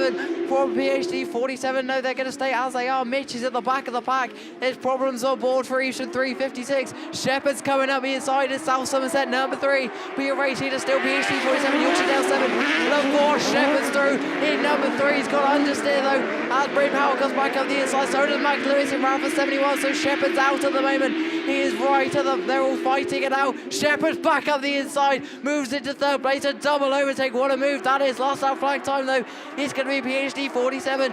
Dan Thomas, he didn't make it in the 7, he's going to make it in the 8. Liam Nichols, Radford 71, South Somerset number 3, he's in 4th for the moment. Bryn Powell's all over the back of him. 3's holding on Mike Lewis. They're going to be side by side all the way down that back straight. You're racing those PhD 47. Yorkshire Dales number 7, South Somerset 3. And Radford 7. Oh no, Powell comes back up the inside. It's going to be 47's in, 7's in, Shepherd's in, and Radford 71. They're going to be the 4 that go into the final a little bit later on. That was close. That was very close. But Shepherd's in, that's all that matters to me. Right, down there on the line. That looks like that might be Class 6 machinery or something of the sort.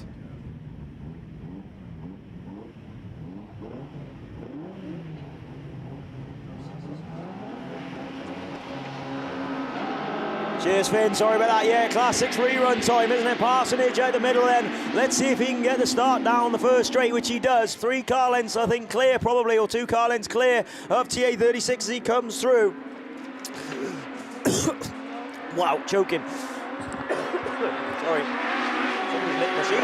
Right then, so He's gone wide past me, Jazz, and he's allowed the Cambridge St Neots car. 273 is Todd Horwood to try and come through the inside. Parsonage gets the grip down the back straight though in the micro. NS 146 then just got that drag into the top corner, pitches it in sideways. I was too excited trying to find out what happened in that first semi-final.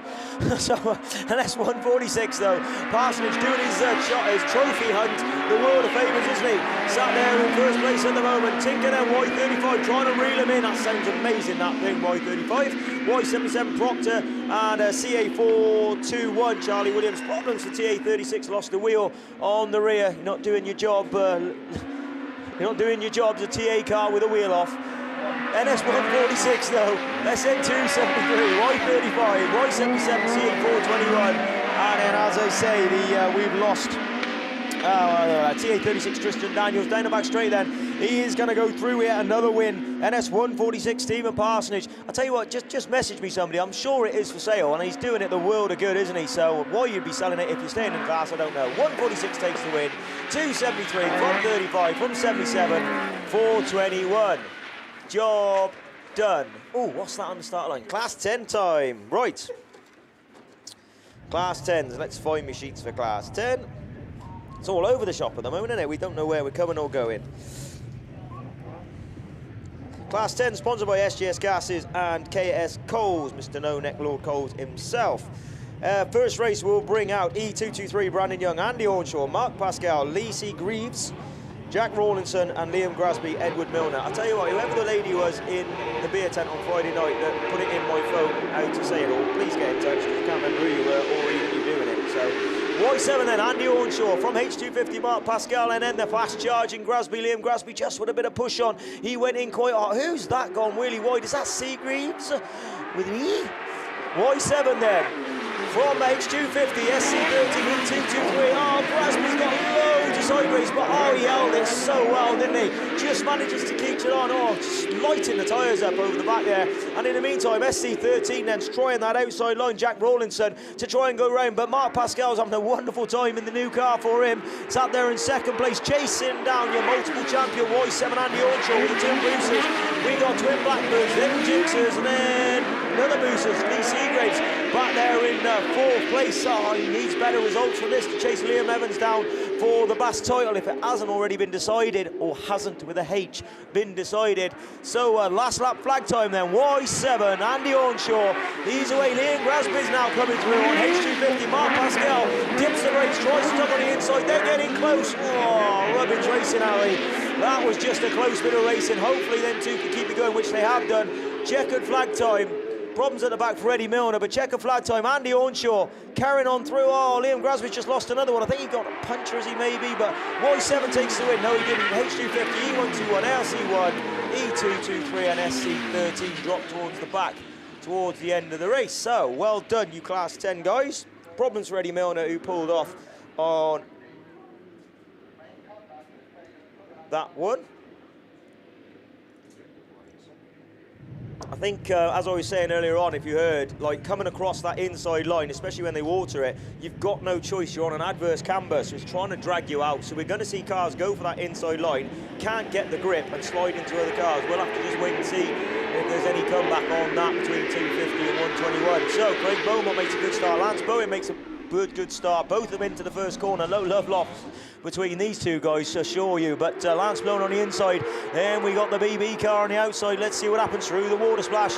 BC22, 125, NS3 then. Missed that, didn't I? Sat there in second place now, though, because Beaumont's gone off for some dinner. He's right out there wide, BC125. But it is BC22 then, Lance Bowen. Having a good round, this one, isn't he? He went through last week, I think, on 2 wins and a black, a couple of weeks ago, and took the final win. And now Liam Evans is on his case. Liam Evans wants a maximum this weekend. I've no idea why, because he's got it in the bag with his trophies, the way Leeds are having fun, I don't know. But BC22 down the back straight then. Liam Evans, George Young's coming now to join the Party and Beaumont's dropped right to the back. Lance slowing down, don't see that very often, and is allowed Liam Evans NS3 to come through, but Lance has got no problem with sticking the wheel in at all. That's a favourite return from the first heat, I promise you. BC22 then gets it down the back straight. Oh, Liam Evans just nicked back on the inside of Afton 21. George Young then in third. Oh, Liam gets squared up, pushes on, just hits a bump, and that has allowed A21 to come through, I think, and it's going to see BC22, A21, NS3. Woohoo! As Mickey would say, but with a more manly voice. C125, WW143, CS43, and then problems on the top corner for the one car. I think it's MA495 Dean Brown. Done and dusted. Liam Evans picks up a third then, so he's sat on 2 wins and a third. My voice is going for some reason. That's very unusual this time of day. It's normally about finals time that I start to lose it. Let's see what's going to happen here then. It says Y40 is on the line, and it looks like he is on the line. So Tinker must have signed on last night, managed to get his car fixed. And he had a pretty nasty one yesterday, to be fair to him. And it was a bit of just contact, wasn't it? But he's got it done, got it out. YS1 Andy Bishop's there. Carl Best in BC3, who had a black yesterday. Gary Morris, yesterday. G28D, Gary Morris. Phil Young, E23, and Fergie Reynolds. Now, Gary Morris had a win yesterday. Let's see, because I'll tell you what, he's going to need a good result here, and I'm pretty certain Tinker's just going to go out and try and get make sure the car's all good. Sanders on the back wheels all the way up when they to that middle of the track, which was Phil Young unusually, but it is YS1 then. Andy Bishop's currently sat in 4th in your British Championship. Let's see how he can do when he comes down this straight. Well, he was sat in 4th, but it's all to play. Fergie Reynolds, come on then, Fergie, let's see what you can do. Crash bank wallop. Right then, Fergie Reynolds pitches 16 down the back straight. This is what happens when you're staying on a beach. Out of the way. Oh no, come back from holiday quick. He's just dropped that red flag, so unfortunately YS1 is stranded, but Fergie Reynolds was doing a fabulous job there. E23, G28D, VHD 16. This is F600s on the line, which is Mickey B's territory for men's F600s. Got my Class 6 finalists. Has YS1 pulled off? No, he hasn't. Have I got time to run through these? Yeah, I'll have a quick run through whilst Mickey B gets himself ready for F600. So your Class 6 finalist, Jack Parker, scraped in 117 and only 2 points behind was Shane Jenkins. He'll be dutted. SC65, 273. Todd Harwood, MA 182, Jack Brown, Elian Lewis at BAC 70, NS 146, Simon Parsonage on 128, James Sinnott in CW 174, Matthew Manning is 155 points, but he's not going to be out there because his engine went bang bang. And Jake Holgate, though, will be there in NW 200, your top qualifier, 165 points. Go, go, go, Mickey. Right, here we go. F600, Pickering Tyres, PWL Engineering. It's Bill Bradford, Patrick Daly, Darren Grasby, Tony Wilson, James Brown. And we are off and rolling. Oh, it's a pretty even start in it. Bradford on the outside, though. Good start. Where's that Daly machine? I think he's going to try and swing it round the outside as they come down the hill. But it'll be Border County 16. Bill Bradford that's going to lead. He's had 2 wins out of 2. And the Evesham one, Darren Grasby, running in that second place. But oh, I knew there was going to be some mounting. Yeah, Darren Grasby, he's got company. Yeah. Hello, how are you? Yeah, well, not too bad, but I'd be better if you weren't parked in the side of me. And it is red flags down there. So James Brown has got a bit up and close and personal with Darren Grasby. They need separating. Normally a bucket of water does it. And they'll go back to the rerun lane. So we're just... So, yeah, there's all lots of debating going on over on the radio about other heats and races and stuff like that. I think on the Class 8s, though, I did hear that they were going to take a result, but from the lap before it got stopped. So, Class 8 on the semi-final. So I think that will just need clarification of who's got through on the top 4. But... while we've got a bit of water coming down, it gives me a bit more time just to tell you who's in race 2. So, Cumdy 22, Stu Smith, he's equal fourth, and alongside him, and this is how fate, isn't it? This is how it draws you out. Down 55, Keith McGammon is out of lane 6, also equal fourth. So both of them, you know, a top 3 will get you into the final. Ocean Hughes was in the beer tent with him last night. So what a tall chap he is. I'm surprised he didn't get in a car. Tyre 22, he's coming out of lane 5. Say 6th place, so going top 3, mate, and you get yourself in the final. Pete Savage, Ludlow 10, lane 4, and the final run is Typhy 66, Darren Thomas. Graham, you've got some news. Yeah, Class 8 finalists then. So as Mickey said, it's gone from the lap before, so that helps Parry Russell out a world of good, doesn't it? So your men's Class 8 finalists: WR38, Darren Mullen; YD7, Liam Nichols; Russ Shepherd, South Somerset 3; IK65, Harry Russell; Dan Thomas, who was 9th qualifier in Class 7, but he's through in Class 8; Reese Wyeth, WS19; ALC 15 is through, and R71, Max Lewis. So well done, you Class 8, hard fought this weekend, 67 of you, and you are through to your final.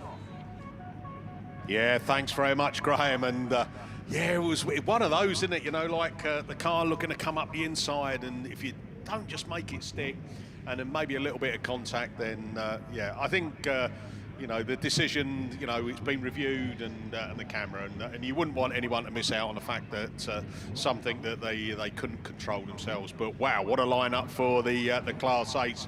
Harry Russell, by the way, IK65. You know, been out the junior specials now a couple of years. Used to race with Callum. You know, we've been down to Invicta Kent and raced with him down there. Good, nice lad. But that car is absolutely flying. And again, I'm sure they'll go into the 2026 campaign on a mission. But good luck for the final. Right, waiting for... there's plenty of water going down there. Well, have I got time? I think I was asked to. We were talking about, by the way, when we were doing the old Tippins family, Michael Tippins and Katie Tippins. We were guessing how old Katie was. I said 21 to be politically correct. Katie, I hope you don't mind me saying, you are all the threes, not 333, 33. Right, there you go. But Mike, there's been a bit of a bum steer, right? Someone said he was 40. He's not. He's 37. My life. I'll tell you, he's had a long paper round, that's all I'm saying. So, yeah, thanks, Janet, for giving us the update on that. I'll tell you what, I've got a moment, haven't I? Because they are giving this a proper soaking up there. It's just where there's a little bit of a rut appearing, so plenty of water on it. So when they come round, they'll just slide over it, not dig into it. But I think I'm going to do it now, actually. Sarah Tateson got a message for you. He said, hey, please could you do me a shout out, if possible. You said around the time of the Class 7 final to make sure he hears it. Well, hopefully you're still listening. If not, you can play it back. But it's Porky Tateson's birthday tomorrow. 60 years of age. Well, happy birthday, Porky. When I first came into the sport, and your name and synonymous with racing and the racing family, so that's really, really, really good. I know it's been a couple of really tough, challenging years for you, mate, health-wise. But the family just wanted to let you know, and Sarah herself just let you know how much they all love you and appreciate you. Best dad anyone could ask for. Lots of love from his favourite daughter, and there's always one, isn't there? And the rest of the gang. Thank you. So here we go. Engines revving on the line. We looked at that first marshal. Pirouettes round, bungee lifts. Oh, let's go racing. I think it was Keith McGammon who was a little bit twitchy, and he's dropped to the back, so he might just get away with that. But up the hill they go, and round down. Dear me. They're through the wet stuff anyway, and it is that Typhy 66 of Darren Thomas taking up that initiative. Ocean Hughes of Typhy 22 running in second place. as they climb up the hill. And yeah, Cumdy 22, Stu Smith, just at the back, or he's heard me. He's going to kind of try and get another place back up. But as they come back through the water, Darren Thomas it is from Ocean Hughes. Then we go down to the 55 of Keith McGavin, Cumdy 22 of Stu Smith and Pete Savage in Lud 10. So that's how they're running, and good battle going on between these club cars, isn't it? Or club mates, I should say. Tyre 66, Darren Thomas then. Still got it. It's taken a tighter line with one more lap to go, but Tyre 22, Ocean Hughes then. Looking to see if he can do something. Gone a little bit wider to get some extra grip in a slingshot, and he's going for it. He's closed the gap down within a car's length as they come down into turn 1 and turn 2 for the final time. Down the hill they go, woohoo, through the wet, sloppy stuff, and it's a chase for the line, and it's going to be, oh my life, side by side. Tyre 66, Darren Thomas and Ocean Hughes. Next one across the line, down 55, Keith McGammon from Stu Smith and Pete Savage in the Lud 10. I don't know who's got that, if someone could check with lap scorers. But wow, that was... so 66, Darren Thomas just nicked it from Ocean Hughes. But well done, mate, you gave it best stuff you could. Right, looks like we've got ladies class 1s, and it's over to Mr. Steve Langley. Thank you very much there, Mickey B. So yes, indeed, this is the final opportunity for these cars to get points towards a place in today's final. 3 runs of the Class 1s coming your way. L'Oreal Davis it is in Tyre V2, one of the first ones to show in this, well, they're all competitive, isn't it? But particularly competitive heat. Sarah Trott out there as well in Aston 3. Jess Conway in Scunthorpe 25. As they come past us for the first time, it is the Scunthorpe 25 car that leads the way. Scunthorpe 701, North Wales 97, Stride 27, Sarah Trott in Athelston 3. And L'Oreal Davis dropped down the field. She's racing just behind the Stride 27 car of Emma Whittaker, and just at the back of the pack at the minute, Caitlin McCready in down Autograss number 17. But Jess Conway, 90 points at the overnight stage, so sitting in 3rd place in Scunthorpe 25. Scunthorpe 701 goes through Longkirk. She was 8th after the first 2 runs. I say overnight stage. Well, it was overnight for these because they did run their second heats yesterday. But there is no catching or living with Jess Conway at the moment as Scunthorpe 25 climbs the bank for the penultimate time, because the yellow flag with the black cross goes out. It's 1 circuit to go for Scunthorpe 25. 1 to go for Lauren Kirk in Scunthorpe 701. Athelston 3, Sarah Trott coming up through the field in North Wales 97. Then comes the Stride 5, L'Oreal Davis. Then, yes, has she done enough in Tyre V2? I'm not sure she will have done, but certainly done enough for a place in the final. Will be Jess Conway. Scunthorpe 25, she comes around, takes the checker flag, takes a good win. 2nd place will go to Lauren Kirk in Scunthorpe 701. Sarah Trott in 3rd, North Wales 97. Emma Whittaker in Stride 27. Then comes the Tyvee machine of L'Oreal Davis and Caitlin McCready in down Autograss at number 17. Race 2 then brings out Chloe Ankers in North Shropshire 391. Nia Jones in Tyvee 352. Missy Fowler in North Shropshire 2. Victoria Tilson, St Neots 96. Laura Webb in Hereford 26. Maddie Owen in North Wales 51. And Lily Chapman in 10F.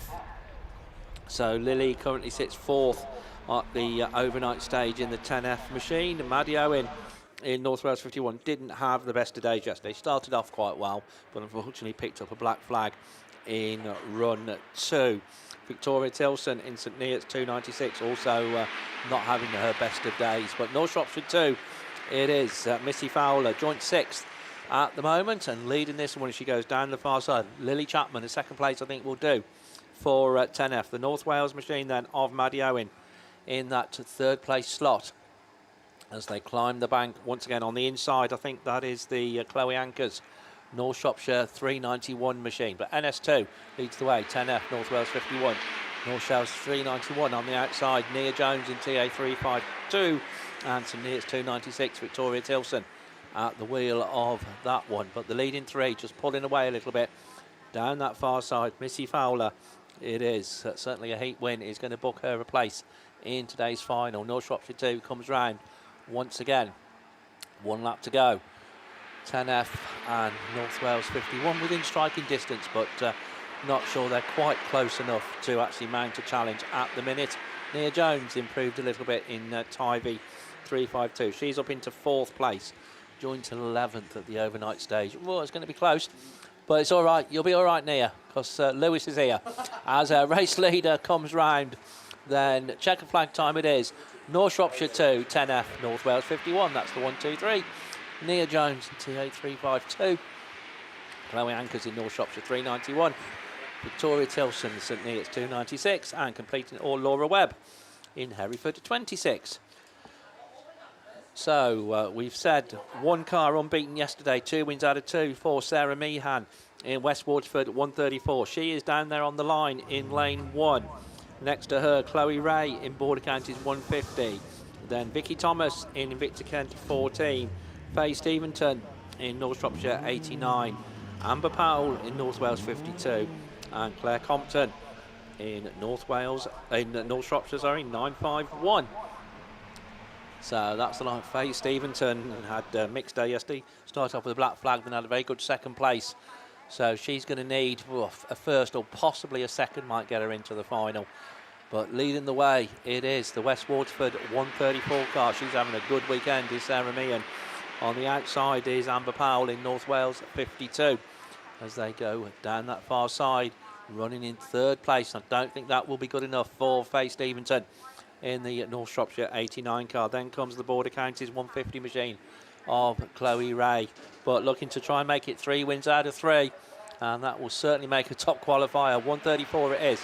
North Wales 52, North Shropshire 89. No, it's North Shropshire 951 that is challenging Faye Steventon for that 3rd place position as they go down that far side. Then comes Chloe Ray, and completing it all is Vicky Thomas in IK 14. But already the last lap flag going out. Sarah Meehan, 1 lap stands between her and 165 maximum points and 1st pick in the final. But North Wales 52 has other ideas as Amber Powell has a look up the inside of Sarah Meehan and looking for that shorter way home round the start line turn. But Sarah just keeping the foot to the floor in West Waterford at 134. So the checkered flag being made ready. So coming round for the final time, it is going to be Sarah Meehan, I think, that is going to take this one in West Waterford 134. Amber Powell, North Wales 52 in 2nd. North Shropshire 951 just gets up to 3rd ahead of Claire Compton in 89, in Invicta Kent 14. And Border Counties 150.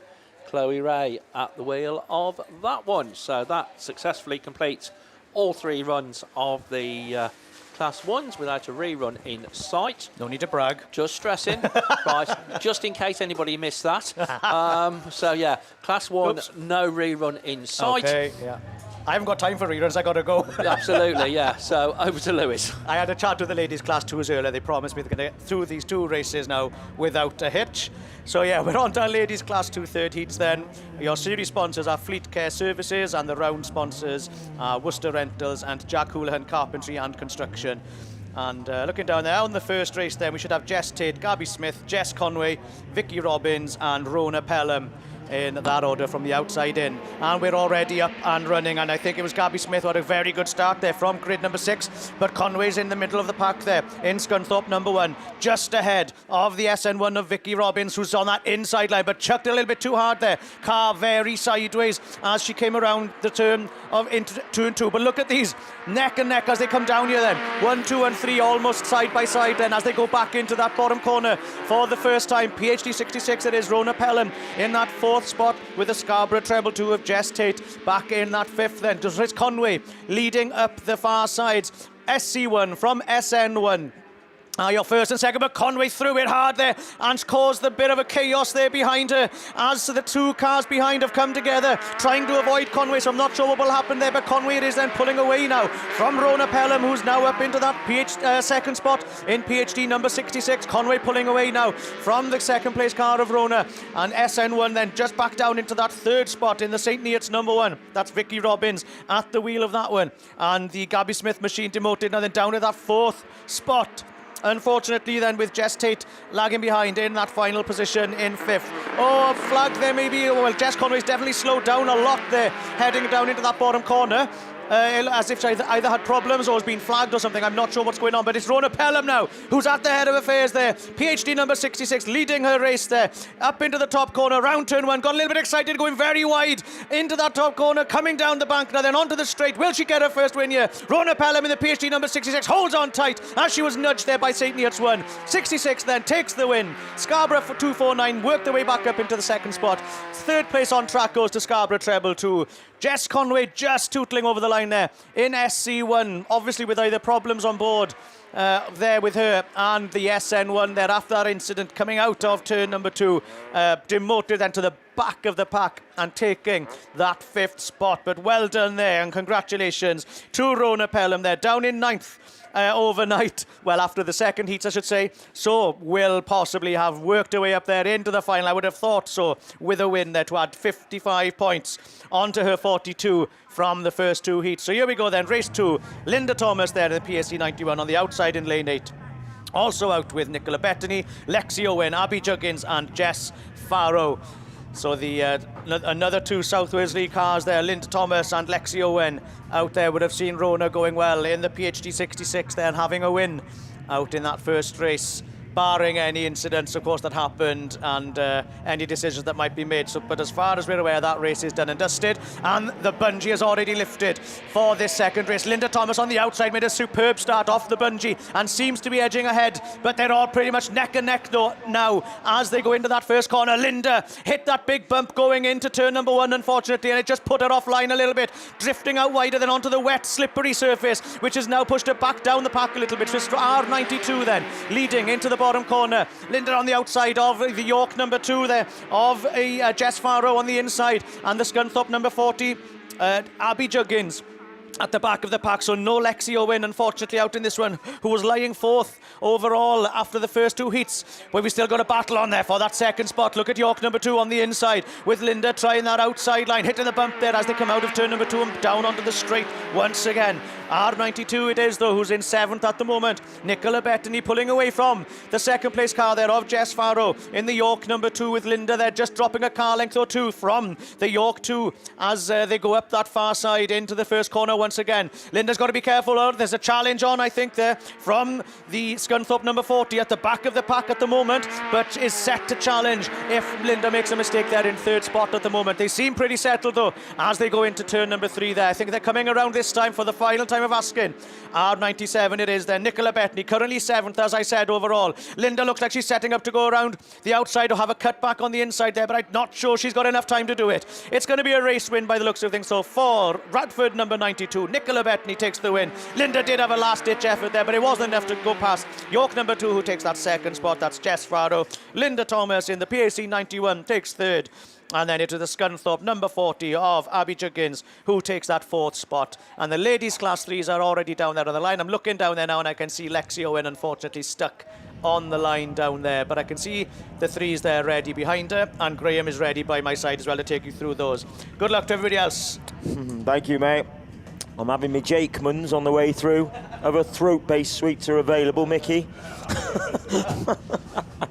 Class 3, round sponsors, Ram Developments, Kelly Recovery, MJ Automotive Engineering. This is getting tight. Chatting with Becky Shaw earlier on, we think she's got 16 points at the moment. So yesterday when she was running around in second place, in the second heat, I thought she just backed off a bit, but she actually had a puncher on the front of that car with the coming together with Brittany Cusack in the first corner. Becky is on grid 1. Becky Shaw, is on grid 1. Becky Smith is out on grid 8. So let's see if Becky Shaw can get this Starlet gating the way it did in the first heat and get to that bend first and hold her off. She needs a win, I think, and then she can afford to come second in the final. But hey, we will see. Away we go. Oh, she had a double clutch. She bogged and had a double clutch, but I reckon so did Gouldy, because CM7's going to be the one that gets to there first. Oh, Becky Shaw, last ditch up the inside, sticks it sideways. Becky Smith's gone out wide, and she's got loads of sideways on, and she just managed to save it. I'll tell you what, good car control, 334 from 111, MA6 546 CM7. CM3, Catherine Bynon just bringing up the rear at the moment. Brittany Cusack sat there in second place and gets round this first lap really well. So well done, Brittany Cusack, after a couple of half spins yesterday on the first lap. So Becky Smith, there's some lock on that car, but I'll tell you what, she's going to have to sort herself out because Becky Shaw, she's trying hard. Becky Shaw's trying to come round the outside of her now, or trying to find a way round the outside, sorry. But it's 3-3-4 at the moment from 111. Brittany Cusack's driving a superb race in third place with Nicola Saint, CM7 and CM3 towards the back. It's getting tighter. Becky Shaw's going to give it another go. Let's see how close she can get. We got one on the inside, one trying that outside line. It's going to be last lap flag this time. Not sure the outside line is working to 3-3-4. Sorry, for 111. Let's see if she can change that back on the next run. Becky Shaw, let's see if you can just pull that in a little bit more. So 3-3-4 with the legs down the back straight. Becky Smith driving a superb race the last couple of laps at least anyway. Becky Shaw just reels her in BC 111. She's going back to that outside line, but Becky Smith's not going to move off there. This has tightened it up. 3-3-4 then from 111. Brittany Cusack, fantastic drive for third place in MA6. CM3, CM7 and Nicola Saint just bringing up the rear. We're away with ladies class 5s down there on the line. We're getting through this heat, Mickey, which means we're going to be soon on to finals time. Happy days, Graham. Yeah, thanks for that. Ladies Class 5, lorryinsurance.co.uk, our series sponsor, and Bodyworks, our weekend sponsor. Before we read out who's in it, happy 60th birthday to Tracy Tinker. Love from Leona May and the gang. So, Tracy, 60. Yeah, she doesn't know. She's done well. You know, that Botox and that oil of Ulay, other creams available. Obviously, have kept her in good shape and not had a long paper round. Right, so here we go then. Race 1 brings out Michelle Ellis in Stroudon District 33.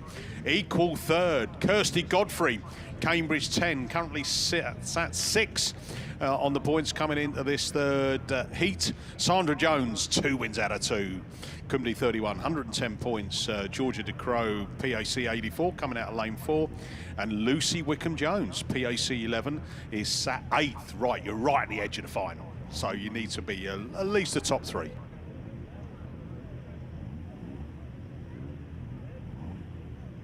Yeah, we've just, I tell you what, you know, Steve Langley, he said, you know, a few hours ago, the countdown to announcing all the venues for the BAST Series 2026, and we've gone past the deadline. It was 1 o'clock, it's 1:15.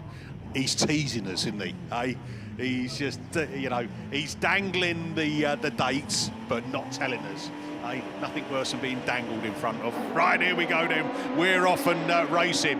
And Michelle Ellis got a great start there coming out of that grid 8. Grid 8's been really good for people this weekend. Lucy Wickham-Jones is up there as well. And I think Lucy Wickham might be popping out and down the hill and take the lead.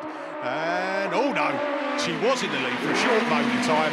But here comes greedy Sandra Jones, already got 110 points. She wants to make it 3 out of 3. Lucy Wickham-Jones, though, back on the power, up the inside of her, and takes it back into turn 1 with her nose in front. Sandra switches for that outside line, down the hill, through the wet stuff they go. Sandra's made it pay. Oh, a little bit of contact there. Bit of love tapping, as we say. And Lucy Wickham-Jones, just the door was open a little bit. Sandra trying to go through.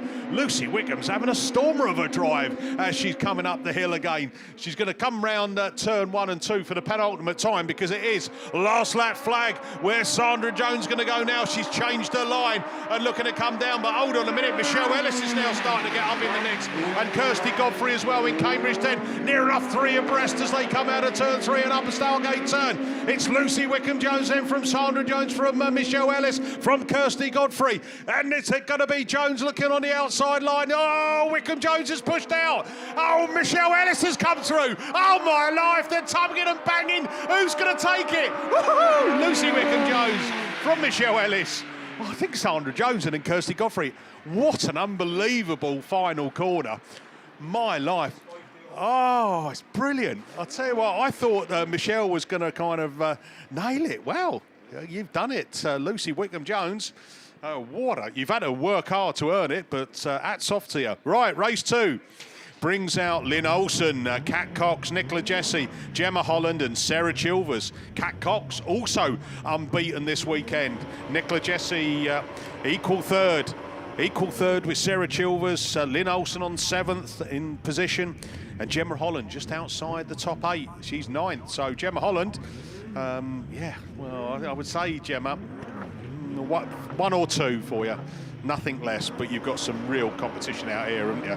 Right, bungee lifts, let's go racing. Cat Cox gets a slingshot out there. Nicola Jessie goes with her as well as they take it up into turn 1.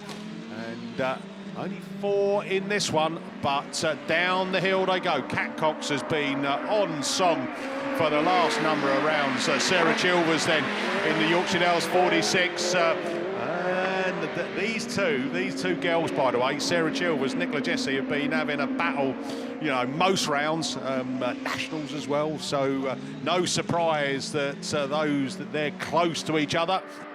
But Cat Cox on a charge to make it 3 wins out of 3 and be the top point scorer in the ladies class 5s going into the finals. Sarah Chilvers holding a good 2nd place to add to her points tally already. That will get her into the final. Nicola Jessie was on alongside Sarah on points, and a 3rd place should do it as well. So down the hill for the last time, as well, the penultimate time, because Cat Cox still leads this one. 3-0 27 though. Lynn Olsen not giving up, is she? She's within a car's length of Nicola Jessie as they come out of Stargate turn and up the hill for the final time this time, and it is Cat Cox. She's going to see the checker flag first. Forrester Dean 2 then. 3 wins out of 3. Wow. Yorkshire Dales 46, Sarah Chilvers, the daughter of the man who had the Tasman Shag John Ben younger, in 2nd place. York 44 is Nicola Jessie in 3rd, and that final place go to Breenhill 27, Lynn Olsen. Up on the line, we're going to ladies class 8, 3rd heats, over to Graham Bennett. Thank you, mate. ProLink Series sponsor, ProLink Suspension, Outlaw Engineering, your round sponsor. Ladies class 8 already up on the line. Jen Houlihan's out there in grid 8. See if she makes a start, but your national champion makes a better start. Oh, no, she doesn't. She just backs off on that secondary. But into the first corner then. Let's have a look. Hard at it. Somebody's gone for the big wide line and handsome line, haven't they? But Jen Houlihan, WW158, just got beat in the last run. Is it Shona Thomas coming through? No, it's SC199. Where's Shona? Back there in the middle of the pack at the moment. So, WW158 then. Jen Houlihan, couple of car lengths on Beth Tompkinson there, but Ruby Emerson is trying that inside line. ARC17 down the back straight, H350, CM20. I can see red flags getting sort of lowered and waved. Is that coming out? Let's have a look. No, they're going to back off. 158 then from SC51, SC199, ARC17, 350, 20, and Evesham 21 at the rear of the pack at the moment. Macy Carlin Grasby not having a great weekend in the Class 8, or not as good in her standards anyway. Top corner they go then. Jen Houlihan, this is going to do her the world of favours on her points challenge for top 4 for a good trophy, and it is going to be last lap flag time. 158 then from your national champion, 51, 199, 17, 350, CM20. As they come through, they're going to be casting. Houlihan's going to be catching the Macy Carlin Grasby and Evesham 21. Let's hope that just doesn't. It's not. It's going to be fine, isn't it? Jen Houlihan then just with a bit of push as she goes in, but she's going to square it up, come back off, and take a good win. Jen Houlihan, WW158 from SC51 in 2nd, 199, ARC17, 350, CM20. That's your. Jen's going again. She's not 100% sure she got that, as that was the last lap and a checkered flag as they went round. But trust me, ladies, you are done and dusted. They have put the red out, but no need, because there is still a car coming round to get her checkered flag, which will be Macy Carlin Grasby in Evesham 21. Already been released online. Steve Langley, who's done this? Is that you putting it online? We haven't got time to read them out, I don't think, Mickey, but race 2 then. P6EM, Chloe Richardson, Kirsten Bartlett even, SS2, S87Y, Ellie Mae Davidson, Laura Jefferson, YD74, P9EM, Cassie Gunn, ever fast starting Cassie Gunn, Sue Nichols in YD7, and Melissa Bradshaw in Cambridge 61. Right, this is, that is the one down there. Melissa Bradshaw coming back out of grid 1 yet again. Let's see how they go. There's a few cars missing. I can only see 5 cars down on the start line, so we are missing a couple of cars. And who's that at the minute? Kirsten Bartlett has a good start. YD74, Laura Jefferson, though, goes with her. Now Laura's going to try and keep hold of her second place position. She's had a good run through so far, but she's back down in second place, but P6EM just gets squared up. So Kirsten Bartlett in the BMW machine is out there. YD74 in the booster machine sat there in second place then. Let's see if that Hayabusa with that extra couple of 100 cc's can reel that very, very lightweight, fast Russ Shepherd machine in, or Kirsten Bartlett machine in, is the Extreme car out in front. So Kirsten Bartlett, SS2, a talented young lady she is, isn't she? Oh, coming through though, coming through. Laura Jefferson has come to party this weekend, doesn't she? Absolutely knocked the front wheels off SS2, unfortunately, on the way through. Hopefully that's just going to be seen as a bit of a racing incident. We will have to wait and see, because it is last lap flag time though for YD74. Yellow flags are out. We will have to wait and see. YD74, black flag for Laura Jefferson coming through there. That's going to put the cat amongst the pigeons, isn't it? P6EM then from P9EM, CA61. Kirsten Bartlett taken out of the lead. Now, we've not seen some of these races being rerun before when they do this, so we're going to have to just wait and see, aren't we? Laura Jefferson comes home on track, but she is got a black flag. She's not going to be a happy bunny. P6EM then. So does take the win. P9 in second and Melissa Bradshaw third. So we were missing Sue Nichols in that one, saving it for Liam for the final, I would hazard a guess. Right, race clear other than YD74, black flag for contact, which means Kirsten Bartlett's going to lose out on that as well. That is a shame. That was setting itself up to be a cracking race, wasn't it? Got time to do them? Do you want to do them? Yeah, just a quick couple of minutes if I can, Graham. Right, men's Super Saloon Class 7 final. ARC 5, Phil Cooper, unbeaten this weekend. Cameron Mills, Kumdi 9, also unbeaten. Head-to-head, 1 and 2 in the championship, and wow, going for it. Jack Houlihan's through, Luke Bennett's through, Archie Bennett's through, Andy Jefferson's through, Matt Richards is through, and your final place goes to Phil Barliman. Thanks, Mickey. Yeah, so on my reckoning, talking to Phil the other day, that's a 15 and a 14 win streak between the two of them through 18, 19 races. Yeah, so that's not bad going for them two, is it? Right, let's have a look then. Your next runner, ladies Class 8, Claire Beresford makes a good start from the centre, but Claire Horner-Williams has got to drag up the gate. And who's that? C66, I think that was. That's Shelley Smart that's gone through into second place, but she got loads of sideways. Claire Beresford has nowhere to go. And then they just get taken up and tangled all over the place. C66 just got square wheeled on the top corner. And like I say, Claire Beresford unfortunately had nowhere to go then. Let's have a listen on the radio, see what happens. Tilly Clark as well, unfortunately, R76 with problems. DA6 at the back as well. Have I got that wrong? Was it DA6 and not Claire Beresford? Let's have a look. No, there's Claire Beresford tootling around the back. But it is M1 then, from PAC2 then, C66, MA48 back there in fourth place. Lots of different lines coming now on this track, isn't there? But M1 finding the best line as she goes down the back straight, nearly a straight in front now of Alice Bevans, who's having a very mediocre season on her own very, very, very high standards. Somebody who's having on her very own high standards, having a good run, is M1. Claire Horner-Williams though, PAC2 in second, C66 Shelley Smart, but MA48's trying that inside line, and yeah, she does have to just turn out of that C66. She will try and nip back up the inside though, we'll have to wait and see. But no doubt about your race leader and your race winner, I'm going to go with, yes I will, M1 then. Takes you in then, Claire Horner-Williams. Every race means so much to that lady, and fair play to her. That is why she's always at the front. PAC2, MA48, C66 drops back to fourth place. R76, DA6, Kate Thomas, and then Claire Beresford, unfortunately just tootling around with damage on the left rear wheel. Ooh, that was a bit of an unfair one, that one. She had nowhere to go, and unfortunately looks like a rose joint break or a bolt break on that one on the inside, and it just keeps going. So Class 10, I reckon that is. Yes, right, gotta go back. Where's my sheet? Class 10 rerun. This is the one with Tinker in it. So I've still got a ladies race to go. I have Vicky Appleton's race. So we're going to move back on to Class 10 rerun then. Let's have a look. This is the one with Tinker on the outside. I'll tell you who did have a good start, but a big wheelie was E23. out of grid 2, I think Fergie Reynolds is back out there in PHD 16. We're losing YS1 then. Gary Morris is there as well, and who's that through the centre? Let's have a look. BC3, I reckon it is, but Tinker does make the start this time. Let's have a look what he does in the top corner. Sticks it in the dirt, of course he does.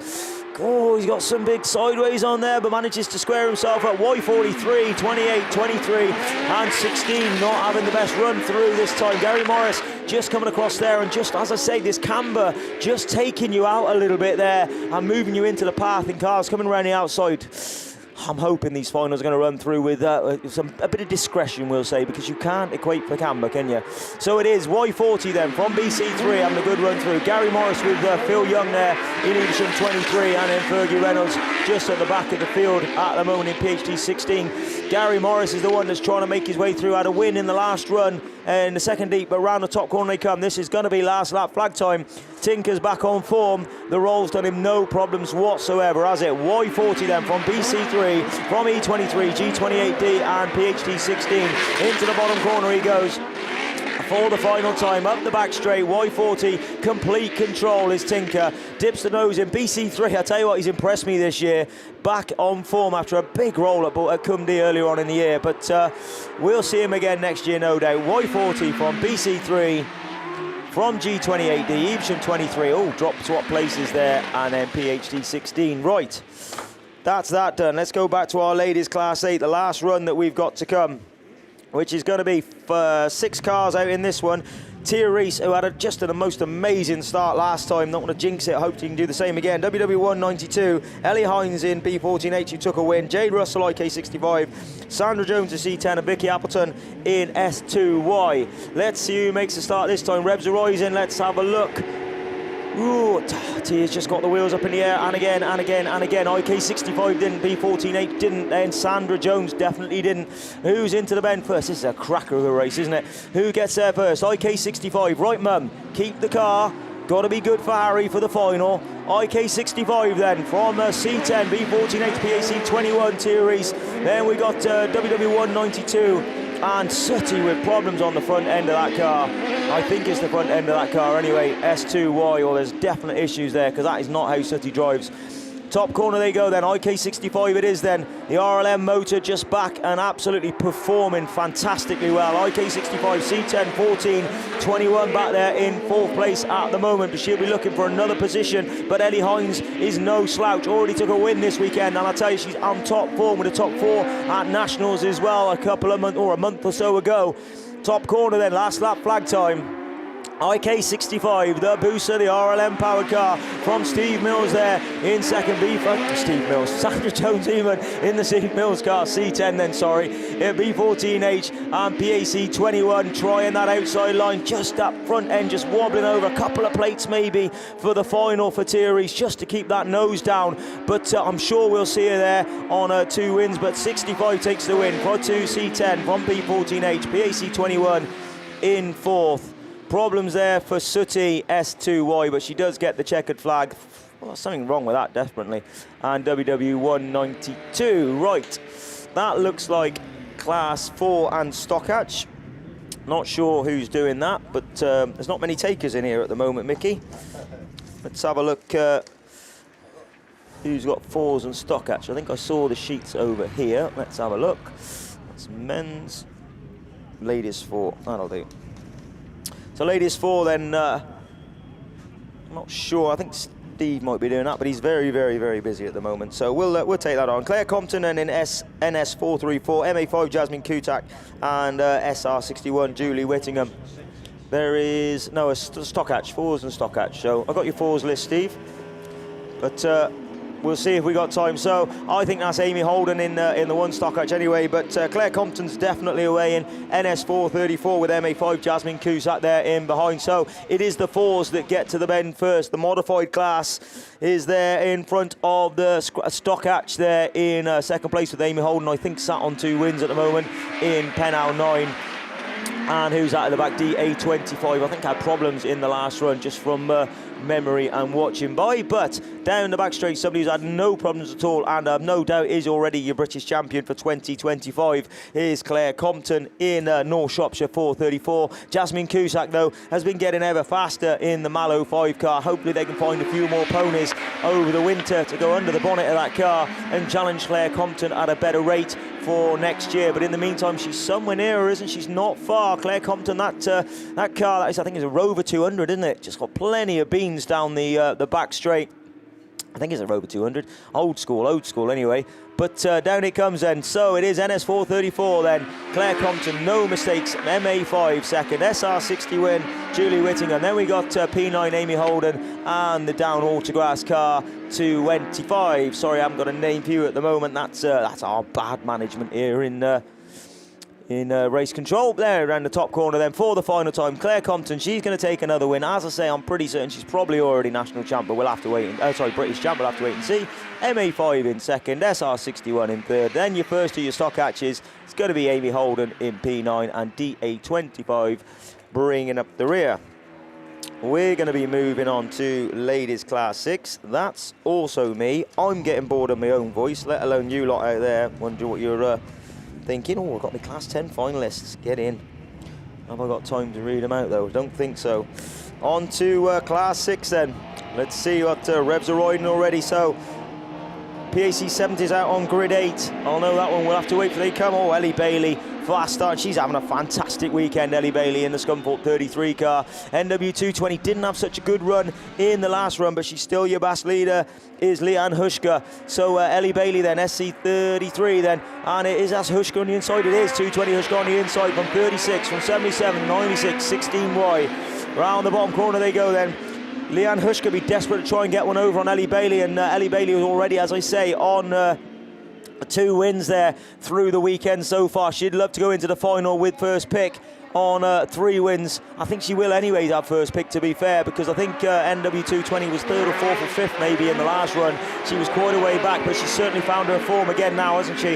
In second place. Oh, 77, the Proctor car has gone right out wide. 77 is Sarah Howard there in the Royal York 77 car, and PAC 70 Chelsea Jones just towards the back of the pack. But it is last lap flag time. Ellie Bailey's gone right out wide. Has she got problems? Oh, NW220 comes through. Ellie's got problems. SC33, I think that's a drive shaft problem. She's got no grip there whatsoever. It's all over the shop. That's a shame. Ellie Bailey's been absolutely flying. We will see her in the final. Obviously, there's only one run of them. We're going to have to wait and see then. NW220 then, she's going to take you in. Leanne Hushka back to winning ways. North Wales 220 from TA36. Sophie Lewis. NSSN 96 Maddie Tilson. S16Y is Hannah Thomas. Y77 Sarah Howard. And PAC 70 comes over Chelsea Jones with Ellie Bailey, SC33, just coming around to get her points, which is 1, 2, 3, 4, 5, 6, 7th place points. So that'll be interesting, won't it? So on to the final then. Class 7's on the line for ladies, and Mickey B. Yeah, cheers, Graham. Max Sports Series sponsor, Dig It Plant Hire weekend sponsors. Ladies Class 7, Heat 3, Race 1. Michaela Dance, 110 points. And then the rest of them are all in the top 8. Macy Carling Grasby, Nicola Gibbs, Lee Wynn, Shamel Gadsby. And Lee Wynn gets a good start. She's going with that Typhy 30, Michaela Dance. But Michaela Dance already got the championship under her belt. And it's now a case of showing why she is going to take the 2025 championship.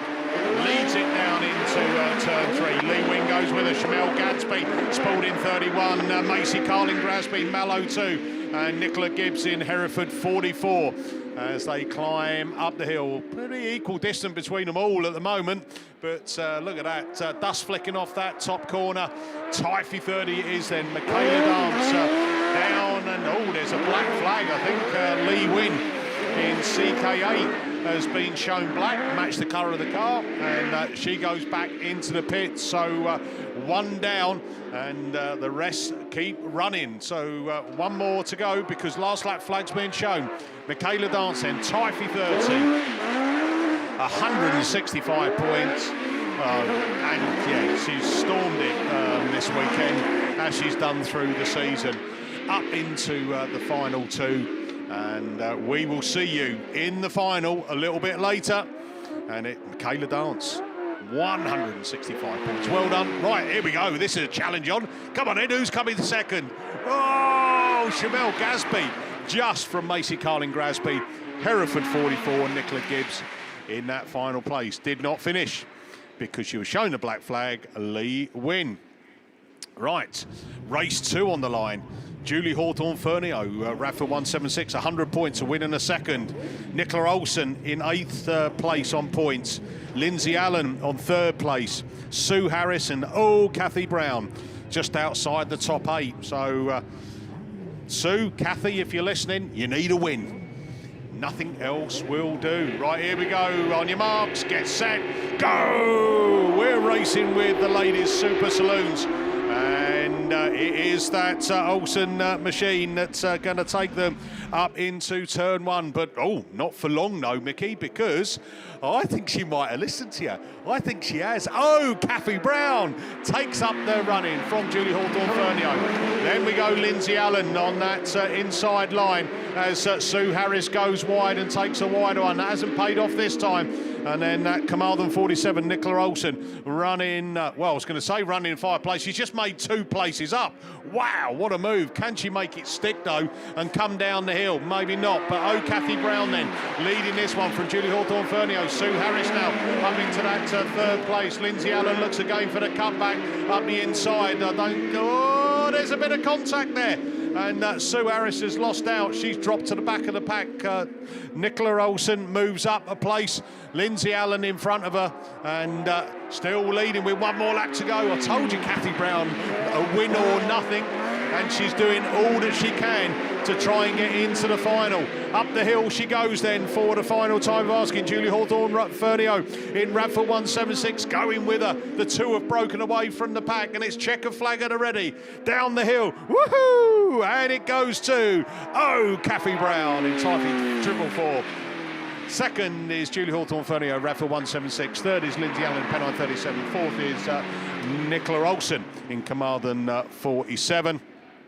And Sue Harris, Radford 140, finishing off. Right, where we are, looking up on the line, we are going for the the ladies F600 and I think 10, so it's over to Finn, the Shark Shepherd. Yeah, thanks, Mickey. So F600s, 9s and 10s. Well, I don't know if it is the 9 and the 10. I think it might be. Anyway, Donna Evans in Hereford 16, Keris Thomas in Tyre 56, Terry Mumford in Forest 161, Lexi Hinton in Forest 32, and Rosemary Glover in White Rose 23. Those are your 600s. Hereford 50 we should have for the 10, and ARC number 3 of Heidi Deedley Seagraves should be the class 9, if I'm not wrong. Although I don't know if Claire Horner has actually won the 9s, because she has been out there for pretty much, I think it's all the other rounds. There must be a reason why she's not there, I presume. Anyway, so 1, 2. So we have got one gap down there, which is grid 3. So. But those are runners and riders for race. Well, I was going to say race 1. There is only 1 race. Of your junior. No, not junior. What am I on about? Ladies 600s, 9s, and 10s. Tell you what, I'm going to flick through and find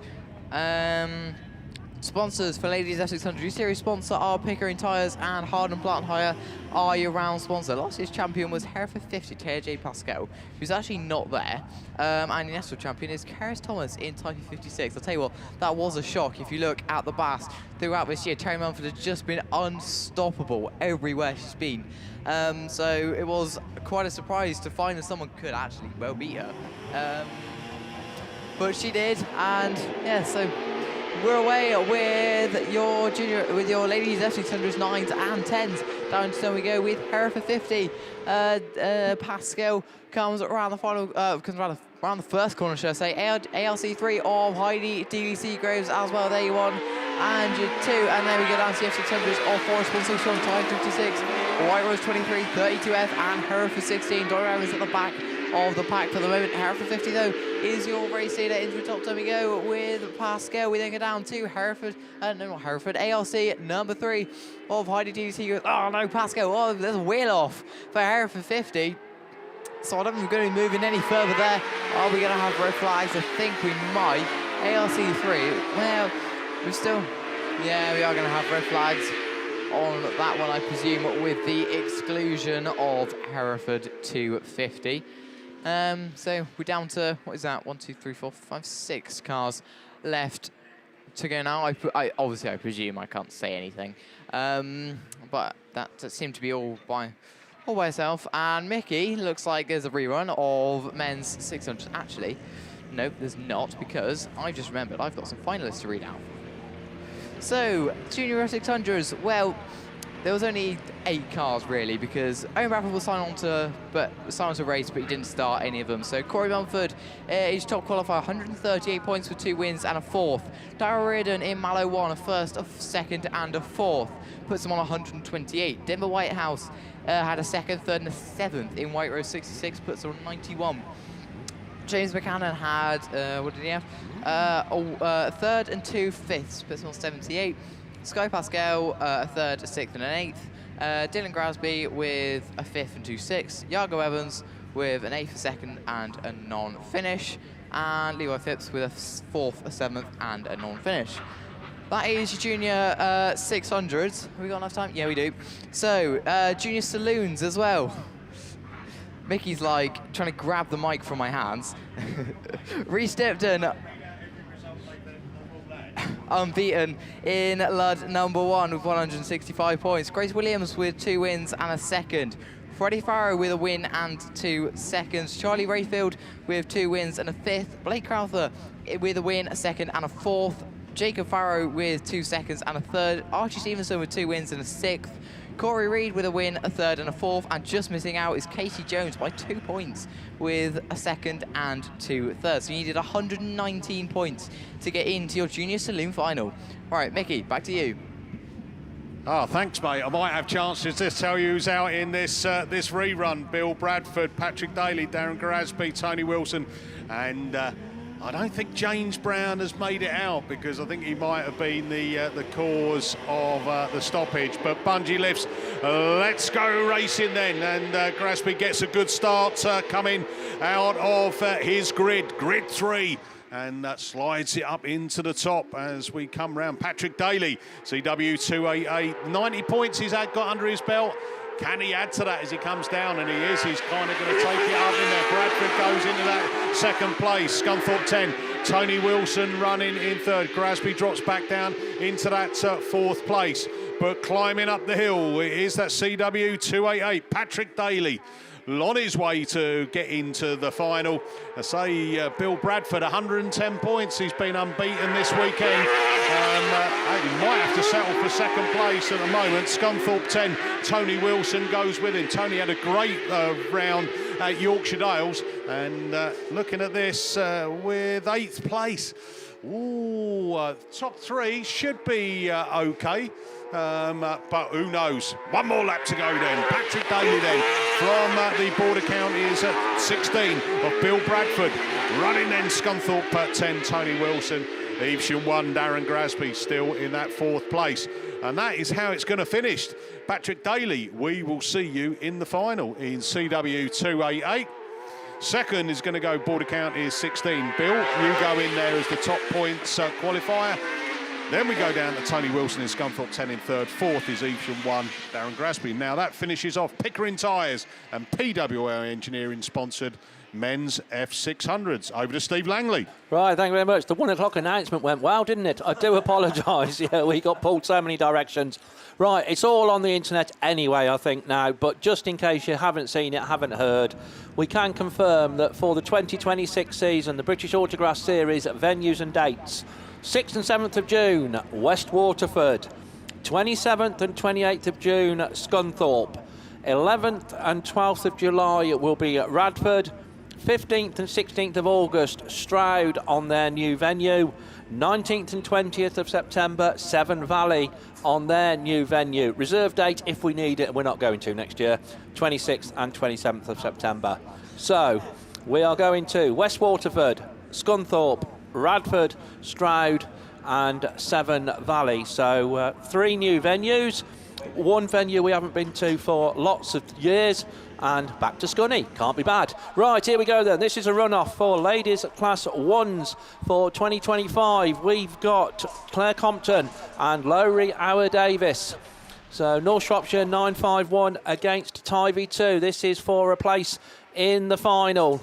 And as they come past us for the first time, it is the Tyre car that leads the way. Lowry Hour Davis, Claire Compton in North Shropshire 951, certainly within striking distance though, as they go down that far side and looking to make a move round the outside. The Tyre 2 car just keeping it nice and tight to the cones, and she's going to make Claire go the long way round, and it is a long way round in a Class 1 machine.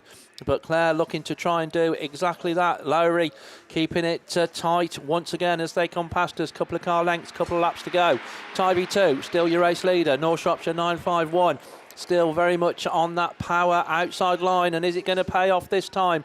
Absolutely neck and neck as they go down that far side, and about half a car length in it as they go into that top turn for the penultimate time, because it's going to be last lap flag this time round. So it is still the Tyre 2 car, but it's much closer now. So North Shropshire 951 swishes to the outside. Is she going for the cutback on the start line turn, or is she just going to try and keep the power round the outside? Either way, Tyre 2 just closes the door on her. So Lowry Hour Davis into that top bend for the final time. Claire Compton, is there anything she can do to book her place in the final? Don't think there is. Cracking run-off. Well done, you two ladies. But it is Lowry Hour Davis that we'll see in the final in Tyre 2. But Claire Compton, a good weekend nonetheless. So that's the Class 1 ladies run-off successfully completed. Graham to my right, and F600s for the ladies, and 9s and 10s possibly as well. Yeah, thanks, Steve. So just the 1.9 as the 10 has now been removed. The H250 car had problems, so better start that time for 161F, wasn't it? She's second into the bend there, but it is the Class 9 that's away, but we'll sort of discount that a little bit and let these F600s have a good run their own, although Terry Mumford was chasing them cars down earlier on, the 9 and the 10 to be fair, in 161F. 32F then is the Hilton car there in second place. Lexi Hilton, in second place on an F600, third on the track. Down the back straight they go then. ARC3 Heidi Dealey Seagreaves is the Class 9 that's out in front and away and gone. Short on numbers in Class 9 and Class 10 ladies this year. Hopefully that will be upped next year. 161F though, F600, that'll be her last time in this car, obviously bar the final. Last time in this car this weekend. 161, that car's now been sold and off down to South Wales. 32F, Lexi Hilton getting ever faster in that thing. She sat there in second place. Your national champion is battling for third and fourth place with Rosemary Glover. There, WR23 in third and fourth. But last lap flag time for ARC3, 161F. 32F now in second place. TA56 is in third. WR23 is, lots of sideways grip there. And does manage to hold it, TA56, and pulls away. So she's pulled away in her third position now. But last corner, and it is ARC3, the Class 9, that's going to take the win on track. Taking the win for F600s is Terry Mumford in 161F. Devastated she didn't get the Nationals title. She is, bless her. 32F, TA56, Rosemary Glover in WR23, and Hereford 16, Donna Evans. So Donna Evans was actually top point scorer coming into that one with 83 points. So all of them will be in the final later on. The line is empty, Mickey. That means, I reckon, at 10 to 2 on a Sunday afternoon at BASS Round 5 2025, we are on to finals time.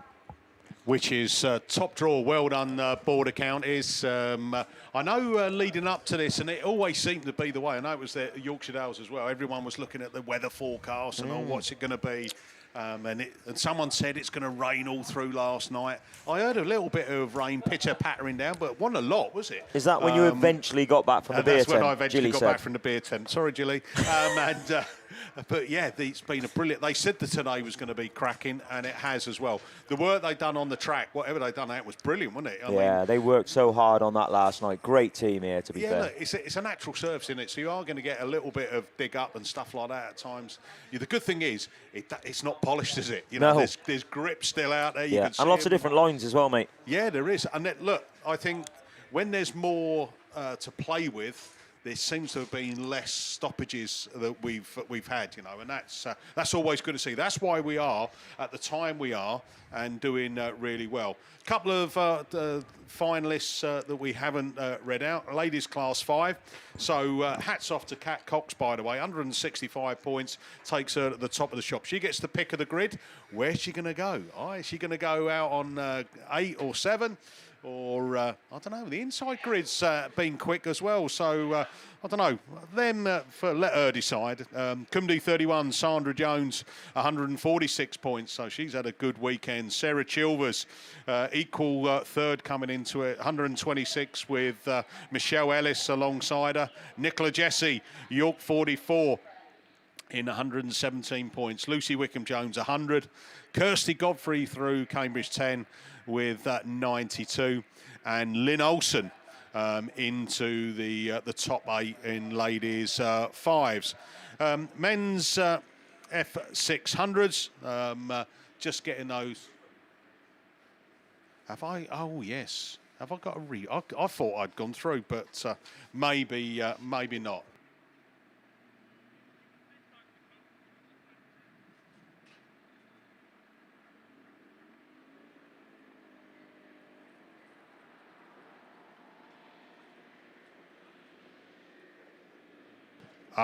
Right, okay. So I'm just hearing I had a tick in my box. I thought that I was all done and dusted. But CK8 Lee Wynn, I'm sure she was showing a black on track, pulled off, and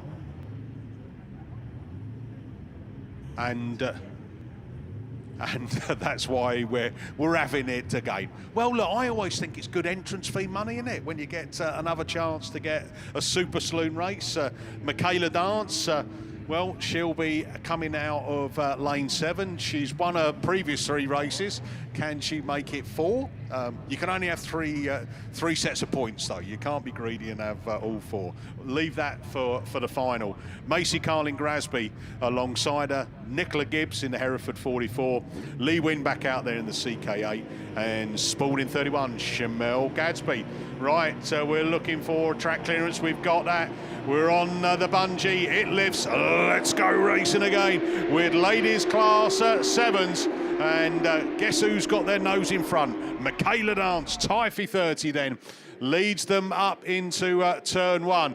And the rest of them are all having a little bit of a sort out. There's a bit of argy-bargy going on. That's what I ordered down at the local Indian. And Spalding 31 then, Shamel Gadsby into that second place. Lee Wynn then in CK8 running in 3rd. Nicola Gibbs 4th. Macy Carling Grasby in the banana running in 5th place. But Michaela Dance then away with this one, and no catching her this weekend, is there? Spalding 31 will, oh no, we've gone red flags, and there's been contact up in the top corner between Macy Carling Grasby and Nicola Gibbs, and that means that red flag. So what I would probably suggest is get them all the way back round, get them back on the start line, and then we'll try again. You know, only if they'd left it as the result before. That would have been all right, wouldn't it?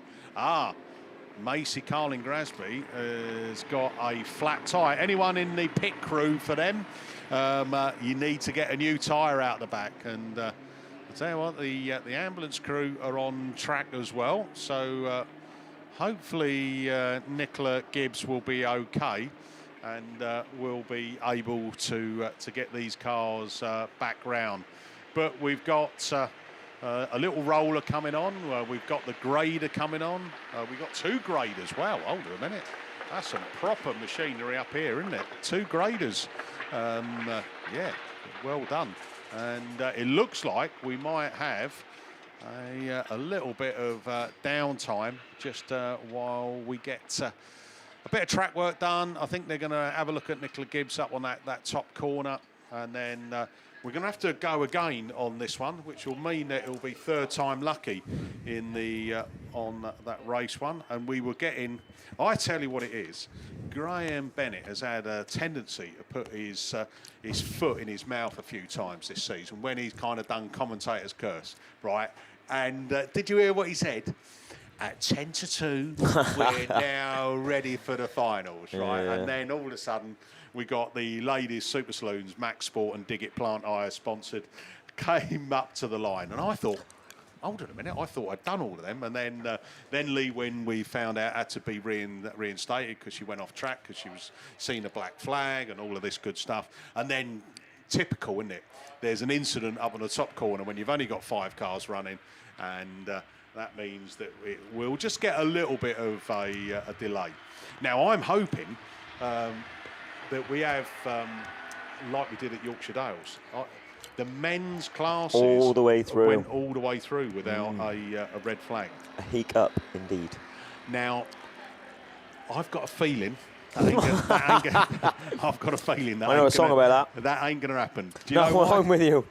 Because it's that final round, isn't it? It's the final round. It's the final of the final round. The track is difficult. It's not an easy track. Everything. You just read. We had some Americans comment on a thing that we put on, some posts that we put on Facebook. Oh, you just race around an oval. We'd never believe how difficult it is to get your car at 80, 85, 90 mile an hour at the end of some straights, around the track this way. You know, sometimes you can't even walk across when it's been watered, let alone drive across it. So, yeah, it's there's a lot of different lines. There'll be a lot of different grids as well. It's not just that, it started off yesterday, grids 8, 7 were really, really good, but now they've come good across the whole lot. So people will be down there kicking, digging the heel in. Don't mean nothing really, but it gets in your head. You can see them down there already, look, Mickey. There's people there, where am I going to go? What am I going to do? How am I going to do it? And you're lap of the gods now, aren't you? Last race of the season for a lot of people. There is a few more meetings to go, but last big race of the season, we will say, before we set off next year and do that, I'll say eclectic round of meetings for next year then. Yeah, I'm looking forward to the trip across the water. Been a couple of times out to Ireland on bass duty, and it's just it's like when you go on holiday, and I'm going obviously. Don't talk about holidays again. But it's just the excitement of like going on a bit of a trip, even though I'm getting a bit longer. Crying out loud, you. She'll be watching again. I'm warning you because it's finals time. Why don't you say, Sally, I've booked you something for next June? Yeah. Hey, and then just follow it with top of the morning to you and see if she guesses right. But no, I think that build up to actually going on that type of journey, have a drive up to the ferry, across on the ferry. The ferry is effectively full of grasses, so everyone's having a chat and excited about what the weekend's going to hold. Generally get over there and have a day to yourself, go down into the local town, go and have a bit of hospitality down there, a bit of local Guinness and all of that. And I just think the people are really friendly, aren't they? Yeah, They're really they are, friendly. They are, yeah. Always made to me feel welcome. And then Sunny Scunny. Absolutely, is the second one, which is we've been there early part of this season, haven't we? In the Bass campaign, which was good. A different track, different challenges. Obviously, it goes a bit black, doesn't it? But again, that's what the thing about a 5 series thing, isn't it? All the tracks have got something different about them, haven't they? Yeah, you got the Radford Bank coming your way, so it's a fair while since we've had a Baz round at Radford. Well, being as we have a Bass committee member here as well then, what's the thought process on Stroud and Severn Valley on new untested venues?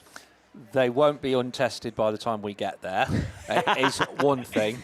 Right, be perfectly truthful on certainly, well, both of them to some extent, and I'm sure they won't mind me saying this, and certainly Stroud won't. Stroud have secured a very good venue. Yeah. Very good venues cost money.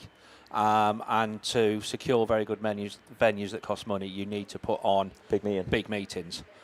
So it's to support that, try and bring another venue back or into the sport 100%. That will support big meetings. And don't want to put Stroud on the spot, but from what we're hearing, there may be the potential of nationals and stuff and things there in the future. So let's get another venue into the sport.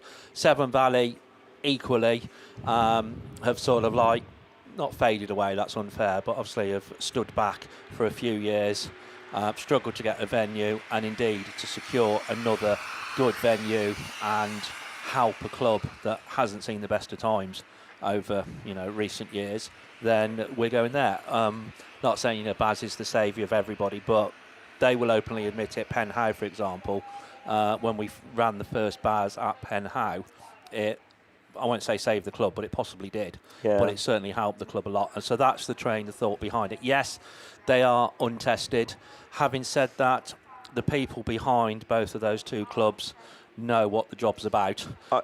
So if they're saying to us they believe that the venue is up to it and the venue will race well, we will trust them. 100%, and I will also say as well, there's such a good team in BAS now in all areas that it's not only wholly and solely about the venue or the team at the venue, is it? There's so much help involved with putting these meetings on as well, with experience. So yes, you can supply a venue, but you will get helped along the way as well, won't you? So if there is anybody out there that's got venues that think, we can't do it because we haven't got this, the backup that you get from people, when we go over to Ireland, everybody jumps on something to help somebody over in Ireland do something, whether it's scrutineering or marshalling or anything, the gates, anything. Like, we know everybody jumps in and helps out. That's the beauty of the sport, let's be honest. So I'm sure we'll all be willing to give a hand to Severn Valley and Strode as well to get their venues up and going. I know where Strode's venue is. Fortunately for me, it's about 3 miles from my house, which is great. You know better than me. I know sort of like roughly the area it's in, but it sounds like you know a lot better than me. Well, they're on the ground of Alan Smith's Plant Hire, so they have got options of the most amazing amount of equipment that you could ever imagine. They have so much. Alan Smith has so much stuff. I'm 99% sure it's on his field. I know it is, but I know where I can hook up and get free electricity. 3 miles from the track. I'm sure he won't mind me saying, but a certain person up that way, can I say it? Oh yeah, sorry, I'll say it. He lost his licence for some reason, his driving licence, so he bought himself a helicopter and travelled around like that. So that's where Mr. Smith is. I tell you what, when you can afford your own chopper, yes. That's the way to do it, yeah. But he backs people up, and he's the guy, I know Alan, I've worked with Alan before, and he's chased me down for money many a time when I had sweepers. What, in his helicopter? Yeah. He don't, but he's the guy, he's such a nice guy. He's the guy that comes in on a Saturday morning, cooks everybody a sausage and bacon roll. In his workforce as in on a Saturday, he's that guy. So I know he'll be putting everything behind Strode to give them a hand and get that venue to where it needs to be. Wow, that's I'm looking forward to it. I think we said it yesterday, didn't we, when we were just reflecting on this year. I think it's been a really good year. I think the weather's been kind to us. I think the racing's been really good. The usual, though, and again, I've probably had a little bit of that as well. When there's a decision, and like even if it's you or you're like one of your family members, you have a little bit of rose-tinted glasses. I looked at Callum's yesterday. I was like, oh mate, that looked a little bit harsh. But in reality, we've looked back at it and gone, do you know what? He didn't deliberately kind of move over on lane. It's just how it happened. Yeah. And sometimes you get away with it, I suppose. But that's his first black flag in Class 8 racing in 4 seasons. Yeah. So and I've just said to him, take the positives out of it. But it's like football before they had VAR and stuff like that. We have obviously the camera room, so we got a little bit like that ourselves. There's always an opinion. There's always a view in there, and I think that's always healthy to have as well, because the debate in the beer tent or the debate in the pits about, well, what did you think? Well, I thought it was like this, and well, I thought it was like that. And I think I think you don't want to take that out of sport. You don't want to kind of. There's always going to be a degree of like really on the wire, kind of like was it or wasn't it?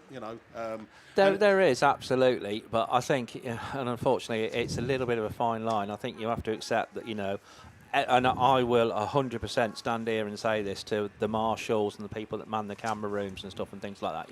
I have no axe to grind from a racing point of view. Every decision they make in good faith to how they believe it should be. Do they get 100% of them right? No, probably not. Do they get very close to 100% of them right? I honestly believe that they do. And the ones that perhaps they don't, as I say, I just hope that people don't take it too far sometimes and actually say, well, they feel that there's some favouritism, bias, etc., because absolutely that's not the case. Look, we sit here, don't we, in commentary? We have a radio, so we get to hear effectively what goes on and the chat and the discussions. And 100% there's no like, well, you know, flag him because he's so and so. That's not it at all. That's 100% there, Steve. They're doing it, you know, for the right reasons. Yeah, and I don't know whether you two have noticed, but I'm quite opinionated. I don't know whether it comes across that way. No. So obviously, You hide it well. I you do. hide it I well. thought that. Well, so like I'll see an incident on track, and I've raced this year, and I've raced every season. To be fair, I haven't had many off, but not continuously. But even this year, I was around here racing the other day. So you have a perspective from a driver's point of view of how you see it. But that's like you said, it could be rose tinted because I'll see it, and I've said it today. I've watched people come into this bottom corner, and I know already that inside line drags you out because the camber's dragging you out. So I know when you put your nose in there, you're going to drift into the car that's next to you because there's no grip there. But if the marshals can see that, will there be a little bit of leniency, or you race the conditions? That is my worst thing in this sport, is racing the conditions. I don't agree with it whatsoever because we're trying to pinpoint a car, as I say, on surfaces that sometimes you can't even walk across and expect to come out in front. It is your lap of the gods sometimes when you're sticking that car sideways and you're an inch away from somebody, or less than that sometimes, rubbing wheels away from somebody. It's difficult to see, but you're right, Steve. You know, the team in the I've been in there a couple of times today and just been involved. Oh, what do you think, Graham, to this? And I've not agreed with some of the things in there, and I've put my opinion on, and they've said to me, well, I think it's this, and I've gone, do you know what? I think you're right, and I've changed my view on it. So it's about opinions, and I'm 100% with you on that. Yeah, look, I think one of the ones that's always kind of debatable, isn't it? Is like, you know, when you get like off the start line, you get someone that kind of crosses over because they've got grip on one side and grip on the other, and it's it's how the start line is behaving. Yeah, it's not they've deliberately turned into someone, you know, and that's how, you know, that sometimes feels harsh. Yeah, you know. We had it yesterday. They'd moved the cones over, so Abby was one wheel on grass, one wheel on dirt. Yeah. She didn't cross into anybody, but it cocked her race up. But that's racing. Yeah, you know, that's racing. That's the way it is. But then the flip side of that, right? On Callum's first race yesterday, had that same kind of thing.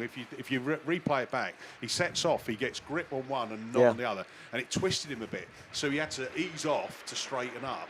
And then he went for the move round the outside. He went from last all the way round and come down the first hill in second. And it was like, I think that made him go for that brave move. And this sort of track gives that to you, doesn't it? You know, we had Chandler Lance here yesterday. I don't know if you heard, but tracks like this, yes, they're very, very fast, and they do cause some big accidents. But my God, don't they give you some fast racing as well? Yeah, and some, there's so many different lines as well. That if you get it, if you're brave, brave enough, which they all are. Everybody in these finals are brave. You're not, they can't not be to be in there, and they'll take chances that you sometimes think, geez. I mean, how many times have we seen cars go into that top corner, and because it's over the brow, you've gone, there's no way he's getting through there. He's not touched anybody, or she's not touched anybody, and they've gone through and.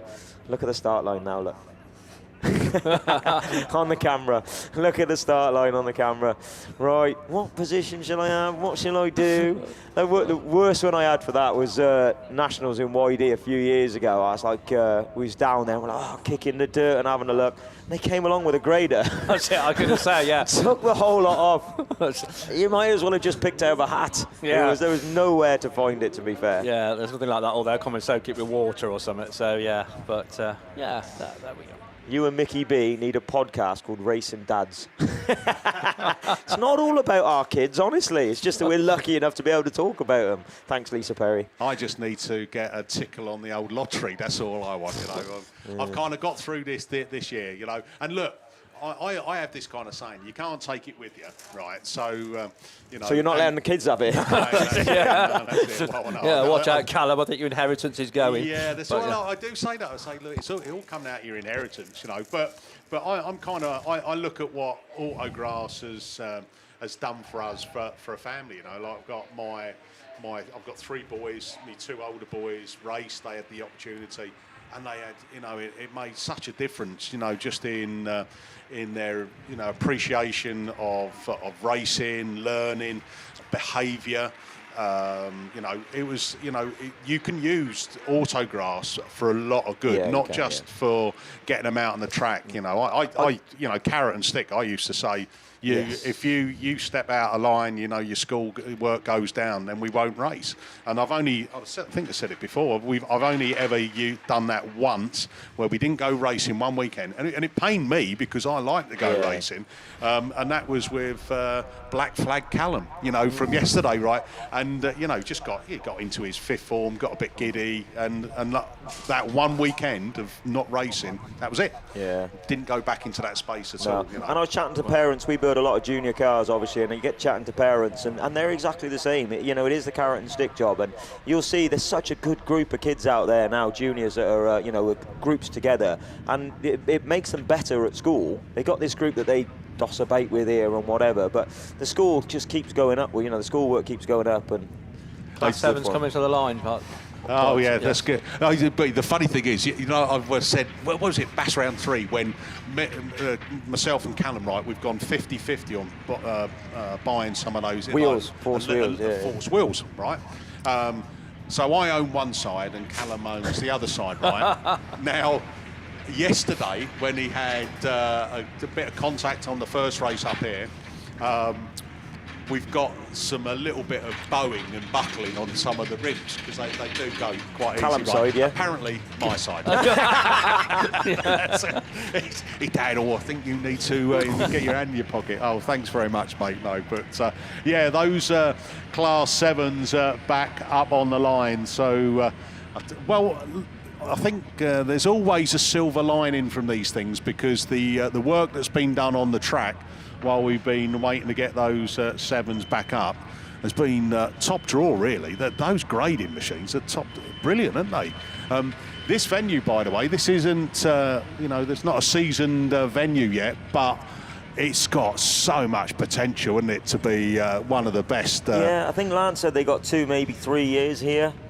Is that all? Yeah, well, a minimum. Oh, right. Minimum. Yeah. I mean, it depends how many elements are in the equation, isn't it? But yeah, that's what we spoke about yesterday. So definitely next year, but possibly the year after they'll be here as well. And again, if you look over your left shoulder, we're only 2 fields away for the last one, but we both agreed yesterday that we think this is the better venue, because yes, it's massive and it's big, but it's more conventional oval, isn't it? It's not like the triangle that we raced on last year. I've from what I've seen, yes, there's been a couple of what you would class of that early track, you know, a few bits pitting up here and there, but you know, with this track, with another season under its belt and that prep and everything like that, it's a cracking venue. And I always think, like, from you know, my kind of home club, although I've got a southern accent, is Scarborough. So, and like Scarborough, right, is out of the way a little bit. You know, not everyone has ever visited Scarborough. If you ever go there, right,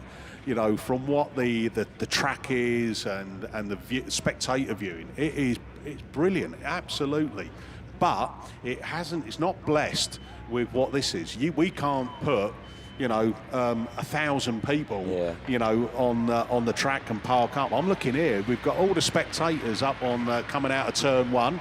If you can hear us up there, give us a wave. You know, you've got all the spectator cars up there who've come to watch the racing today. They've got a brilliant view, by the way, looking down at the track and seeing all of the action. You know, you've got all across there from where the hospitality beer tent is, and all your trade stands and your food outlets, you know, and then you've got the park in the pits. There's loads of space. And looking at it, you know, when you look around, even if you wanted to get even more space, you could do it. Yeah, you can move into this field, can you? And I think if you can get a venue and you can secure it longer term, try and do that. I mean, I think we're lucky. I think at Scarborough, I think it was in the will of the previous, you know, family, that they said as long as racing, they want to race the Hummonby track, then they'll be racing. You know, and so it's over 50 odd years that venue's been going. Wow. But we still have challenges. You know, there's one neighbour that's been a little bit, you know, interested in trying to stop us racing. You know, and thankfully we haven't. You know, but you know, I think the sport's healthy. You know, I think it's really funny when you look at the number of members in various clubs and leagues. Scarborough is up in, I think last year we were up in the top 4. Really? Top 4 of It is members looking healthy, in, isn't it? Because you look at what we just said now with the Bass, there's 2 new venues coming into the sport. That is something we definitely 100% didn't think we were going to be saying at the beginning of this year, let alone, next, look into next year. I think it's definitely better. It's a very good end to the season, I'll put it that way, for the sport, for NASA itself. To show that there is more venues coming, and they are actively pushing. They are actively. You see, I see, was it PAC or South Wales League did something at Pembrey last weekend, and there's other people that will do, events trying to bring interest into the sport, and it is obviously working. You don't see it like initially. I'll be honest with you, I don't think the NEC is any good. I don't think that does anything for us whatsoever. But these little things like, like I say, Steve was going to come and say something then. South Wales, I think like they did at Pembrey and localised sort of, it is working. It is getting people interested in it. Yeah. I was actually going to jump in because this doesn't happen very often. I'm going to 100% agree with you with regards to the NEC. We are, because I'm still a MAP member even though we live in Mid Wales, the local league to the NEC, and it just doesn't generate anything in terms of new people into the sport. It's a great social event for existing members, etc., etc. But in terms of developing the sport and stuff, it's almost like, doesn't do anything. No, and it's like you're exactly right there. It's like a mid-closed season party get-together for grassers, but for the cost it is. For the sport, it is just doesn't do nothing. I don't think there's absolutely nothing. I've been down the NEC a few times. I mean, I must admit, I didn't go last year. I think the previous year I'd gone. But it was quite a bit. It was a bit of a disappointment, really. I think it's got a lot smaller. And it's was so expensive. Expensive disappointment as well. But the one thing that always shines through for me is in the live action arena, the best spectacle is Autograss. Yeah, and that's not you being biased or us being biased in here. You ask them, anybody in the crowd, and they're always, what is that? Where are they come from? You look what Liam Duran's doing for us, and Kenny Smith and people like that are out there promoting the sport on a different level. And yes, they're pulling wheelies and doing wheelie donuts and all that, but you're making people look at what the actual cars are. And I think the last time we've done a few stands at Autosport, and like the last one cost me over 10 grand just for the stand and to put it on for the weekend, and that was with people like Bryn at Max Sport chipping in on the stand and putting the tyre tree up and stuff like that. It's ridiculous money for, how many licenses do you have to sell to get 10 grand's worth of profit back? No, it is, absolutely. I had the honour, and it was an honour, of sort of like commentating the live action for quite a few years. And you're quite right, the comments that we used to get back, there were 2 classes or 2 sports that attracted the comments. It was us and the Bristol Formula 1 stock cars, largely because of the noise I think they make. But it used two to of them vibrate the whole stadium when those things absolutely. come out. Yeah, but they pulled out a couple of years back, didn't they? I think they only come back this year, but they pulled out last year, I think they were. They didn't. They had a season out as well, so obviously they thought it wasn't working for them. So maybe NASA, if you're listening, don't spend our money on that. Let's help some of these little clubs and get some venues moving again. That's going to make me popular, isn't it? We were talking about Bass Round 5, and over the years, I've kind of like, when we did a couple of years down at Invicta Kent, and we're probably around about, 350, 400 cars finishing off that, because it's that end of thing. But did we say, Steve, 597 or something like that? 580 something, I think. Here, about just shy. This weekend? Yeah, 580, wow. and I think that must be one of the biggest final rounds. Yeah, what we 505 at last UYD, weren't we? So we're 80 cars clear, I think. I you weren't there, sorry. Yeah. I think we were, Mickey, when we look back. I think geography obviously has a fair effect on it, and also, and this is really nice. Unfortunately, we know why this is a joint Border Counties Mallow round. I know a lot of people actually wanted to come to this to support Mallow, whereas possibly they might not have just gone if it was a normal round 5. And throw it on a venue such as this, which had such good feedback from the 3-dayer central to the country and stuff. And everything just adds up. No, I think hats off. It's been a brilliant way to finish off. All we want now is to get rid of these, in a nice way, these ladies Class 7, this 3rd attempt on this, and then into the finals and have a good set of finals, finish off on a high, and then wait for Well, I think you always say, Steve, they're provisional, champions that are announced.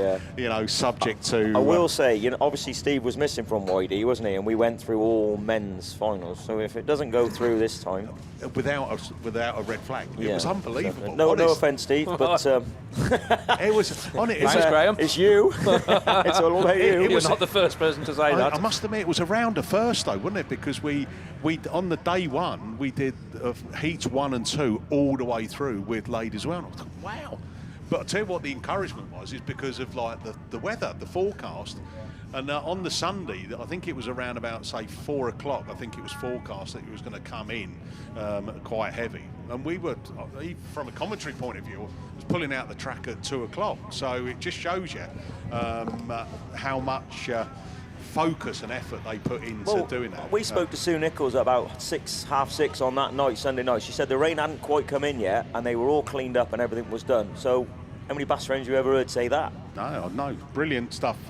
But again, another good venue that we have, and we are privileged to have some really good venues and smaller club venues as well. So keep supporting your clubs, keep supporting because they are the lifeblood of the sport as well. Obviously, the UK and the BASS series are those kind of real challenge yourself against the top drivers, and definitely here down in the BASS series, it is you certainly do have to work hard to get into the top 8, into a final, or even into semi-finals as well.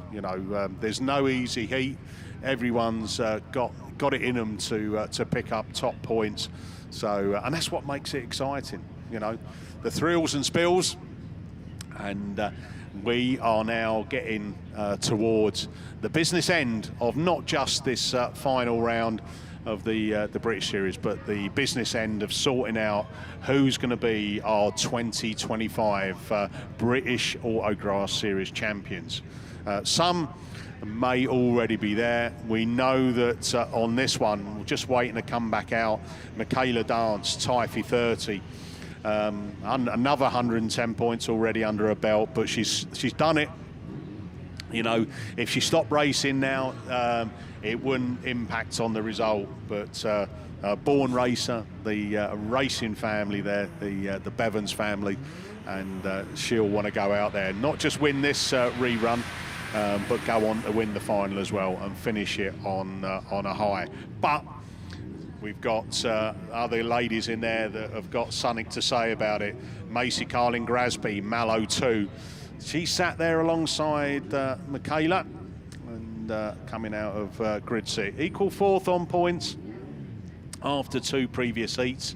Then we go down into, I can see Spalding 31, Shamel Gadsby down there as well, and CK8 of Lee Wynn. Not being able to get the car back out, Hereford 44, Nicola Gibbs. Hopefully she's okay, but plenty of water going down the track. I think the good thing about this water going down, I think it will be we might not need too much through the rest of the finals, as this has got a good soaking in. Don't forget all the trade stands over there, BP Grass in, all over there. I can see John Gay's got his van open there for all the parts. John, if you're listening, I need a bottom arm if you can. So I might send Callum round to get it. I'll pay on the never. You know what I mean? Just send us the bill. So behind these ladies Class 7s, we are starting to see the first of the finalists lining up. The men's Class 1 finalists there. And as soon as we get these ladies Super Saloons done, we will be back racing down here at the joint meeting, Border Counties and Mallow Autograss. So there we are, the Bowser making its way off the track, and we're looking around. Are we going to start to see some yellow flags going up around these marshal posts? Let's get this racing done.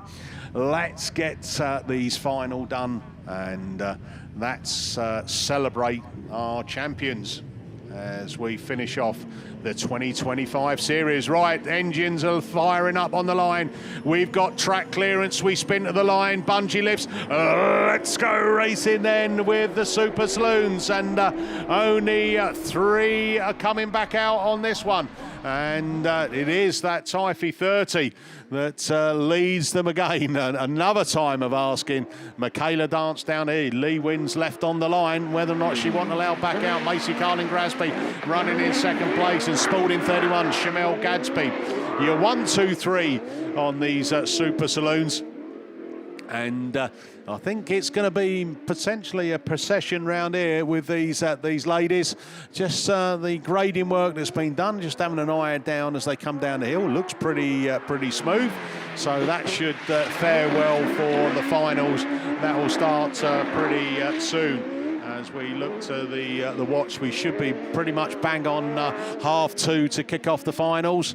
No pressure, Steve. We want to go all the way through without any problems. Yeah, we did it before. Let's do it again as we get last lap flag. 1 more lap to go then. Michaela Dance. This is going to be, well, 3rd time lucky on this one, but 3 wins out of 3. Top point scorer and your new 2025 British champion. Round she goes, down the hill, woohoo, and maximum points again. There we go, Macy Carling-Grasby over the line in Mallow 2. Well done, Macy, see you in the final. And Shamel Gadsby, Spalding 31, was 7th on the point, 3rd place points. That should get you in the final as well. Right, there we go. We've finally done the ladies' Class 7s. Over to Steve Langley, it's the men's Class 1 final. Right, you should already be there, folks, but get yourselves absolutely trackside, or if you're watching on BAStv, get yourself comfortable, because these are the finals of the 2025 British Autograss Series. Right, get yourselves then trackside if you haven't already done so, because these are the 2025 finals at round 5. Everything is now going to be signed and sorted.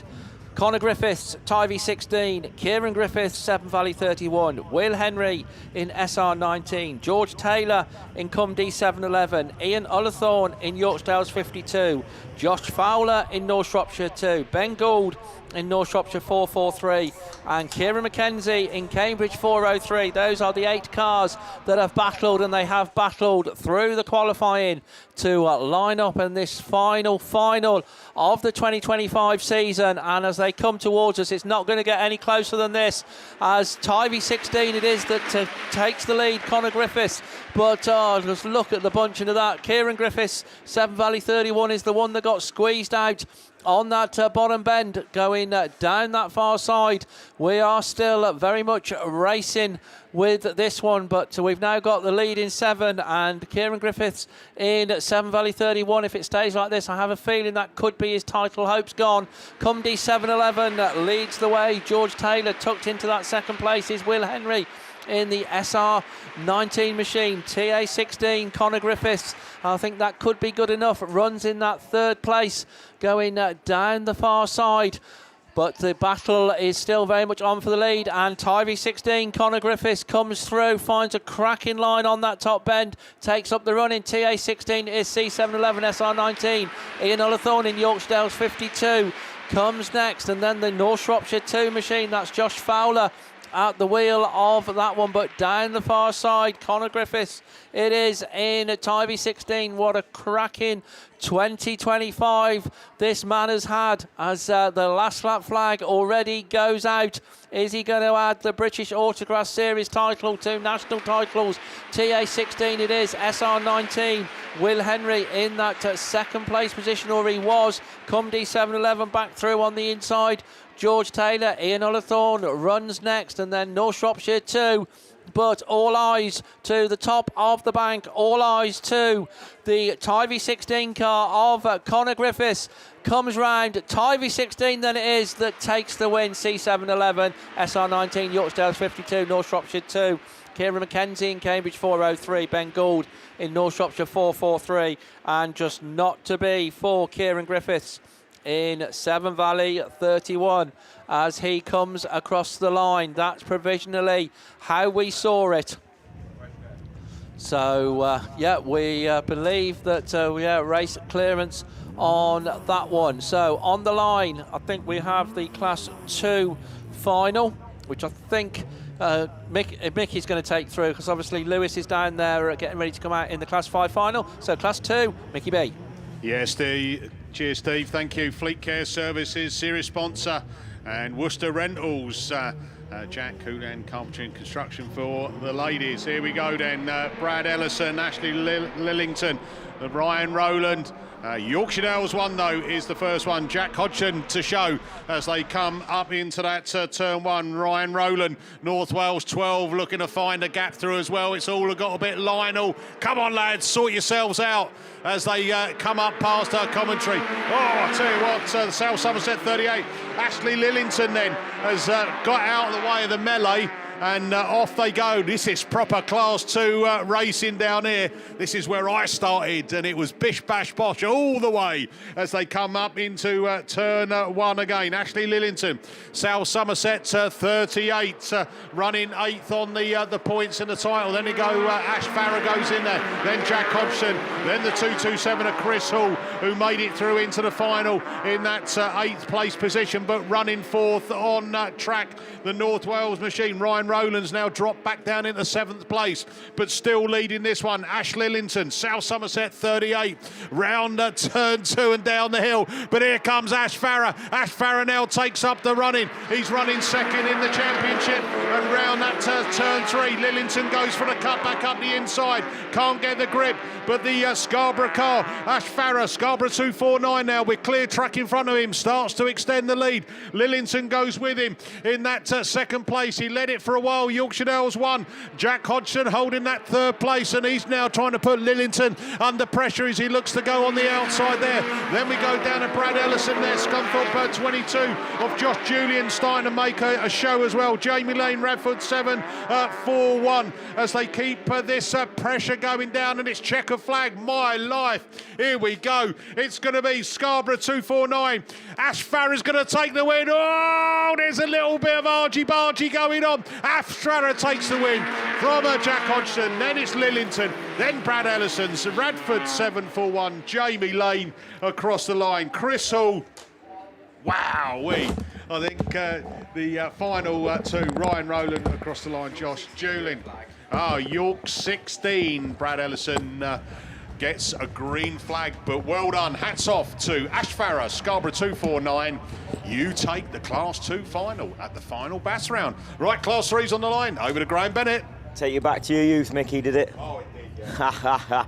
Junior specials then. IK19, top of the shop is Rosie Russell, Alex Hines B5H, SC343, George Johnson, Owen Bradford CW38, and his trip back to junior specials after a season in F600. NW108 birthday boy Evian Williams, Ben Ayres in Y22, Junior Jones S6, that car is for sale, and Ludlow 46 William Smith is your last person through, your last qualifier. Right then, yellow flags are going up around at the around the venue.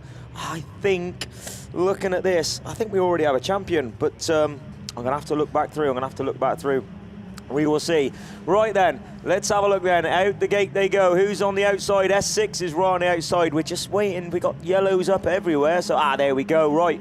Yellows. Oh, cracking start. B5H from the centre of the grid. But Rosie Russell's got that. No, it isn't. Lud 46, sorry. Got that drag down the outside. Rose on the inside. 343 is going to try and get in there, get his nose in there. Is 343, George Johnson. But just crosses up and just squares himself up, comes back through. But it is B5H and Alex Hines from Lud 46, S6, SC 343, IK19.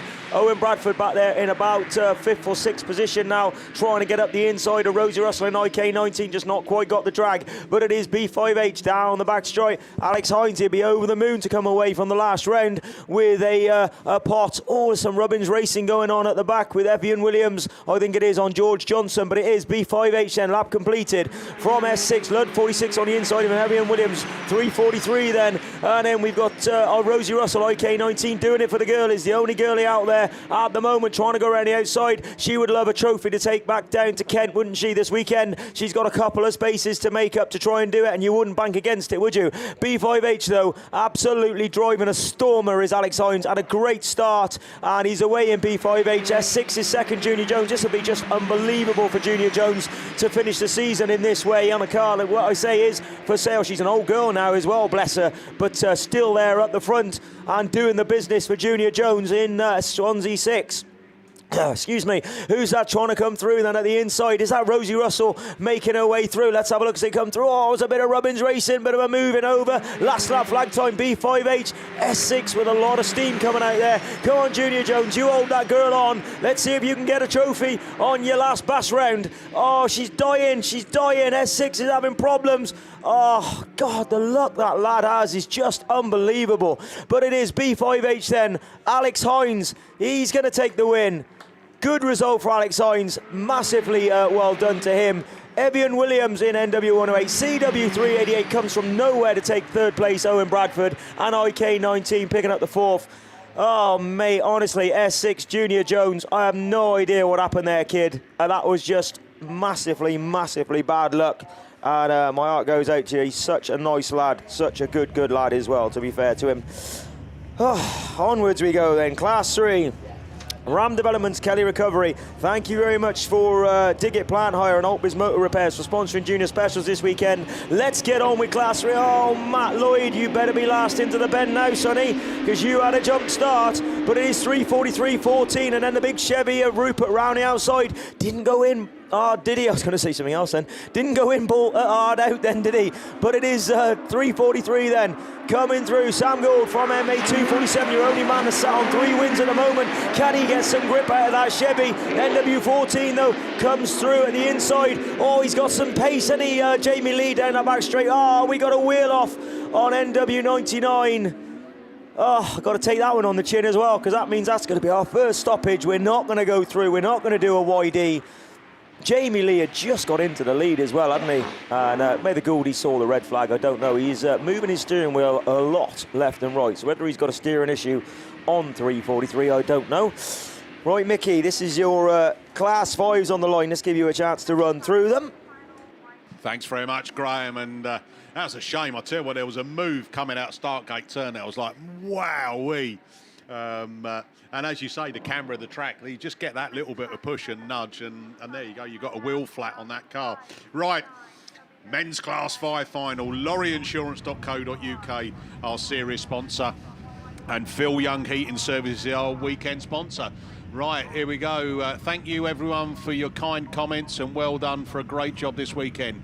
See you soon. That's from Tim Jones. So thanks, Tim.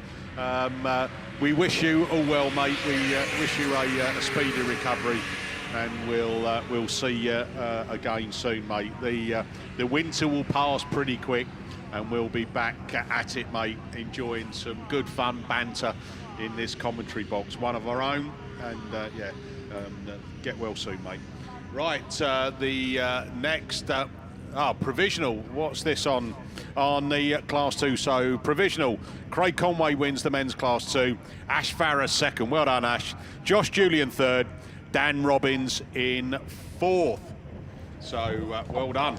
And here's one as well. This is a surprise, isn't it? By 9 points. Kieran Griffiths looks like he's your new 2025 British champion from Conor Griffiths in with 1,071 to 1,080. 906 saw Will Henry and Ian Ullenthorne on 844. That's a surprise. We didn't think Kieran did it, but it looks like he did by 9 points from your brother. Well done, Kieran.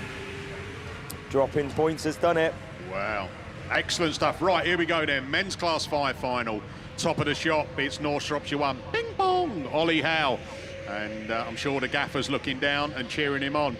Evesham 9, Charlie Holloway. Ludlow 8, Jaber Smith. Forrester Dean 255, Riley Diper. The Italian stallion, Lewis Richards in Typhy 451. Sean Lambert, CW 37. Forrester Dean 15, Joe Doddridge. And York 44, Shimon and Mark Grice are your top 8. Wow, what a lineup that is. And Ollie Howe unbeaten this weekend. Can he hold on to that? Charlie Holloway, 2 wins and a second. Jaber Smith, the same, 2 wins and a second. Riley Diper's had 2 wins and a third. We've had Lewis Richards, who's done he's done the Ted Rogers 3-2-1, not in that order though. It's just for effect that. The Sean Lambert, a couple of seconds and a third. Joe Doddridge, 2 seconds and a third, and Mark Rice, 2 thirds and a second. So 117 points is what you needed to get into the top 8. And Adam Brown missing out has cost him. Just going into this, by the way, at the top of the shop, Charlie Holloway, 937 points. Adam Brown, 937 points. Jaber Smith, 918, I think. So hold on, Jaber Smith isn't out of this. If Jaber Smith wins this final and Charlie Holloway's near the back, that could mix it up. Right, here we go then, Bunge's going to lift. Let's go racing with the men's Class 5 final. And it's Ollie Howe gets a flying start coming up there. The Riley Diper machine, Forrester Dean 255. Jaber Smith drops into that third place. Charlie Holloway looks on the outside in Evesham 9. Down the hill they go. But it's Ollie Howe from Riley Diper from the Italian Stallion. Joe Doddridge now is up there into that third place. The Italian Stallion's looking to go wide on the outside there. Mark Rice has got a problem at the back. He's well out of this one, but wow, Ollie Howe absolutely pulling the lugs down, and down the hill he goes. Woohoo! Leading this one by a country mile. Riley Diper goes with him in that second place, and it's all getting close and personal. Joe Doddridge is on that third place. The Italian Stallion goes wide. Evesham 9, Charlie Holloway. Holloway square-wheeled it. Lambert had to take a void in action. That slowed him down there as well. But Ollie Howe is away from all of what's going on behind him because he leads this with clear track in front of him. Can he get beaten as we go down? And it's Riley Diper in second place, Joe Doddridge. Then it's Jaber Smith, the Italian Stallion. That Charlie Holloway, Sean Lambert, and then the Yorker 44 machine of Mark Rice still trying his hardest to get back into this, but I think it's gone now as they come round down the hill for the penultimate time. One more lap to go. Ollie Howe, North Shropshire 1 from Forrester D 255. Riley Diper second, Ludlow 8, Jaber Smith, then it's Forrester D. Joe Doddridge, Typhoon 451, the Italian Stallion. Has he got anything left in the tank to get up there? Evesham 9, Charlie Holloway's pushed out. Sean Lambert looks to come through up the inside, but coming down to take the win. And your Class 5 final winner of the final BAS round, North Shropshire 1, Ollie Howe, bing bong! From Riley Diper in second place. Jaber Smith third, Ludlow 8. Then it's Joe Doddridge from the Italian Stallion. Sean Lambert across the line from Charlie Holloway and Mark Rice. Wow. Wowie. And I'll tell you what, that's going to go so close. So close. Right, up on the line, open wheel special. And it's a Class 8 final. You would not believe how excited I am to do this Class 8 final, Mickey. We don't tend to do Class 8s because obviously the daughters out there racing it round with the men. So we don't get a chance to do this very often. I'll tell you what though, one thing I've just saw, pretty heartbreaking but also good in another way. Alex Hines, 2025 Junior Special Champion. That win has given him the 2025 National Championship. Lily Rose Pratt second, Shawnee Bradford in third, and Rosie Russell doing it for the girls. Kept that fourth place in IK19. 2 girls, 2 boys. Well done, you juniors. You've done yourself super, super proud, and everybody super proud over the last year, and continue to do so. Right then, I need to take a breath. I ain't got time to take a breath. We're away then. WR38, IK65, WS19, ARC15, R71, PHT47, SS3, who I believe has been crowned your British champion. I've been told in my ear, but we'll have to wait and see. And YD7 then, sat down on the start line. Ooh, we got a red flag, but it's going, it's gone.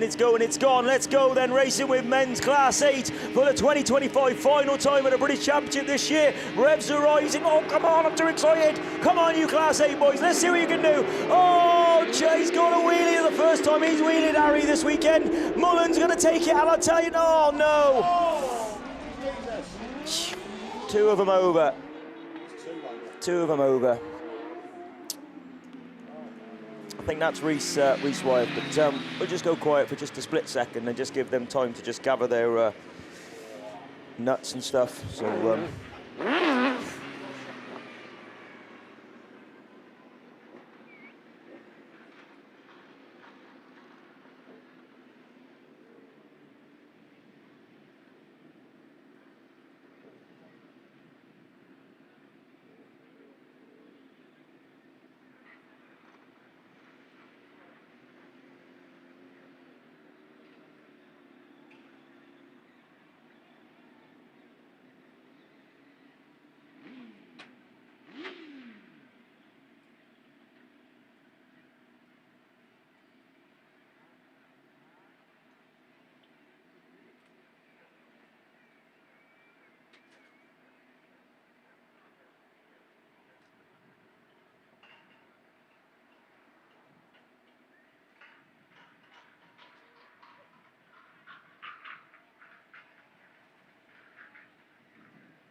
So, ladies and gentlemen, that was one hell of a roll, wasn't it? It just seemed to pick up speed, didn't it, Graham? It was flying, and then Dan Thomas as well was. Yeah, that's it. You know, so 2 over. You don't see that too often, thankfully. But the drivers out, and again, we always say the quality of the build, the safety, the harnesses, and all the tagging that goes on is the reason why. And long may that continue. Right, just while I've got a moment then, and the drivers out. I have got provisional men's Class 5 championship results. Wowie, how close was this? Right, so we're going to go. I'm going to go from 4th up to 1. In 4th place, Ollie Howe, 876 points. Well done, Ollie. What a brilliant final round. 220 points. You can't do any more than that, can you? And that has got you into the top 4 of the men's Class 5s 2025 championship. 3rd place, Jaber Smith, 923 points. Now, what I'm saying to you, right, is Jaber Smith had won that, he would have won the championship, right? That's how close it was. On 937 points, Adam Brown, Mallow 184. So you're not going to retain your championship and not getting into the final. Oh dear, our life can be so cruel. But one thing you will say, you had it last year, so don't be greedy. All right, but you gave it a good go. But you're new, and this is provisional, but I think we're pretty much there.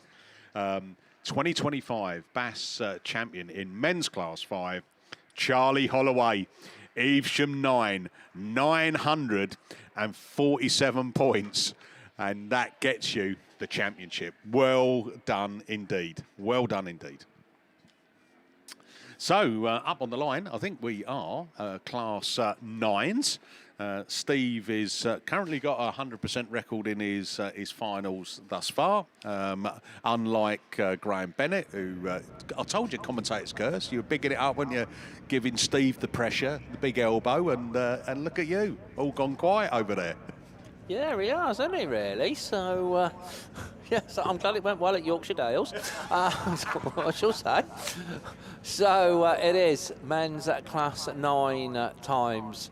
And, qualifiers then. Top qualifier, Andrew Hornshaw in York 78 on 155 points. Adam Robinson, second qualifier, North Shropshire 71, 128 points. 121 points was enough for Pennine 5. Aaron Richardson, third qualifier. Jimmy Smith, fourth qualifier in Ludlow 80 on 112 points. Just 1 point further back on 111, Lee Waldron in 4F. Another point difference, so on 110, Neil Chivey in Mountain 62. 108 points, Sam Pinches in Radford 35. We then had the runoff from the two cars, both on 100 points. That was Aidan Llewellyn and Lewis Farrer. And I'm sure you remember it was the PhD 9, Aidan Llewellyn, that triumphed in that one. So Aidan is also there on this lineup for the Class 9 final. Big thank you to our series sponsor, X-Trax Shock Absorbers, with us all season, and also big thank you to D&D Transport and XC Works, who are our meeting sponsor here for Class 9 this weekend.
Right, we can't actually see from where we are. To be truthful, we did think that Reese had been extricated from the car. He is still in the car, receiving absolutely the best of attention and everything.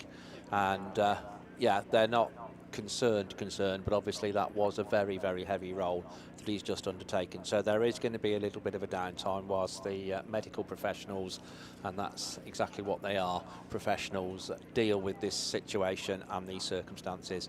So yeah, we're going to be going quiet on you for a while, and we will be back with you very shortly.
the ambulance.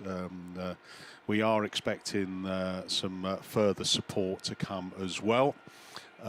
But anyone that knows Reece or family, friends, or anything like that, he is out of the car. He is being looked after. I'm sure a lot of people would have probably just played back from the recording on BAStv and just had a playback, and it is one of the worst Class 8 rolls that we've had for a long time. So you can understand why we've made sure that we've taken the time. We've made sure that Reece is well looked after and nothing's been rushed, and that is the important thing. So thanks for bearing with us. For those listening and watching the screen at home, obviously we've gone quiet for a reason. We just wanted to make sure that everything was okay and we had a proper update before we announced anything over the tannoy. But Reece is out of the car. He's in the ambulance. Again, there's still going to be a little bit of downtime before we get back going, before the Class 9s come out for their final. But thanks for bearing with us. Thanks for staying tuned. We have got the rest of the finals to come through, and the all important thing is that that Reece is looked after. So thanks everyone for your patience, and we'll be back with you very soon. Okay, thank you.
Right, so ladies and gentlemen, boys and girls, thank you for your understanding, and I'm sure you can appreciate the circumstances.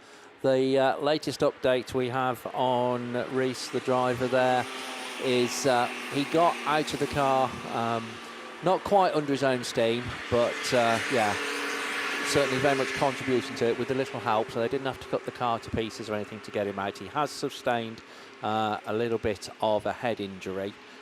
But nothing life-threatening or anything like that. You know, anything is not good, don't get me wrong.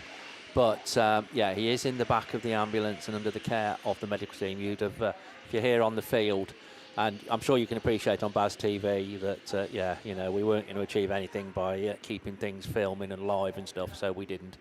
But if you were here on the field, you will have seen the fire engine and stuff and things. That, at the end of the day, wasn't required to cut the car or anything like that. There was talk of an air ambulance being needed, but that's not required at all. The medical team are quite happy that with the units and stuff that they've got, that, yeah, they can treat him, and they will be treating him. And, yeah, big roll, sort of nasty sort of thing we absolutely don't want to see, but periodically, I'm afraid we do. But, yeah, we all send our best to Reese, and, yeah, he'll be back up, and I don't mean this flippantly, he'll be back up and sorted before too long, I'm absolutely sure. So Reese, look after yourself, and hope all of his family as well. Obviously his dad is here, but yeah, hope all the family and stuff as well are going to be very shaken up by that. But yeah, it's all been dealt with, and thank you very much indeed to all of the people, marshals, medical team, etc., that dealt with that incident so professionally. So credit, well done to each and every one of you.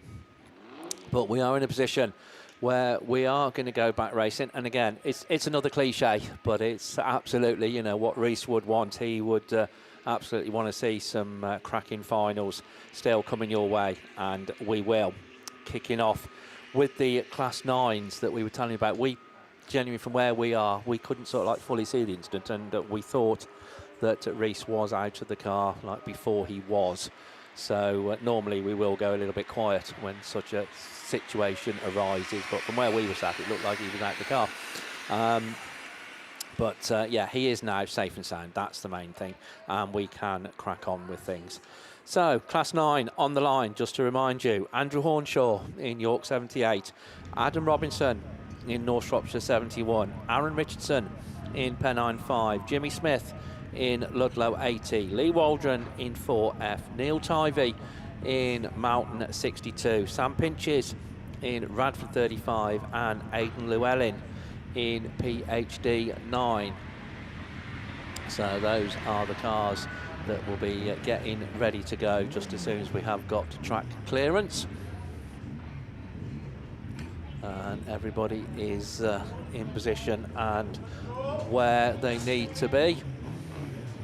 So we've got just red flags up at the moment, so we'll be looking for the yellow flags on each of the corners, and then the wind-up man on turn 1 will be all ready to go. And looks like we are approaching that position. We've got medical clearance, and yeah, everything is go. So Class 9 final, X-Track shock absorbers, D&D Transport and XC Works, all of your sponsors, as they go up the far side of the circuit into that top bend, the freshly watered top bend, keeping to the wider line as they come past us for the first time. It is the Pennine 5 car that leads the way. Aaron Richardson at the wheel of that one. Lee Waldron very much also to the fore, going through on the inside. Adam Robinson in the North Shropshire 71 machine, but just getting a little bit more spread out now and keeping the power down, trying to find the drier line and the power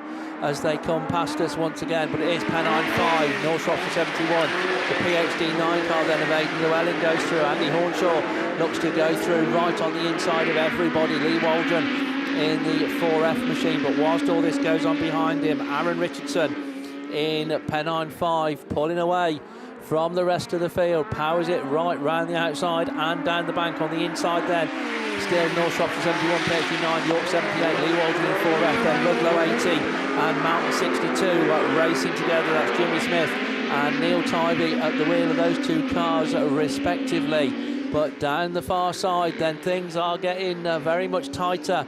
At the head of affairs is coming through on the inside to take the last lap flag as the new race leader, Andrew Robinson in North Shropshire 71, Andrew Hornshaw in York 78, just favouring that inside line as they go round the start line turn. That's got him up into third place, but Adam Robinson now, he's got his nose in front, and he's going to stay there because the checkered flags are being held aloft. Adam Robinson takes it in North Shropshire 71, Aaron Richardson, Andrew Hornshaw, Aidan Llewellyn, that's the top four. In fourth, in 4F, then in fifth place, it was the Waldron machine. Then I think it was Jimmy Smith in Ludlow 80. And not to be this time round for Neil Tivey in the Mountain 62 car. Not sure, don't even remember seeing Sam Pinches in Radford 35. So, yeah, well done, Adam Robinson. Somebody else is having a very good 2025. And taking the honours in the Class 9 final. Juniors then on the line, and that means it's over to Finn. Yeah, thanks, Steve. You needed 119 points to get into the Junior Saloon final. And that was accomplished by Corey Reid in Tyre 222, Evitigan 133 of Archie Stevenson, York 81 of Jacob Farrow, White Rose 18 of Blake Crowther. White Rose 18, Old Blake Crowther, Charlie Rayfield in Evitigan 273, York 72, Freddie Farrow, Grace Williams in Cambridge 142, and your BAS leader, Reese Tipton in Lud number 1. I'm pretty sure he's won it now. So if I'm right, congratulations to Reese Tipton, because he's been unbeaten throughout his round so far, and basically throughout the BAS series he's been almost unbeatable. Lud 1, Cambridge 142, York 72, Evitigan 273, White Rose 18, York 81, Evitigan 133, and Typhy 222. Those are your runners and your riders. I was giving it a build up there, but no one seems to be really moving. Everyone seems very relaxed, so I'm gonna calm it all back down again. So honestly, Reese Tipton unbeaten. He's been unbeaten through most rounds at the BAS so far. Lud number 1. I think he's leading the young guns if I'm not wrong. And honestly, he's just been so quick throughout the BAS so far. Yeah, almost unbeatable. Grace Williams had a very good BAS round. 2 wins in a second, almost a maximum. Bar the second. Charlie Rayfield, I've got to say a name I don't recognise, but 2 wins in the fifth. You can't deny the results. We're away though with the Junior Saloon final at BAS number 5, Lud number 1, and Cambridge 142. Your first 2 into turn 1. York 72 into the back of Grace Williams. Williams is falling down into 4th. Lud number 1. Williams is all the way at the back in Cambridge 142. I literally stopped talking for a moment. It is York 72 back up the inside now. Freddie Farrow looking to take the race lead away from Reese Tipton. I'm pretty sure he's your national champion. York 78. York 81 of Jacob Farrow now at the back of the pack, and Evitigan 133. Archie Stevenson's at the back, Your race leader is York 72. Freddie Farrow comes around the final corner, moves on with a few laps left to go on this one as York 81 gets back going again. Yellow flags flying, but we're okay. York 72. Lud number 1, a black flag being handed out of Blake Crowther in White Rose 18, so he's going to go straight into the pits, and he looks like he's got panel damage anyway. Evitigan 133 really far off the pack, as is York 81, but your race leader is York 72.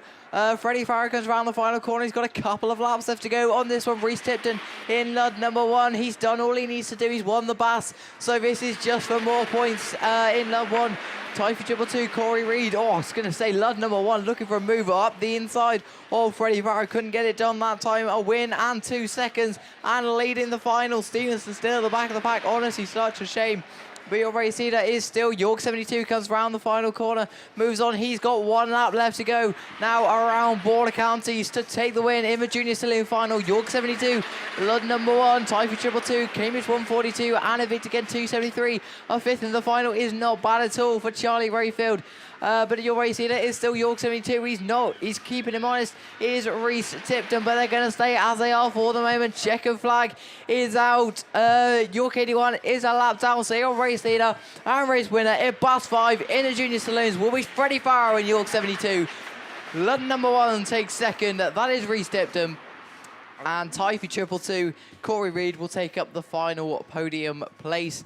and Cambridge 142 of Grace Williams, second qualifier, but will pick up third overall. Junior F600s down there on the line, and that is also going to be me, so I'm going to take you through those as well. Corey Mumford in Forest 161. 2 wins and a 4th, puts him top qualifier with 138. Dara Reardon in Mallow 1. White Rose 66, Denver Whitehouse, James Buchanan, Sky Pascal, Dylan Grasby, Yago Evans, and Levi Phipps. We look for track clearance, we look to first marshal, who does the every jug is pirouette, and we're away, and racing Forest 161. Just what a start from Corey Mumford, already stretching 1-2 car legs. Typhy 6, that was really late on the brakes from Yago Evans as they come round turn 1. There is Forest 161, Mallow 1, chasing Typhy 6 for second place. James McCann looking at the inside, down Autograss 55. But they're going to say as they are for the moment, Forest 161. Oh, Mallow 1 getting shuffled back. Buchanan comes up to third. He's down Autograss 55, but it is Forest 161, Typhy 6, down Autograss 55, and Mallow 1. That is your 1, 2, 3, 4. Those are the trophy positions. But it is Forest 161. You're racing to Corey Mumford. I've said this so many times before. This car is absolutely on fire right now. It is Forest 161, Typhy 6. Oh, Mallow 1, huge understeer going out on the exit of turn 2. James Buchanan in down Autograss 55. He's had an okay weekend. He's a 3rd and 2 5ths, but a 3rd in the final at the BAStv is not an easy feat at all. Forest 161, Typhy 6, down Autograss 55, Mallow 1. Oh, he's nearly overcooked him at Evesham number 1, as well of Dylan Grasby. Those are your 1, 2, 3, 4, and 5. Denver Whitehouse looking for a move in White Rose 66 around the outside of Evesham 1. But your race leader is still Corey Mumford in Forest 161. He's got 1 lap left to go around Border Counties to take a very, very good win in the final. He's unbeaten Barwell race. Oh no, Typhy 6, he's got it all wrong. Yago Evans, he's just about coursed it down Autograss 55. He closed up the gap, but he's still going to be 3rd. Your race leader though, and race winner, is going to be Forest 161. Oh, McCann comes through. He's down Autograss 55. Can Evans take it? No, he can't. So down Autograss 55 comes second. Typhy 6, Mallow 1, Evesham number 1. And Hereford 50 of Sky Pascal. So next time you'll see me is for F600s, 9s and 10s. Until then, I will see you later. And Steve is preparing himself getting himself ready to take you through the 4s. So I'm going to hand you over to Steve. Thank you very much then, Finn. So yes, we can tell you the Class 4 finalists. Scarborough 8, Dolt Thomas. SR50, Andy Whittingham. MA5, Trevor Cusack. North Shropshire 434, Ben Gould. Carlo 144, David O'Leary. St Neots 261, Paul Birrell. South Somerset 272, Colin Attrell. And SR61, Graham Whittingham. We can also tell you provisionally the British Autograss Series standings overall for 2025 in Class 9. 4th place trophy, 791 points for Gary Wetherick. 3rd place is Aaron Richardson on 850 points. In 2nd place, it's Aidan Llewellyn on 879 points. But your 2025 British Autograss Series champion in men's Class 9, York 78, well done. Andrew Hornshaw, 942 points, gets him the title. So as we keep saying then, all of these results that we're giving you are provisional and subject to checking for computer malfunction and things such as that, but hopefully we're somewhere close. So Class 4 then it is, coming away from the line. And as they go down that far side, it's the little mini pickup that's the first one to show then on the inside. Dalton Thomas on the outside in the Scarborough 8 machine. I think the overall title is possibly between Dalton Thomas and Ben Gould. Dalton Thomas gets the better of it. SR50 in that 2nd place slot. Trevor Cusack runs 3rd. Ben Gould with a bit to do at the moment in North Shropshire 434. He runs in that 4th place slot. David O'Leary just tucked behind him in Carlo 144. But Dalton Thomas, it is in Scarborough 8 that's going to bring the field back round towards us. Once again, problems on that top bend for SR50, and that not deliberately, but sort of like impeded a few of the cars behind him, and that's enabled Scarborough 8 to open up quite an advantage as he goes down that far side. Ben Gould looking to make a move on Trevor Cusack in Mountain 5. That's the battle though, but it does look to be the battle for second place as Scarborough 8 comes round once again. Another lap successfully completed, the lead increasing all the time. Ben Gould in 4:34 around the outside of Mallow 5, then SR50, then David O'Leary in Carlo 1:44.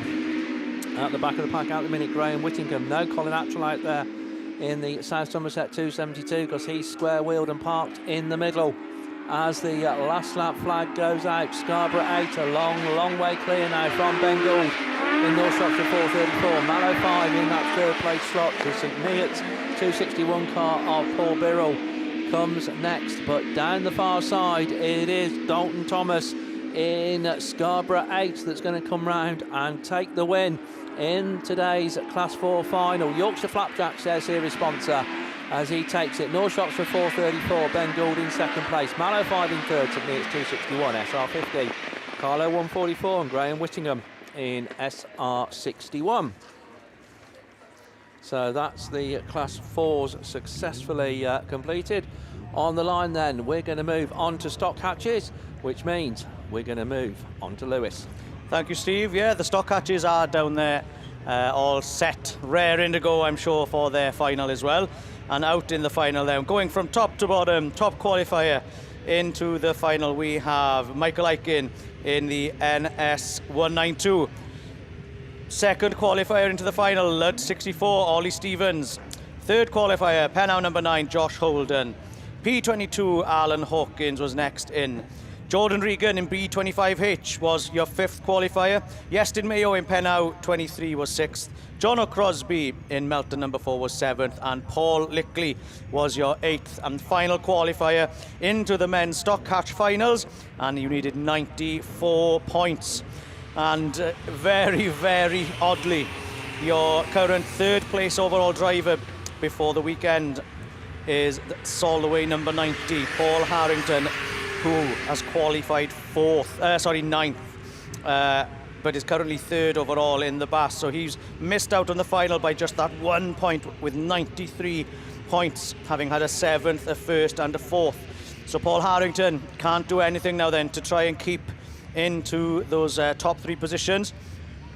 But the others now will be fighting to see what they can do. We have Josh Holden, who is, after all of the racing before this final, I worked it out earlier, I'm sure that he currently lies first. Ollie Stevens now then has moved down into that second spot overall. And third, like I said, your third place car would be Paul Harrington, but not able to go out in this final because he qualified ninth. Your fourth place car overall is John O'Crosby, and that's John in the Melton number 4, and he is on 644 points from what we have at the moment. But obviously now an all to play for, because the fifth place car is not actually out in the final here today. So all to play for. The other drivers will be hot on their heels trying to get as many points as possible. We do have the seventh place overall currently, SC95 on 567 points. So between seventh, we got seventh place car 567, fourth place car 644. So I would have thought that Melton 44 there is quite secure in that fourth spot, and obviously can't do anything. SC95, sorry, can't do anything to overtake the Melton number 4 probably. But obviously it's still all to play for. They're not just going for the overall championship, they are actually going for trophies today as well. Yeah, just while there's a quick second, mate, if there is. Junior F600s, your official, unofficial top 4 then. TA6, Iago Evans, he takes fourth place. Darryl Reardon in MA1, good end to the season for him, takes third in your British Championship. Owen Bradford, BC16, takes second. And 161F, Corey Munford, by 200 points, is your Junior F600 champion. Here we go then, the wind-up marshal is getting ready there. It's for your D&D Transport men's stock hatch finals. This weekend, sponsored by OJ Gyms and DMS Plastics Limited. Holden absolutely rocketed out of the centre there in Pennow number 9 with a Ludlow 64 there on the outside, trying to keep up on the inside line there, trying to nip inside Josh Holden on the Pennow number 9. But they're all spread out going around that top corner. Nobody quite sure which line to take, but Holden it is who's cut back on the inside there in the Pennow 9. Pulling away already from 64. 25 is third with the North Shropshire 192 there in that fourth spot at the moment as they go down there. Then Michael Aiken it is there in that fourth spot with Penhow number 22, Alan Hawkins on his bumper there as they go up that far side with the Melton number 4. They're making a move around the outside. Holden though still in the lead from that Ludlow number 64 of Ollie Stevens as they come around turn 1 and 2, very close there for second and third with Michael Aiken waiting in the wings there just behind the Breeden Hill number 25. He's going to try and follow him through, possibly to get past the Ludlow 64 as they go down the bottom corner. Aiken it is on the inside once again. He's just on the inside of Breeden Hill 25 as well. Is he going to make it work up that far straight? But look at that Pennow number 22 on the outside, overtaking the lot of them up that far straight and into turn number 1. Pennow number 22 it is now. Then Alan Hawkins just snipping up into that second spot, trying to cut back in to get on that inside line, but he's dropped back down into third. Holden in the meanwhile is pulling away from everybody else. Ludlow 64 then learning from the last time, trying to keep in a little bit tighter, but Pennow 22 is still trying that outside line, and Melton number 4 is also trying to join him on an even wider line, but it is 22 then who's made it work this time. Alan Hawkins up into that second spot, a big move on the inside there, another bit of a bump unfortunately with the two of them coming a cropper there on the top corner, and I got a horrible feeling about this one. It was going so well. It was such a good race there between them. Always not stopping at the moment. So Pennow 22 is now in that third spot with Melton number 4. John O'Crosby then has now moved up into second. A move there from the Scunthorpe car. Scunny 95, Paul Lickley now has muscled his way past the Pennow number 22. Coming down though for the checkered flag this time.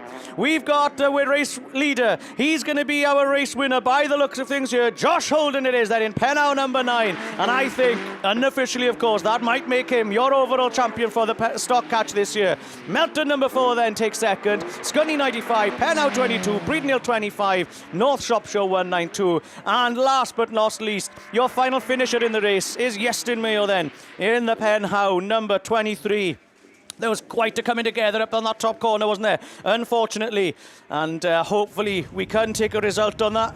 But as I said, unofficially, from the points we kind of worked out a little quickly a little earlier on, it looks like Pennow number 9, Josh Holden, might be your new BAS champion for the men's stock catch this year. Gray, over to you for those Class 3s then. Thank you, mate. Yeah, so your Class 3 finals back on the line now, all back in as well. So they obviously didn't see what caused the crash earlier on, but we got Keith Kelly, top of the shop, NS343, NW99, NW14, CM7, C86, M34, and YD24. I have just had a quick look at the points, and I reckon Goldie's done it, to be fair. Seems to be a fair way through, and I don't think, I mean, obviously I'm not dealing with drop scores and stuff like that, but it looks like Goldie's your British champion again. Greedy, as Mickey would say. So then let's have a look what's going on out there, and obviously my first race back on since that Class 8 incident. I just want to say, although we're doing our best to try and pick everybody up and make it all sound like we're happy and jolly and everything like that, we are thinking about Risa obviously on his way there to get himself sorted out, a good friend of ours as well, and a lot of time for him. So yeah, just because we're happy and jolly, please don't think we don't care. It's something that we do care a lot about. So hopefully he's going to be okay. I'm sure he will be. And he'll be back racing, maybe not next weekend, but beginning of next season, I would suggest. Class 6 and series sponsored Elite Racing Transmissions, W&G Car and Commercial, Respays, Dan Johnson Grab Hire are your sponsors for Class 6 ladies and men's this weekend. Matt Manning obviously isn't going to be down. Oh, I'm reading Class 6. Class 3 then, I was getting excited because Class 6 is coming up. Matt Manning's not going to be out. So, Class 3 then, sponsored by Ram Developments. And Kelly is your, Keith Kelly, or Kelly's Recovery, is your sponsor for the weekend. They're sat down on the start line. Cars now being, the old stock catch has been, Ludlow 64. That's not good, is it? So I know he was in the top 2. Didn't want to do an interview. He was a bit shy on Friday. But he was looking forward to this weekend. So let's see then. We got a few Chevys down on the start line. Oh, NW14. He was away then, to be fair, like in the first run, but Gould has made the break. The Duratec's got the grunt into the first corner, and Lomax has gone for that big, what has he done? He's just pushed straight on across the green grass, and out he goes. But it is the other Chevy then, 247 on the inside, 343, CM7, M34, Whitey 24, C86, and M34 is coming through, but it is CM7 then just coming through. Had a really good run at Nationals a few weeks back, didn't he, in all beginning of August, and really getting to grips now with this Nova, back straight. NW14's made some pace up, hasn't he? He had a bit of a roll on the start line, but stopped and got himself back up, and he's trying to come through at the inside of Hugh, but in the meantime, it's the Chevy-powered Polo, home built by the Kelly family, by Kelly and friends, we'll say, out there in front, loads of grip down, 343 in second place with the Duratec, and then we've got a CM7 and NW14 car, M34 and Rupert Lomax, YD24, and Matt Lloyd just be happy to be in the final with the Chevy Polo, but the other Chevy Polo, MA247, big licks, loads and loads of side race. He's certainly got some drive on that corner. NW14, Jamie Lee, just manages to get through, but Hugh's going to switch him, try and come back on the inside again. They go at the back straight in the Carmarthen 7 car. This is going to be coming around for the last lap flag this time. Keith Kelly, he's been unbeaten through the heats this weekend. He hasn't done all the Bash rounds, but he'll be really mightily happy with the ones he has done. And he's going to be, he's got it wrong. And he's had to lock up, the Gould has had to lock up. Right, who's going to have the drag race down the back straight? Is it the big Chevy Bauer? Is it the NS343 Duratec? In the meantime, second and third and fourth is having a bit of a run. It's going to be a dash for the line. I think he's going to hold on. Keith Kelly's going to get it. 247 from Sangor, 343 from Hugh in CM7, from NW14 in fourth. Rupert Lomax in fifth. C86 come through in sixth. YD24 in sixth. And Callum Allenson, after a fantastic season, unfortunately with damage on the M34 car and not puncher by the look of it. Is it on the inside? Possibly, and just not getting through. Keith Kelly unbeaten all weekend. Well done, Keith Kelly. Job done. Men's class 3, class 6 then. Now we can talk about Matt Manning not being on the start line, can I? 1, 2, 3, 4, 5, 6, 7. He's not on the start line. Not sure how these points are. We're going to have a look through it, aren't we? NW200 though. Jay Colgate's definitely there because he's sat on 3 wins this weekend, having a fantastic run. He has missed Manning and Jack Brown through the heats. So, where's Lewis? There you go, Lewis. He has missed Matt Manning and, as I say, Jack Brown through the heat. So Jay Colgate stretched this. He would like a 210 to go home with, won't he? In 165 at the moment. Matt Manning was sat on 155. James Sinner, 138. Then 2 on 128, which is Elliot Lewis and Jack Brown. Elliot Lewis and Stephen Parsonage. Jack Brown on a 127. Todd Horwood on a 126, and then Jack Parker was your final qualifier in the SC65 car, which I think is it the old Pennine car, possibly, I don't know, but it's mighty fast, and because he was last qualifier, they give him grid 8. I think grid 8 was definitely the grid to have earlier on in the weekend, so we will have to wait and see. And that is a super fast car, so maybe he'll be able to get that swing into the first corner, and but we will see. So revs are starting to be tickled on the start line. We got just a couple of quads being moved out on track at the moment. Let me give that to Mickey because there seems to be a lot of stuff going on that radio at the moment that we're missing. But we'll have to wait and see.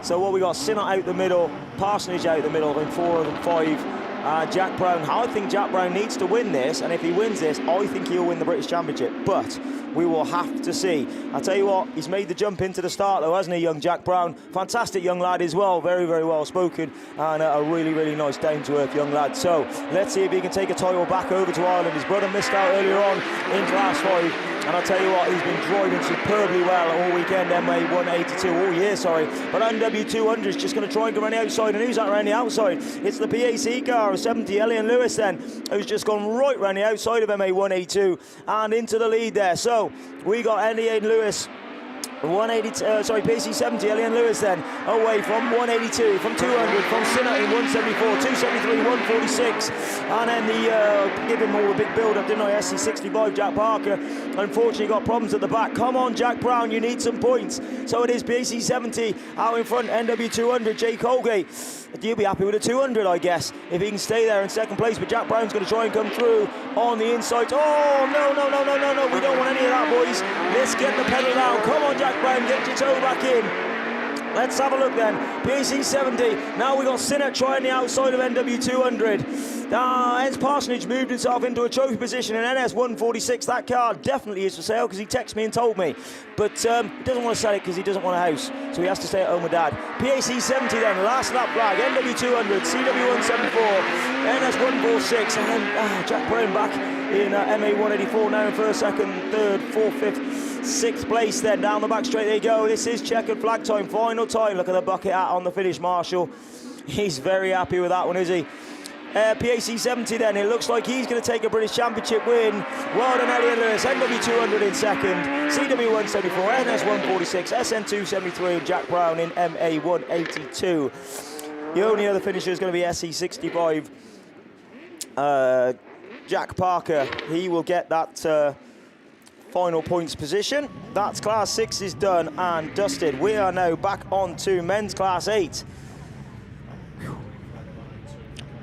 Wow, green flag for MA 182 for contact. I think he might have just cost him a championship, that, you know. It's that close. We will have to wait and see.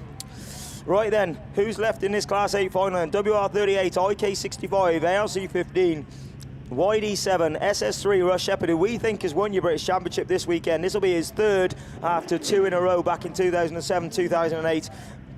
PhD 47, Dan Thomas seems to have a fair bit of room now, Dan, doesn't he? With obviously Reese unfortunately missing from that third row.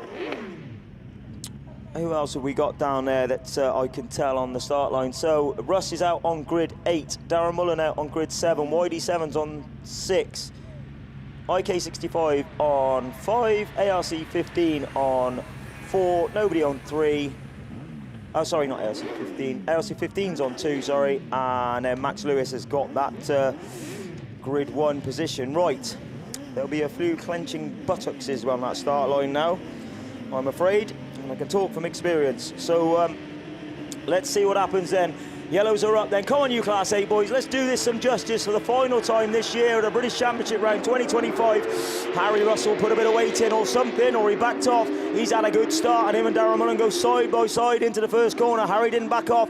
Darren did. Did he switch him though? I think he has. He's trying to come back up the inside, but Harry Russell's on the outside, and it is Darren Mullen on the inside. He switched him back round to IK65 and 38. Had a really good battle for third and fourth for YD. Now they're having a battle for first and second with YD7 and R71. Dan Thomas and Russ Shepherd at the back of the pack, and he's just happy to be there. Like I said, I think he's already won the British title, so we'll have to see. Darren Mullen's trying that inside line, and IK65's on the outside. I'll tell you what, Darren's found a bit of dry, hasn't he? The old flamethrowers going into the bottom corner. IK65, Darren Mullen, WR30 on the outside. He just gets a kick, IK65, and loses a couple of car lengths. YD7, then Liam Nichols. He'll be happy to go away with a trophy this weekend in the YD7 car, and IK65 now just out wide, just clips that cone that's been already thrown out, not sure where from. We'll have to keep it on the radio with WR38, IK65, YD7. Dan Thomas is coming through in front of Max Lewis, so is Russ Shepherd, but he just backs out there at the last minute. PhD 47 now in the 4th place position for the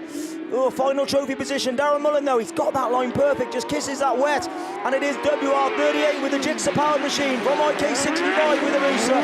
YD7 Lear then in 3rd place. PhD 47, Dan Thomas back there in 4th. Down the back straight they go, his final time. Darren Mullen, he won a couple of weeks ago in the Border Counties in the other car. He's going to do the same this time. WR38 takes the British title championship win. IK65, YD7, PhD 47. Russ Shepherd comes home in 5th from Max Lewis and ARC15 in the final position. Well done, you Class 8 boys. I'll tell you from experience, when you've seen one of your fellow compatriots go over, it is very, very difficult to... 47. All right, okay. That's not the way we wanted to see it end, was it? PhD 47, unfortunately, picking up a black flag there, so that is going to move Russ Shepherd, I think, up into 4th place from memory. I'll have to just double check and have a look. So Russ will go away from here with a trophy. Class 7's on the line. Mickey B, are you ready? I am ready. Max Sport, KP Thomas and Son, our sponsors. It's Super Saloon final time, and it is the final one of the season for this. Wow, 10 points between Phil Cooper and Cameron Mills. After the drop points, it's all down to this one. Wow. Jack Houlihan, Luke Bennett, Archie Bentley, Andy Jefferson, Matt Richards, Phil Barliman.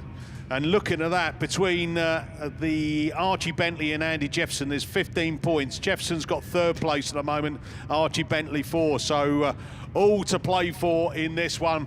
It's going to be fast, it's going to be furious, and it's going to be exciting because, wow, Phil Cooper, Cameron Mills gone head-to-head all through the season.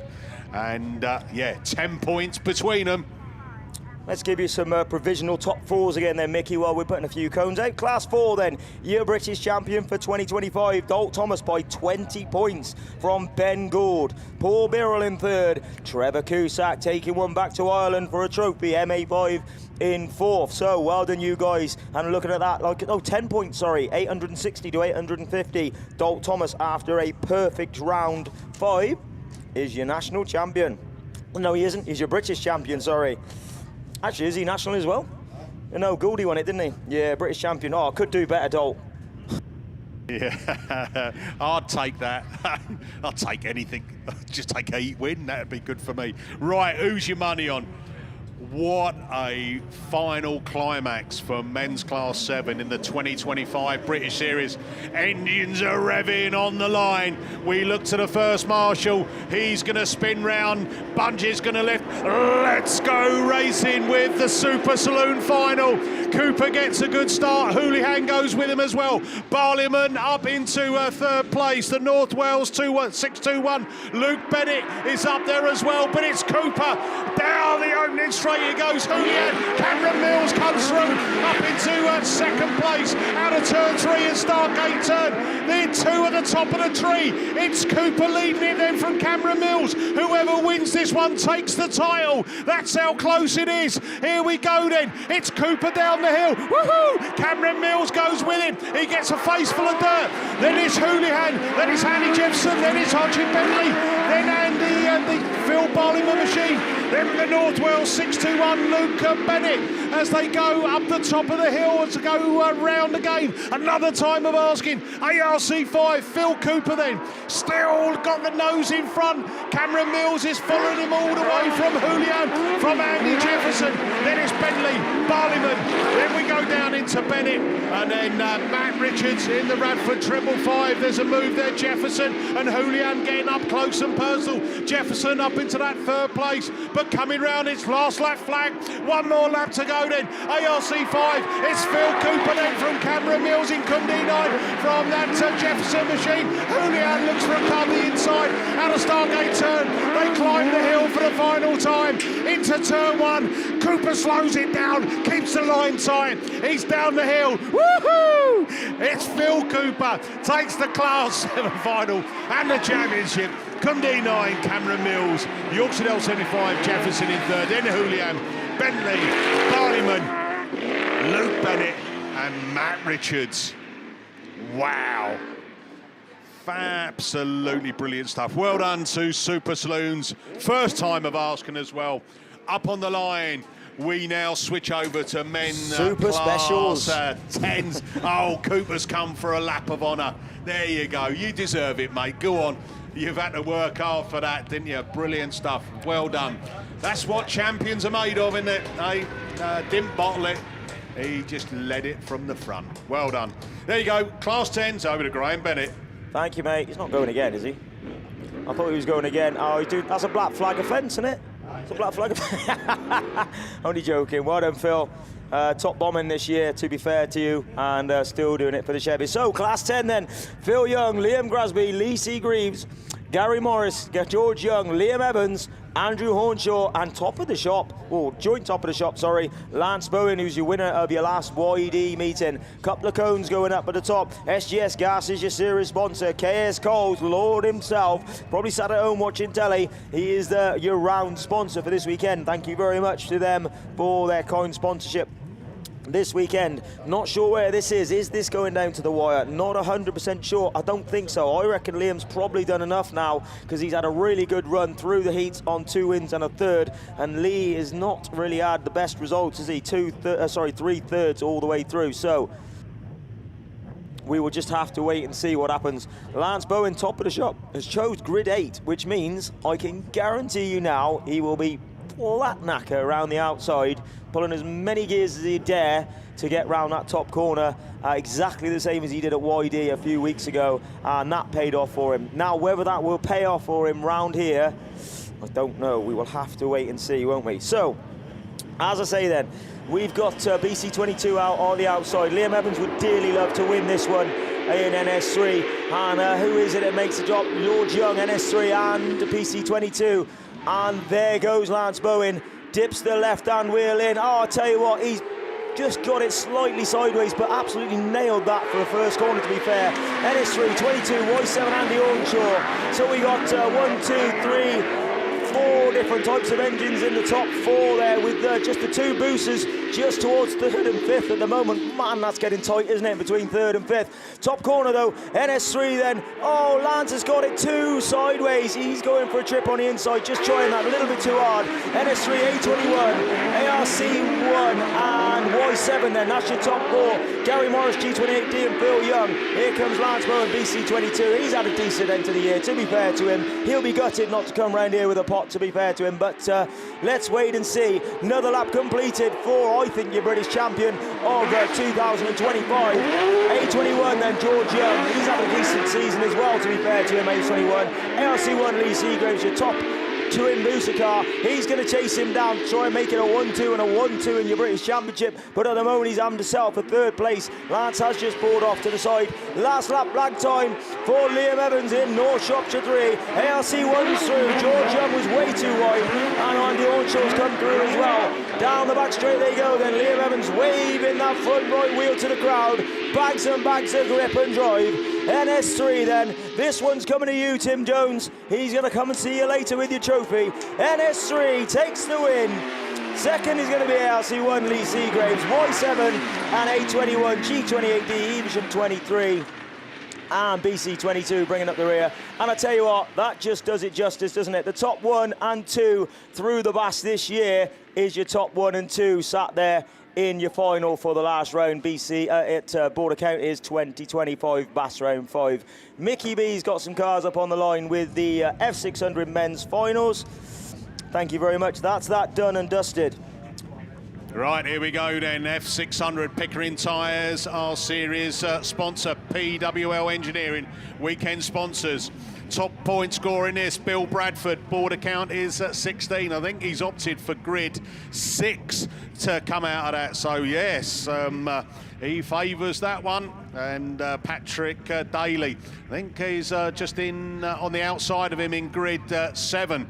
So they're your top 2 point scorers. Darren Thomas, Ocean Hughes, Keith McGammon, Stu Smith, Tony Wilson and James Brown did make it through in the end. Wow, that was close, wasn't it? Right, looking for track clearance.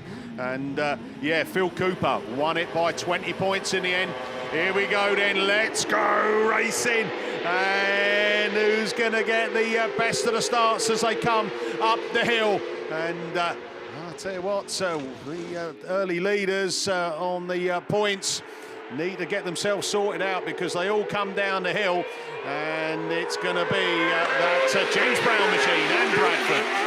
Look at that, they've been neck and neck all the way through, and that's how it is. Tony Wilson in the Scunthorpe 10, qualified 7th for the final, looking to come up and make himself... oh, no!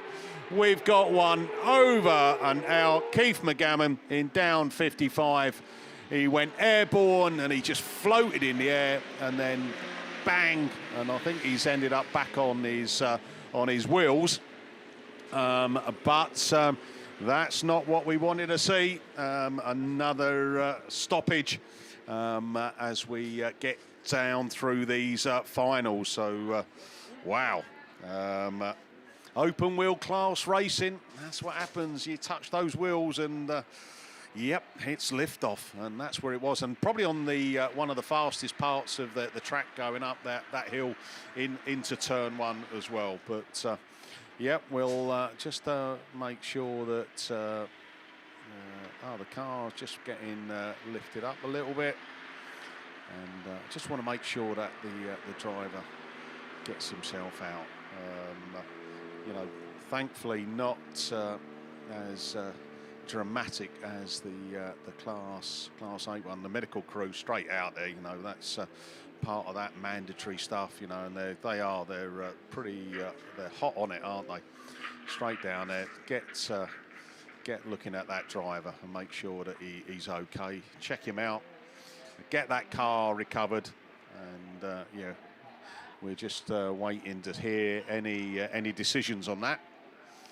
But yeah, F600 final goes to rerun. So there we are, looking up on the line.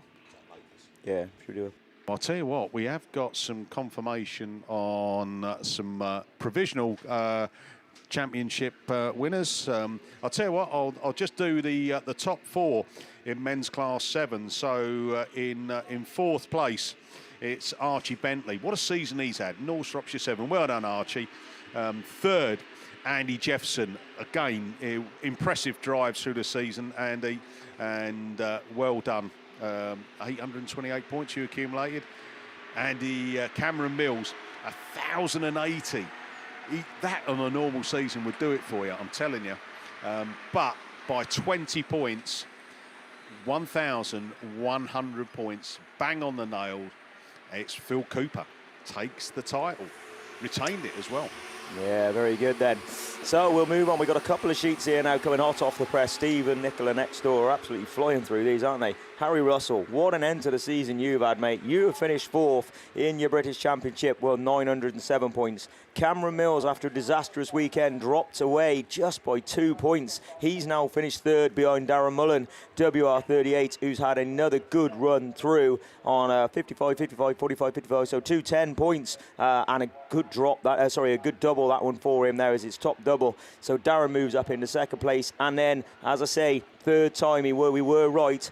3rd time then is going to be a British champion, and that is Russ Shepherd in South Somerset 3 is your British champion on 995, 785 on drops.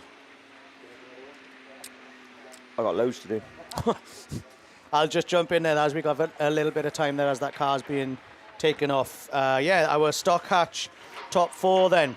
In 4th, it'll be Jono Crosby on 714. Congratulations to Jono in the Melton number 4. Paul Harrington finishes 3rd overall with 795 points in the Solway number 90. In 2nd, it went down to the wire today, it has to be said. Ollie Stevens in Ludlow number 64 finishes on 966 points. And your new stock hatch champion, your British Autograss Series champion for this year, 2025, is Josh Holden in the Pen How number 9. And so huge congratulations there to Josh. It was down to the wire between him and Ollie Stevens. I think Ollie was going in this weekend as leader, but Josh had brilliant results this weekend, which has pushed him into the 1st spot there. We're still on stop a little, I think, so I'll just go through the Class 2s with you as well, then, just for confirmation. Again, I think confirmed or provisional? Provisional just for now while things are being checked, but it does look like these are your top 4 then for the men's Class 2s. In 4th, it's Daniel Robbins in St. Neots number 1 on 802 points. Just 2 points behind the 3rd place car. Scunny number 22, Josh Julian, finishing overall in 3rd. Ash Farrow then, in the Scarborough number 249, finishes 2nd overall, having won the final, I think, today, on 874 points overall, but having, I think, won before this weekend had even begun. Craig Conway, then, is your British Autograss Series champion for men's Class 2 in Scunthorpe number 1 on 1,013 points. So congratulations to those stock hatch and Class 2 drivers on a fantastic season. Right, thank you very much then, Lewis. So, yeah, we can do junior saloons as well. And in 4th place in the Kent Cams and Beresford Chassis and Components British Autograss Series 2025, Adam Turkington and Evesham 48 on 853 points. Just 5 points higher, but it gets him into 3rd place. Tyler Davis in Tyre 60. 1,050 points got Freddie Farrow the 2nd place trophy in York 72. But your series champion by 30 points because he finished up on 1,080 points. Well done, Reese Tipton, Ludlow 1.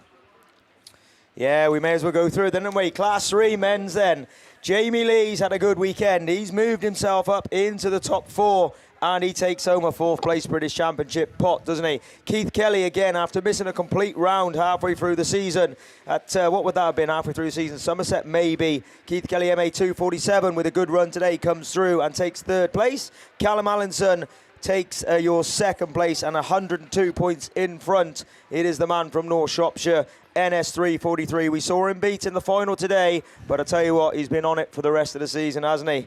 Whilst we're here then, we've just got a couple of other ones to do. Stephen Parsonage in men's class 6, top 4 then. So men's class 6 top 4, Stephen Parsonage, NS146. Car is for sale. Well, it is. If you asked his dad, he needs to make the house, evidently. Stephen Parsonage, NS146, is 4th in your 2025 British Championship. NW200 jumped him then. Jay Colgate is into 3rd then. Jack Brown, MA182, didn't do enough in that last run to get through. 38 points behind the end. But Matthew Manning must have been testing his luck after that fire as he went over the checkered flag in the last one. You are the 2025 Matthew Manning 2025 British Autograss Series champion in Class 6. And I'll do the last one and then I'll get off the mic. So, George Young's had a good run through today, moved himself up ahead of Andrew Bishop. So George Young, Atherstone 21, he's moved through into 4th place for your British Autograss Series 2025. Wes Tinker gets the 3rd place to take back to York with him. Lee Seagraves in 2nd place. And this will do him the world of good. National champion and British champion for 2025. Liam Evans on 793, 1,003 points. Overall is your Class 10 British champion. So thanks very much then, Graham. So yeah, some cracking results and very well-deserved trophy winners in there. Not really going to pick anybody out, but then I am. So yeah, Josh Holden taking the stock hatch. Good job, Sam is quiet, reserved, and everything in it. So I'm sure she'll be only very moderately celebrating. So yeah, no, well done to Josh. In fact, well done to all of you. Nationals trophies, very hard-earned. BAS trophies, particularly hard-earned across 5 rounds, of course, the length and breadth of the country. Don't forget, got the venues now for next year as well. So well done to each and every one of our trophy winners. And well done to all of our competitors in the 2025 British Autograss Series. It's not just the trophy winners that have made the series what it's been. It's everybody, and I do mean everybody, that's been out there competing. It's been everybody that's been officiating behind the scenes. A lot of you at all of the rounds. Even if you only officiated at one of them, we do very much appreciate it. To all of the hosts, I'm going to put me sort of like British Series Committee hat on now. To all of the hosts, we thank you very, very much indeed. Without you, genuinely, there wouldn't be a series. It's obviously stating the obvious, but it is that simple. So we thank you very much for coming forward and putting yourself through the mill of running a meeting. Right, ladies, Class 1s then for your final. Qualifiers, 1 car unbeaten, Sarah Meehan in West Waterford 134. She's joined on the line by Jess Conway in Scunthorpe 25. Your national champion, Sarah Trott in Atherstone 3. Missy Fowler in North Shropshire 2. Lily Chapman in 10F, Amber Powell in North Wales 52, Lauren Kirk in Scunthorpe 701, and having battled through the runoff, and she's got outside grid position for her trouble, but she won't mind that, I'm sure. She's on the line, Lowry Howard Davis. Those are the 8 contenders for the Ladies Class 1 final. Ladies Class 1 sponsored all season by Daniel Brewer Estate Agents. We thank our sponsors also for the 2025 British Autograss Series. And this round sponsored by ATD and Hereford Bounce and Slide. So here we go then. away from the line, and it's a very, very level break. Sarah Meehan, as I say, not been headed this weekend. Can she carry that through? One more race in this final as they come down the bank towards us. On the inside, it's Jess Conway in Scunthorpe 25. Sarah Trott on the outside. Sarah Meehan between cars in West Waterford 134. North Wales 52 then looking to go through. Amber Powell also on the inside. That's the leading quartet. A little bit of daylight then back to Lily Chapman in 10F. Lowry Howard Davis in the Tyre 2. Lauren Kirk in Scunthorpe 701 and Missy Fowler in North Shropshire 2. But back at the head of affairs then the two leading cars absolutely neck and neck. It's Scunthorpe 25. Jess Conway on the inside. It's Sarah Meehan on the outside in West Waterford 134. Sarah Trott just dropped back a little bit now. She's running still in a very creditable fourth place. The North Wales 52 car of Amber Powell, it is that's in third, but these two leading cars, then if you tied them together, they wouldn't be any closer. As on the outside, it's Sarah Meehan in West Waterford 134. On the inside, it's Jess Conway in Scunthorpe 25, and the Irish car now has taken up the run-in. 134 from 25, North Wales 52, Athelston 3. Then comes 10F, Lowry Howard Davis in Tyre 2, Lauren Kirk and North Shropshire 2. Missy Fowler still at the back of the pack, but down that far side, and Jess Conway's fighting back in Scunthorpe 25. She's got the inside line on the Sarah Meehan West Waterford 134 car. Time is ticking away because there's the yellow flag with the black cross, and the leader swapped back again. It is Scunthorpe 25 now from West Waterford 134, North Wales 52 and Athelston 3. So can Sarah Meehan do anything on this final circuit, or is it Jess Conway that's going to take it down the far side? And all of a sudden Jess Conway opens up what I think will be a significant enough advantage as Scunthorpe 25 climbs the bank for the final time, comes back round towards us, taking ladies class 1 here at Mallow Stroke Border Counties. It is Jess Conway in Scunthorpe 25, Sarah Meehan second, North Wales 52, Amber Powell in third, Sarah Trott in fourth. Fifth goes to Lily Chapman in 10F, Lowry Howard Davis in Tyre 2, Lauren Kirk in Scunthorpe 701 and Missy Fowler in North Shropshire 2.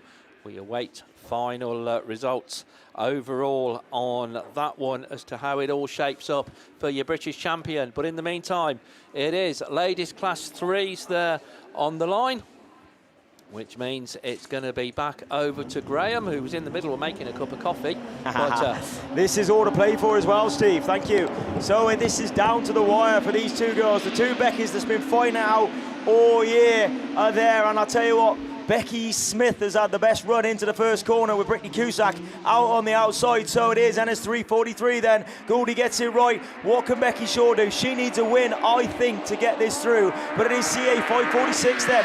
NS 334, MA6 and BC 111. Tricky conditions out there, isn't it, on the track? CM3's coming through. Becky Shaw trying to, and Becky Smith trying to come through. And CA 546 then. Where's this been all year? Nicola Saint. Oh, 334's got it all crossed up. Oh, no, that could be it. Right, let's have a look then. Let's see. Nicola Saint then. She will go into the close season with loads of confidence. And if she can pull this off in 546, MA6, BC 111 with the big flick at the inside of Brittany Cusack. She gets it round, and Brittany Cusack's going to try and keep it nailed round the outside. Becky Smith, is trying to come through on the inside of Catherine Boyden in CM3. Down the back straight they go then. It is Nicola Saint out and away, a couple of car lengths clear. Now I'm telling you now, Becky Shaw will not want to finish this season without a win. But Nicola Saint, they do get all on well, so we'll probably be okay, I'll take that. So long as Becky Smith is not in front of her, I think she wins the British title, is BC 111. Let's have a look at they go in the back straight. The old starlet still doing the business, isn't it? They're in second place with a Novodak out in front in the Cambridge car. So it's last lap flag time. Catherine Boynton's got problems down on the back straight, but it is going to be Nicola Saint from Becky Shaw. Becky Smith's come through now. She's now up into the second place. Oh my word, it's going to be all to play for now. Don't give it away now, Becky Shaw. You're going for the outside line. Oh no, oh no, no, no, no, no, no. Becky Smith's through, NS 334. You're now in the lead of this race, and I think in the lead of this championship. Oh, NS 334 then, over the checkered flag time, and it is going to be NS 334 that takes the win. I think she takes the British title. MA6 with broken front damage takes second, CM7 in third. CM3, CA546 and BC111. Oh, Mickey, you're not so fine, and you don't blow my mind. Right, okay. Right, let's wait for confirmation, because I could be talking absolute rubbish. But by the by, that was a fantastic race, and the girls have done so well all year. Class 5 on the line. Come on, Cat Cox. Here we go then. Cat Cox, Sandra Jones, Sarah Chilvers, Michelle Ellis, Lucy Wickham-Jones, Kirsty Godfrey, Lynn Olsen. No Nicola Jesse up on the lineup. Only 7 out in this. Here we go then. Budgie Lips, let's go racing. Cat Cox gets a flying start out of that middle of the pack as they go up there. Lucy Wickham-Jones is trying to have a nibble as well as they come up into that top turn. Have they all got round? Olsen's got problems at the back, but it's Cat Cox, Forrester Dean too.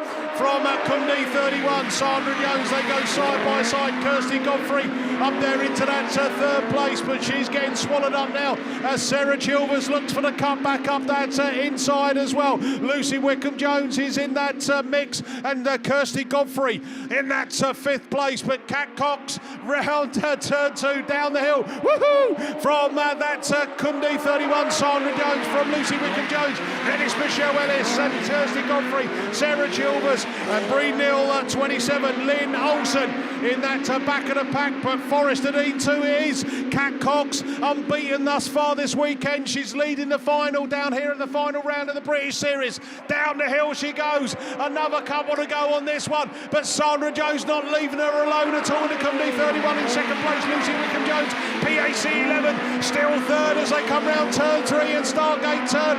They climb the hill, up the hill she goes. Cat Cox, a lap and a half for her to go. Can she hold on to it? Round the 1 and 2 down the hill she's going to come still. Sandra Jones there in Cumnee 31, not leaving her alone as she spits out a cone underneath the car. Sandra Jones now, 1 more lap to go. Cat Cox turns it in. Sandra Jones looks for the comeback up the inside. Woohoo! Thought it was going to be contact. They exit Stargate turn. Cat Cox then, she's only got half a lap to go. Sandra Jones now right on her tailpipe as they come out of turn 1. Oh, she's got push on. Oh, Sandra Jones. Oh, there's contact. And it's Cumnee 31. Sandra Jones takes him from Cat Cox, Lucy Wickham-Jones, Michelle Ellis, Kirsty Godfrey, Sarah Chilvers, and Bree Neal 27, Lynn Olsen. Wowee. That's all I can say. And anything can happen, can't it? Oh, no. So, I thought she'd got it. Well done, Kat. You've had a great weekend, but I know you'll be gutted, won't you? Right, up on the line then, we are getting ready for ladies, class 4s and stockage. So it's over to the Italian Stallion. Thank you very much. Here we go then with the ladies, class 4s and stock hatch. And pretty much, I think, all settled in the class 4s, with the Claire Compton leading on 180 ahead of Jasmine Cusack, who's in 2nd place overall on 905. So unfortunately then, I think well, obviously it's a little bit too much mathematically for Jasmine to catch up and overtake, but they're already away and gone. The stock catchers, don't forget, are also out there, but it's Compton then pulling away from everybody else already as they make their way up the hill for the very first time in this final then. So again, it's the 4s out against the stock catchers here, and it's the 3 class 4s at the moment who are leading the way. Compton from Cusack, from your 3rd place car there of Star 61 of Julie Whittingham in that 3rd place spot, and it's Ludlow 64 in the lead of the stock catchers. But as I say that, Amy Holden then in the Pennow number 9 takes the lead then, hitting that big bump as they go down around turn 3 and 4. But Compton now pulling away from the rest of the field now then as they go into turn number 1 once again. Compton then away and gone pretty much with this one already, pulling a good few cars lengths away from Jasmine Cusack in that 2nd spot in the Marlow number 5.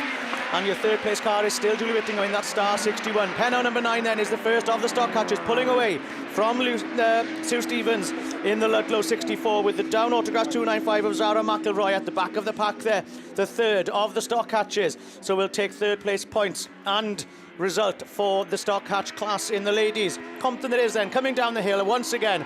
In the lead then, pulling as well, maintaining, I would say, the same sort of distance as they had on the last lap. Julie Whittingham just falling behind ever so slightly, with, if anything, Amy Holden just reeling the class 4 of Julie Whittingham in a little bit as they go around turn 4 and onto that the far straight there with for the penultimate time. Compton seemed to slow down quite a bit. Those gone out very wide, I think, which has allowed Cusack just to close in ever so slightly. But it is still Compton and still pulling away a little bit then as they came down onto the straight, sliding down into turn number 3, around turn 4. Julie Whittingham it is in that third spot still for the Class 4s. In the Star 61, Amy Holden, though, loving a race there, trying to reel her back in with the down Autograss number 295 at the back of the pack there, still with Sue Stevens in the Ludlow 64, still very close, quite at the top there, but it's going to be your early race leader. She's going to be a champion this year once again. NS434 takes the win. Jasmine Cusack in the Marlow number 5 takes second. Julie Whittingham in third in the Star 61. And then the first of the stock catches, Amy Holden, I think probably cements her place up there with the leaders in the overall championships. Ludlow 64, Sue Stevens, will probably finish second overall. And then the down Autograss 295 of Zara McElroy taking that third spot from the stock catches. I can see the Class 6s down there, and Graham's already ready to go. Cheers, Lewis, then. Yeah, ladies Class 6 then. Let's see if Ellie Bailey managed to get the car repaired. She didn't, did she? Oh, she's not there. Too much damage then by the sound of it. So TA36 then. Sophie Lewis then. She's out in front. Ooh. She's out in front there. TA36 gets in there. S16Y then. Sat behind her, Hannah Thomas. NW200, where are you? 220, sorry, where are you? Back in third place then, NW220. So it is TA36, Sophie Lewis then. Out in front from S16Y, from NW220. Then we've got the PAC70, Chelsea Jones. And then Maddie Tilson, SN96. Problems then for Y77, Sarah Howard, who just pulls off and limps back to the pits there. Round the top corner though, Sophie Lewis came into this on top points actually. Sophie Lewis on TA36 is 126 points was all you needed to get to the top of the points in ladies class 6 this weekend. TA36 though, NW220, who's been leading your BAST Championship all the way through. I'm pretty certain she's probably won it now as well, but we'll have to wait and see till it comes in officially. Hannah Thomas on the outside then in S16Y, quite wide, but what's happened there? TA36 just goes a bit wide, but she managed to pull it back in. Another lap completed then. TA36, S16Y, NW220, PAC70, SN96. Down the back straight they go then. Loads of push on. Oh, they're understeer then we'll call it in these cars, don't they? Down that back straight. And round these corners they go. Down the back straight they go. This is going to be coming round for last lap flag time. And I tell you what, she's had a cracking start and she's held that position. Oh, we got damage at the further back, but TA36 last lap flag, S16Y, PAC70 now, and NW220 that had some coming together. She's back there now in fourth place, still a trophy position to finish the weekend, isn't it? But down the top back straight they go for the final time, or back straight for us we'll say, for the final time. It is going to be TA36 to end a good weekend for her. She's going to take the win. 2025 BAST Round 5 winner from S16Y, Hannah Thomas, from PAC70, Chelsea Jones in third, NW220 in fourth, and Maddie Tilson just coming round the top corner in the St. Neots 96 car. She's going to take that fifth place. We're going to go over to Lewis then to do ladies class 2s. Yeah, they're already lined up, raring to go down there on the start line. And we've got our Fleet Care Services series sponsors and our round sponsors, Worcester Rentals and Jack Houlihan Carpentry and Construction. So, yeah, Class 2's ready to go. Heading all of the points overall at the moment. Jess Conway is in the lead on 1,080 with the second place car of Vicky Robbins on 898. So I don't need to be Einstein to work that one out. It looks like Jess Conway's pretty much got this one signed, sealed and delivered before this final even starts regarding the overall championship. But it's not just about that. Everybody will want to win this final as well, to end this British Autograss season on a high, but it's very close as they're going up there. Look at those cars, almost all of them neck and neck as they're going up that first straight, but it's Conway from what I can see in the Scunthorpe number 1. Oh, she's drifting out very wide there, as are a lot of them actually. Is it wet up in that top corner perhaps? I'm not too sure, but it's Conway from St. Neots number 1, Vicky Robbins then in that second spot.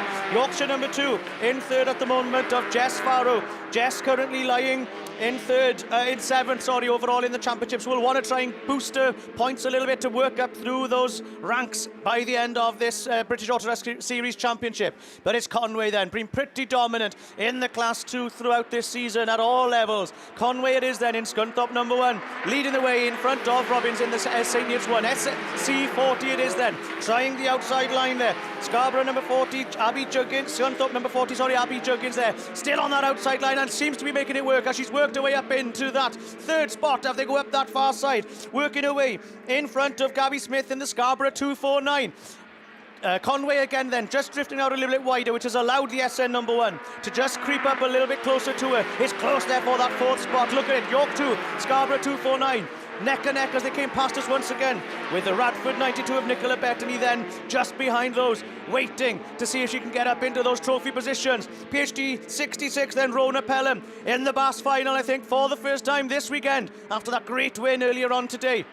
Back in about 7th spot with the Scarborough treble 2 at the back, just having a bit of trouble up on that top corner. Those two cars at the back of the pack. But look at this race for the win, for the lead. It is Scunthorpe 1, St. Neots 1 and Scunthorpe 40. Those are your top 3, and there's a battle on still for that 4th position. York 2 in 5th, chasing down the Scarborough 249 of Gabby Smith, coming around the top corner for the final time, and the double checker flags are flying high. It's a race for the line. Scunthorpe 1 takes the win though. St. Neots number 1 second, Scunthorpe 40, Scarborough 249 managed to get in front of York 2 and Radford 92. Rona Pelham then in the PhD 66 as your 7th place finisher with the Scarborough treble 2 there of Jess Tate at the back there, finishing a very respectable 8th overall. To get into the final is something, isn't it? But well done to all the ladies there in Class 2. Over to Graham now then. I can see that we've got an announcement to come. Yeah, sorry mate, just a couple of official results then for ladies Class 1 then. Hot off the press, aren't they? They're on it next door. They obviously want to get away early. Faye Stevenson then, NS89. She's going to take your 4th place in your British Championship 2025. Jess Conway, SC25, takes 3rd. After leading it most of the year, Laurier Davis, TA2, unfortunately drops back to 2nd place. And I tell you what a fantastic season for Sarah Trott in Atherton 3, your national and British champion for 2025. Here we go then, ladies class 7 final, Max Sport Digit Plant Hire sponsored. We're off and racing already, and it is the Tyre 30. Michaela Dansen leads them up into the hill as they go round. Nicola Olsen goes up in that Carmarthen 47. There's a real old bash going on there. Julie Hawthorne-Fernio in Radford 176. Down the hill she goes from that Lindsay Allen machine as she tries to turn it round and giving her a little bit of a nudge from behind. Who misses. Olsen then in 4th place, but Macy Carling-Grasby looking to make a move. She now pulls up in the 4th place. Then it's Olsen. Then we go down to Shamel Gadsby and round down the hill. Still Tyre 30 then. She's already secured the British Championship for 2025. And off she goes, up past that start gate turn. Julie Hawthorne-Fernio, Radford 176, still 2nd. Then we go to Lindsay Allen, Macy Carling-Grasby, Lynn Olsen, Shamel Gadsby in there as well. CK8, that's Lee Wynn and Nicola Gibbs in Hereford 44. So where's all this change going to go? The top 4 trophy positions are going to be this. Tyre 30, Michaela Dance, no one's touching her this weekend or this season, to be fair. Julie Hawthorne-Fernio, good last round of the British Series in Radford 176. Down the hill for the penultimate time. One more lap to go on this one then. From Radford 176. Then it is Lindsay Allen from Macy Carling-Grasby. Then we go down to Shamel Gadsby from that Carmarthen 47, Nicola Olsen and Lee Wynn and Nicola Gibbs. But here we go, put your hands together. What a weekend she's had, unbeaten. It's Tyre 30, Michaela Dance, BASt Round 5 winner and your 2025 championship winner. Julie Hawthorne-Fernio 2nd, 3rd is Lindsay Allen, 4th is Macy Carling-Grasby, 5th is Shamel Gadsby, Spalding 31, Nicola Olsen in Carmarthen 47. CK8 is Lee Wynn, and finishing off the ladies super saloons, it's Hereford 44, Nicola Gibbs. Right, up on the line we've got ladies F600s. Just to let you know, Kat Cox, you are the new Class 5 British champion. Woohoo, well done. Sandra Jones 2nd, Michelle Ellis 3rd, Nicola Jesse 4th. Over to Finn the Shark Shepherd. Yeah, so Terry Mumford, Lexi Hinton, Rosemary Glover, Donna Evans and Keris Thomas are your runners and your riders in this one. Down in stone we go. Who is that leading? I think it might be, Hereford 250, of course it is, the Class 10.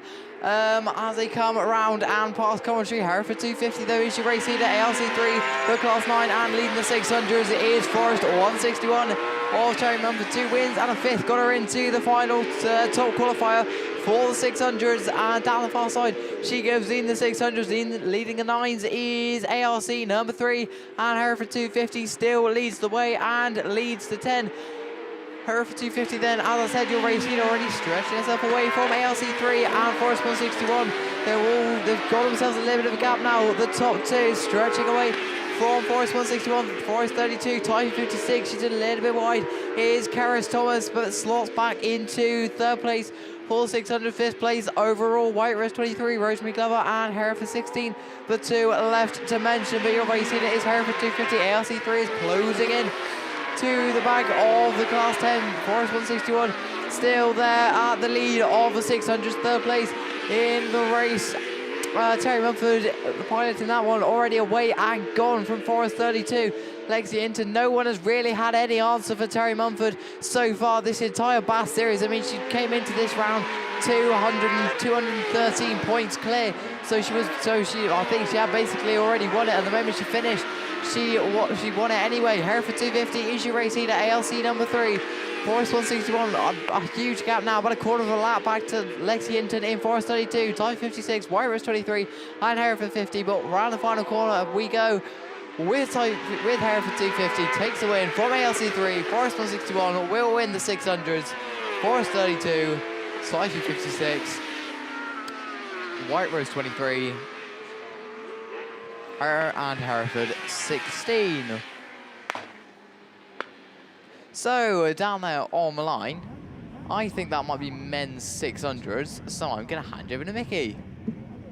Yeah, thanks, Finn. Yeah, the last, hopefully, the commentary of the BASt season for me. F600s, it's the rerun. Pickering Tyres, PWL Engineering, our sponsors.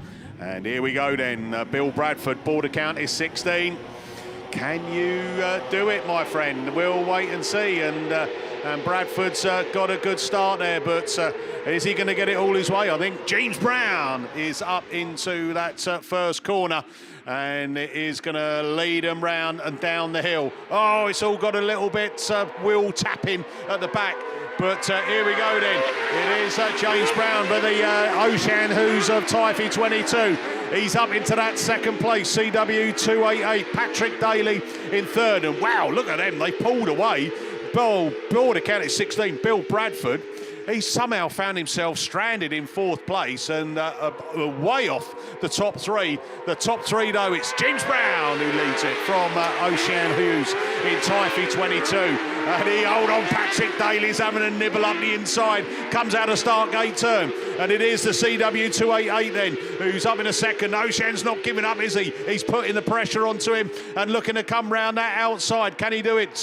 Border count is 16, Bill Bradford in the final trophy position as they come past commentary again. Still a couple more to go on it then. Then we go down to the Cumdy 22 of Stu Smith, and that final place.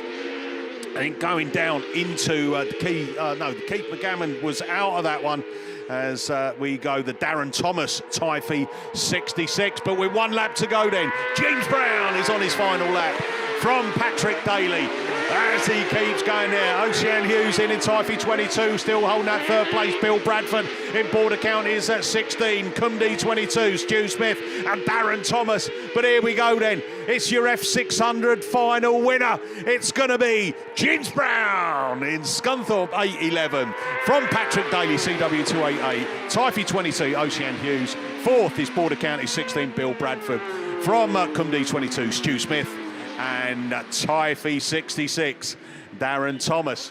That's it. That's me done and dusted for the season. Thank you very much. Cheers. Happy days. It's over to Graham Bennett to finish off the season. Thank you, mate. Yeah, what a way to finish the season with your ladies' Class 8s sat there on the line We think that she might have won it already, Claire Horner, but it's definitely all to play for in the rest of it. Let's see who makes the start from the middle. IK65 then has a cracker, doesn't she? She gets in there, C10's there. Tyre Reese is round the outside then in, where are we? PAC 21 then. She's gone right around the outside. Oh, we got cars that are stranded, your national champs back there at the time, but it is PAC 21 from IK65, YD74, M1, 14 from 58, C10 and SC51 bringing up the rear. Down the back straight they go then. Tyre Reese, this will be an amazing way to finish the season for that young lady.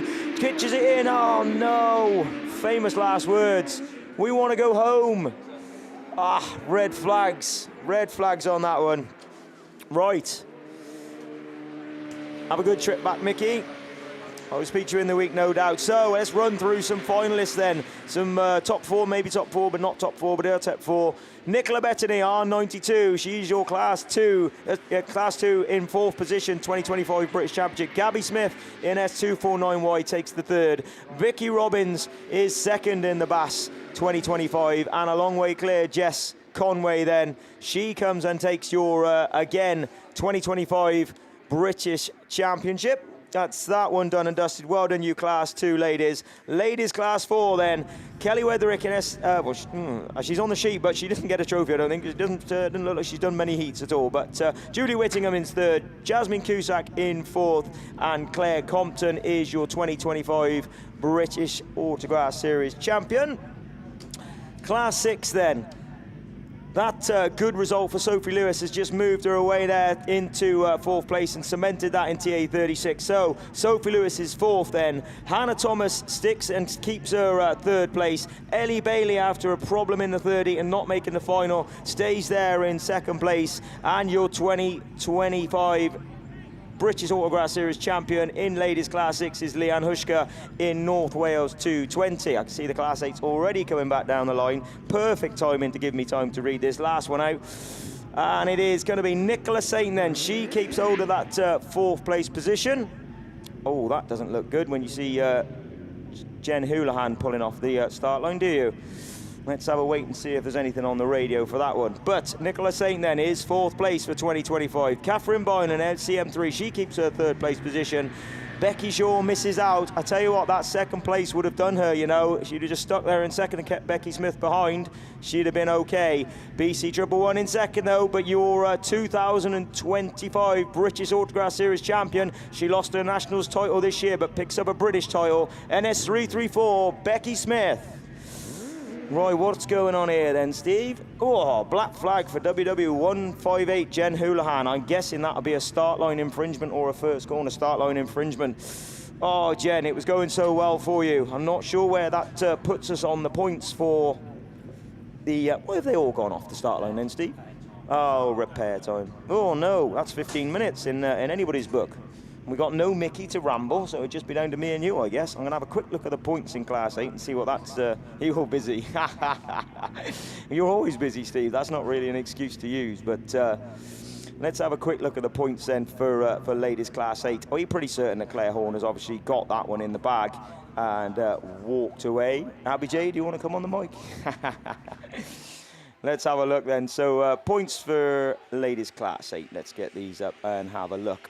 I think it was all to play for ladies Class 8 third, second, third and fourth. Oh, they're not going to water it for them, are they? Just to make it a bit more interesting.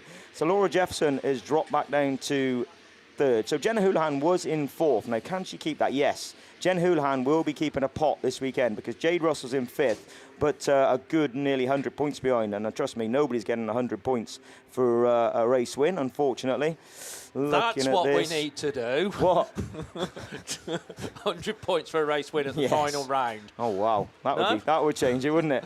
Tia Reese, though, she's moved up into second place. Laura Jefferson back to third place. Claire Horner-Williams, by the look of this, has stretched away and 63 points in front. So, yes, looks like she's going to win your British Autograss Series title for another time. Well, Steve, how do you think it's all gone? Are you happy with the 2025 season? I think you have to be. Yeah. I think season full stop. But yeah, certainly the British Autograss Series then for our 30th year, I think that we've done it justice. Our aim, and this is going to sound a little bit cheesy possibly, but those of you that know him and know me will know it's absolutely not meant to. We wanted the 30th anniversary to do justice to the founder member that unfortunately is no longer with us in the shape of GB. I think he would have been proud, I'm sure he is proud as he's looking down on us as to what the series developed into and what 2025 has given us in terms of racing. There's always things you can improve, there's always things you can change. I don't think, as we look to 2026, I won't say there will be no changes, but I don't think wholesale it needs anything, big total revamp. Numbers is always an issue with regards to the series, getting through the racing. It's very much a double-edged sword. We absolutely appreciate the support of everybody that does follow and support the series. The hosts, let's be perfectly cynical about this, obviously these meetings are not cheap to put on, as we were saying earlier on, and they need a good gate to be able to do that, so it's just hitting that balance as well. Have we got that balance right? Don't know. All I will say is, we now have things in place that enable us, if a meeting is too oversubscribed, we have a very prescribed format which people possibly won't like. We didn't have to implement this year. A prescribed format to enable us to get through the meeting. To my mind, the important thing is people sign up to the series knowing that that is in place. I think that's one of the biggest positives, Steve. I'll be honest with you. The fact that we never had to implement that this year is a really good positive, because it's not like they've been down on numbers. No, absolutely, and that's full credit to sort of like the hosts that have put the meetings on and what we've been able to get through.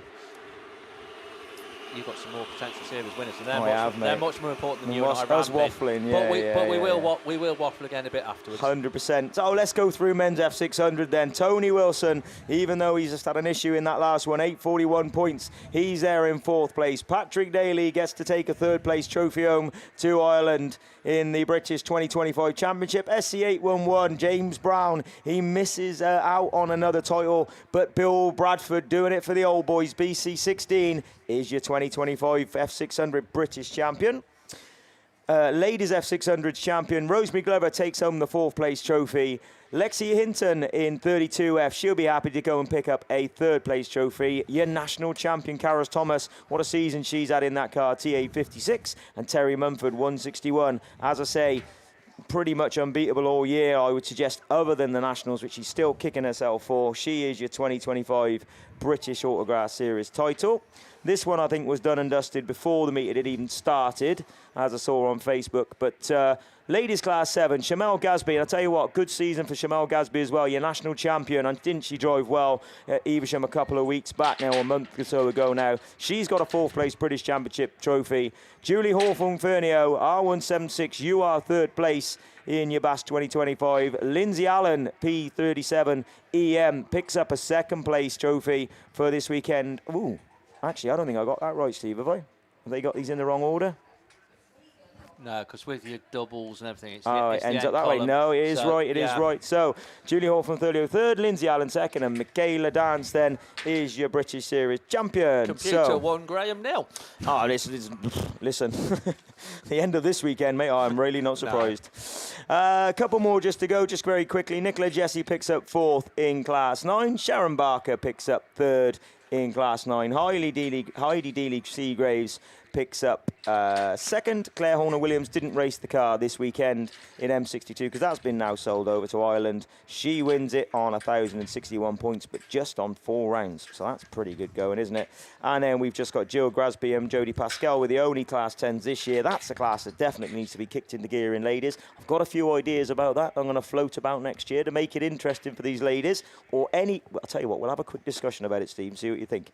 So Jill Grasby, to give her a credit, she comes home with the 2025 British Autograss Series Championship. Now, my idea, whether you like it or not, any class... Any idea is a good idea. Any class that has less than 4 cars trophy positions should be conjoined on points. Not necessarily in racing, but conjoined on points. I.e., 9s and 10s should race together if there's less than 4 cars in each, and they should race for 1 pot. That way we don't get...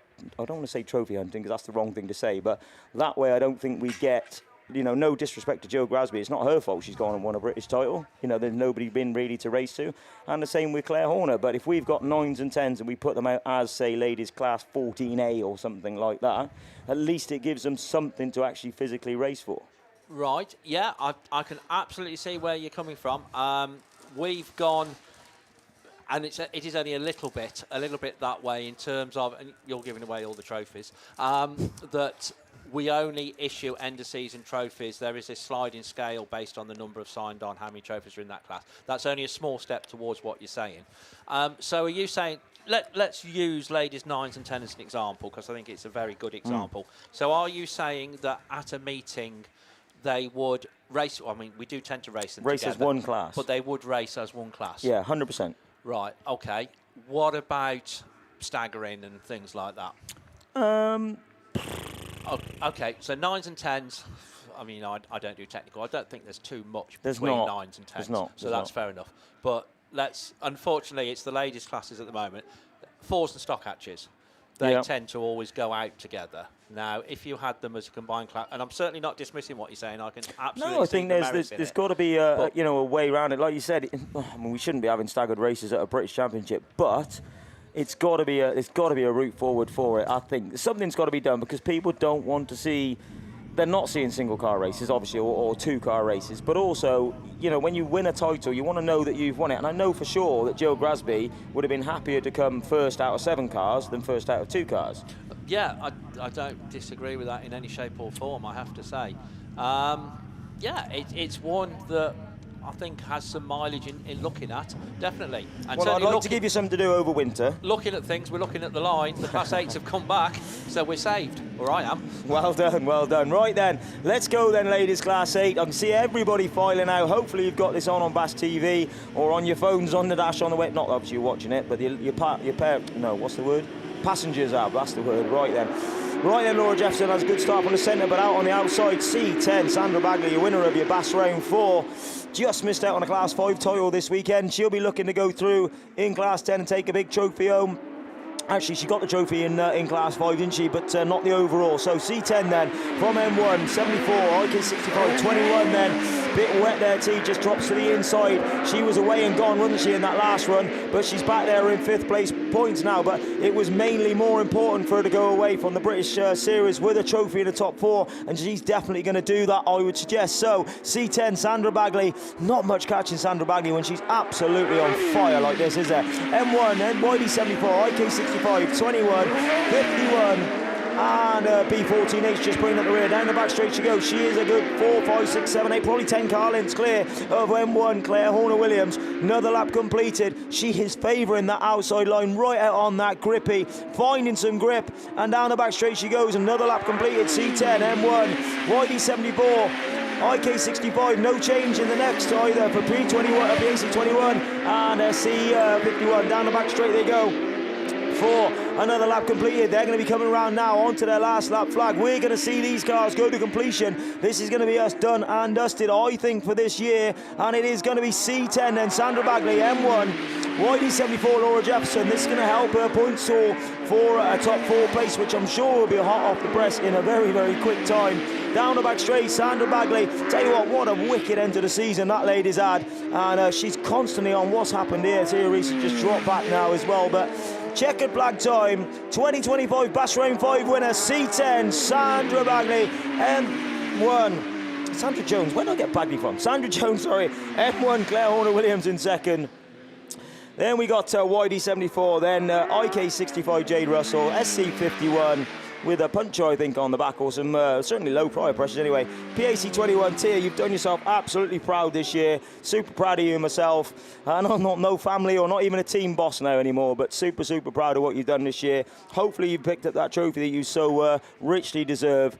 That's us done and dusted. That's me done and dusted. I'm going to leave it to the professional to shut the meeting down. Thank you very much for letting me come in this year, Steve. I've thoroughly enjoyed it. And my voice is about gone, but I can't wait for next year already. Meeting closed. That was easy.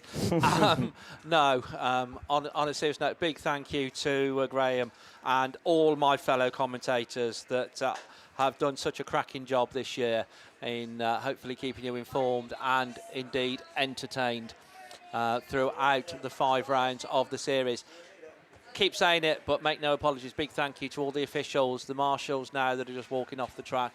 You will have seen a vast majority of those stood out there at all 5 rounds. And just to everybody that's been involved in the 2025 Kent Cams and Beresford Chassis and Components British Autograss Series. From a personal point of view, I think we've had a good one. I think due to the efforts of hosts and drivers and officials, we've done the series proud, we've done the sport proud, and that's what it's all about. Don't forget, then, if you're a BAS registered member, keep your eyes peeled for Supergrass magazine. We will be releasing details of the 30th anniversary Supergrass magazine. You will be getting one of those as part of your subscription, and also keep your eyes and ears peeled for the annual presentation, which is going to be sometime in the early part of next year. And again, that is going to be something a little bit extra special just to mark the 30th anniversary year. But from all of us associated with the series, and from all of us here from Border Counties and Mallow, just before we do that, we can tell you that Class 8, then the overall series titles, 4th place trophy goes to Jen Houlihan in West Waterford 158. 3rd goes to Tia Reese in PAC 21. In 2nd place, just 5 points up, is Laura Jefferson in YD 74. But your ladies' Class 8 British champion is Claire Horner-Williams in Mountain 1 on 1,013 points. Well done, Claire. Another title to add to your many well-deserved titles. But from all of us, I say, associated with the series, associated with the meeting, big thank you. Big thank you to all of the team at ARB, Chris and Roger, that have... and they do work extremely hard across 3 days to bring you BAStv and set all the cameras up. Chris, Roger, thank you very, very much indeed for all you've done. I know at times we're not the easiest people to work with, and you're very tolerant and you're very, very good and professional. So thank you very much for that. And indeed, from everybody, then, if we don't speak to you again this year, there's still plenty of Autograss racing going on, but if we don't catch up with you, have a real great winter, and we will see you. Please take care, drive carefully on the road. Don't forget, if you want to go racing, the place to be is out there on that racetrack. Drive carefully on the way home, look after yourselves, and we will catch up with you very, very soon. But from all of us, take care, good evening.